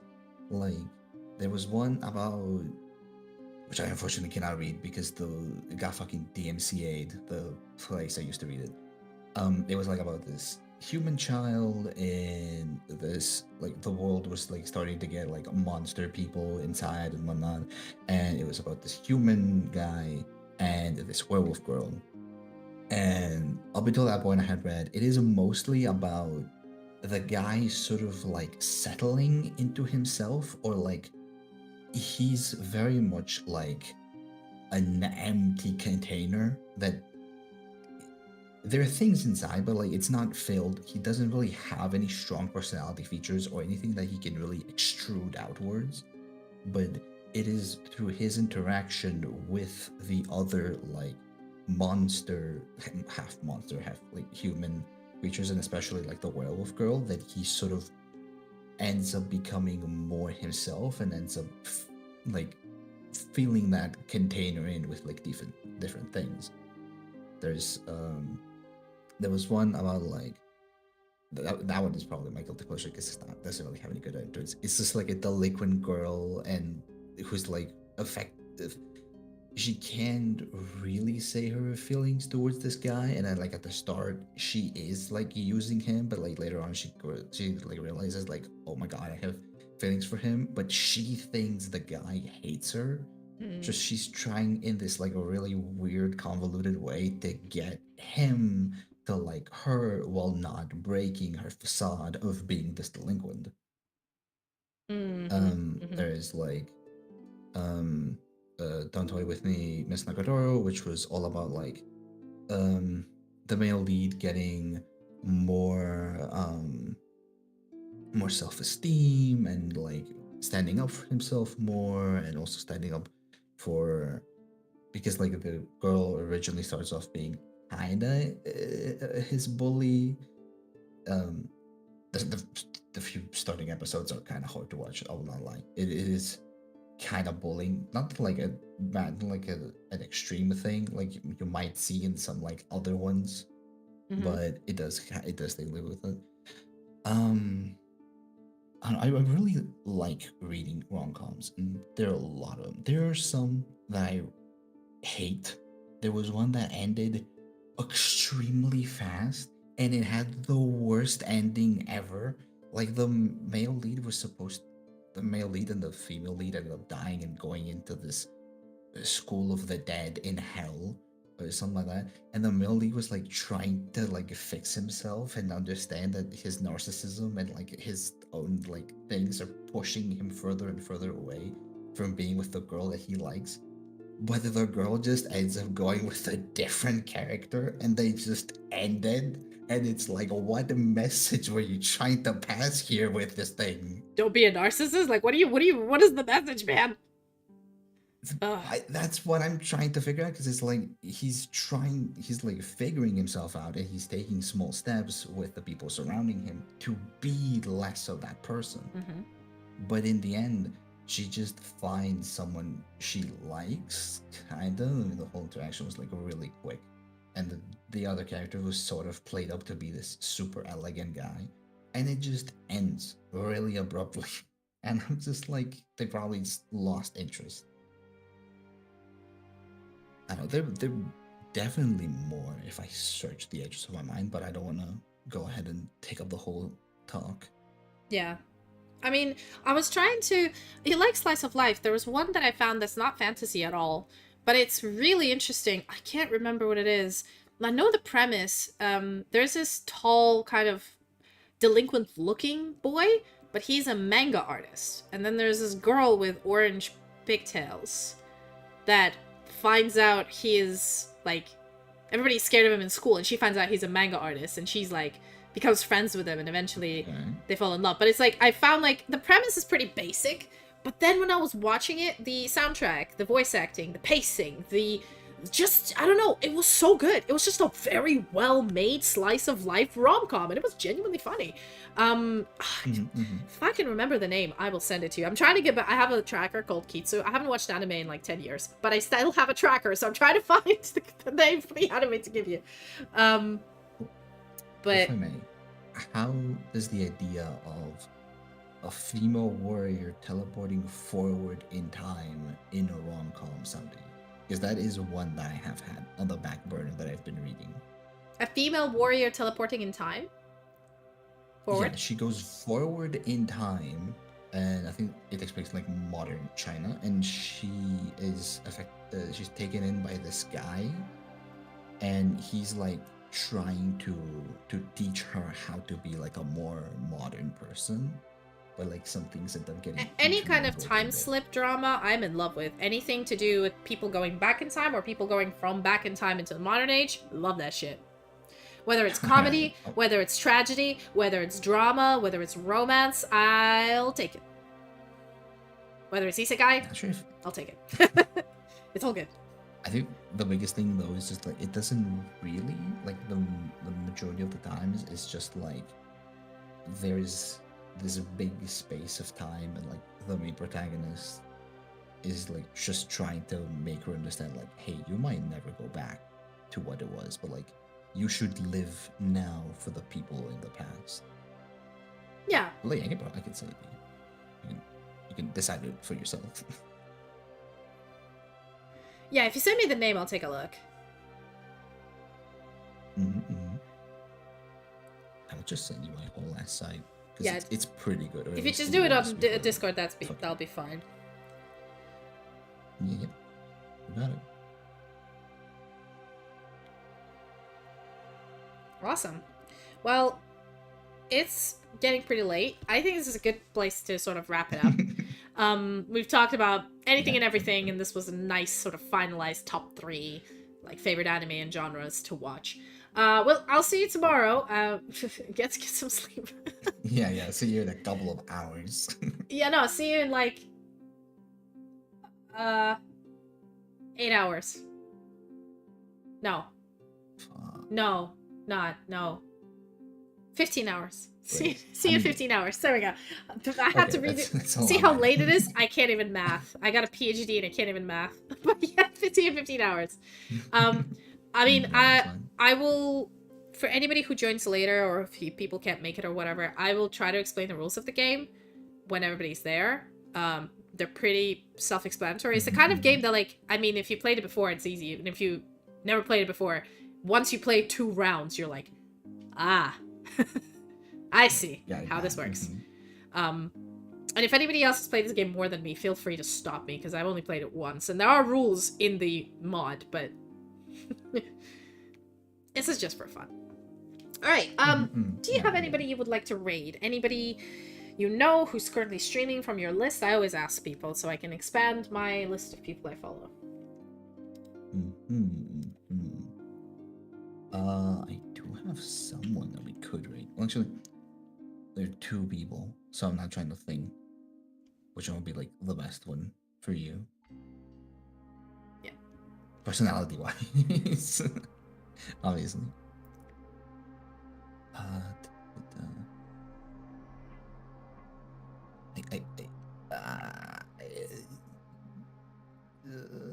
Sure.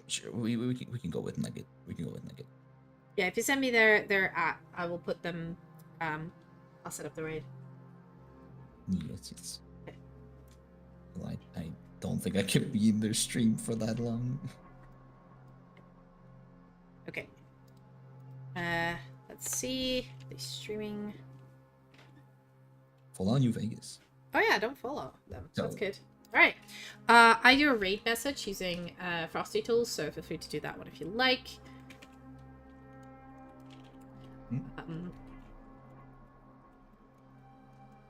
Do you have yeah, the raid message will pop up. Not the first one. There's a second one, and yeah, this should be a lot of fun.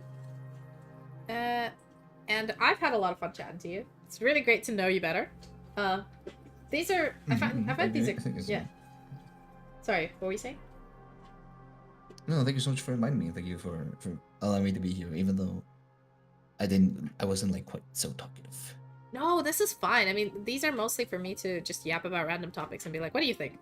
And then maybe somebody teaches me something new. Like, I didn't know there were so many flavors of crisps. I feel like every time I go on this, I end up learning at least one new thing about a new topic. And to me, that, like, I just like chatting to people, but this itself is already, like, is how I can excuse... If my mother asks, is it worth it spending 4 hours doing this, I can be like, I have learned that there are... that in the Greek tradition, there is this. You say it's useless knowledge. I say it makes me a more well-rounded person. Now shut up and let me be. But... You're becoming like one of those gods, like collecting all the knowledge of the world. Hey, listen. I would probably be the god of knowledge. Like, I love all sorts of crazy random knowledge. Random facts galore. I am a Redditor's wet dream of like, did you know? I'm like, oh no, I didn't tell me. Usually people usually people find these people annoying. I'm the one that's like, oh, I didn't know that. Tell me more. Oh shit, we're raiding. Yeah, we were already. I was like, should I tell you or should I not tell you? Sorry. All right. Well, goodbye, everybody. Go off to the raid.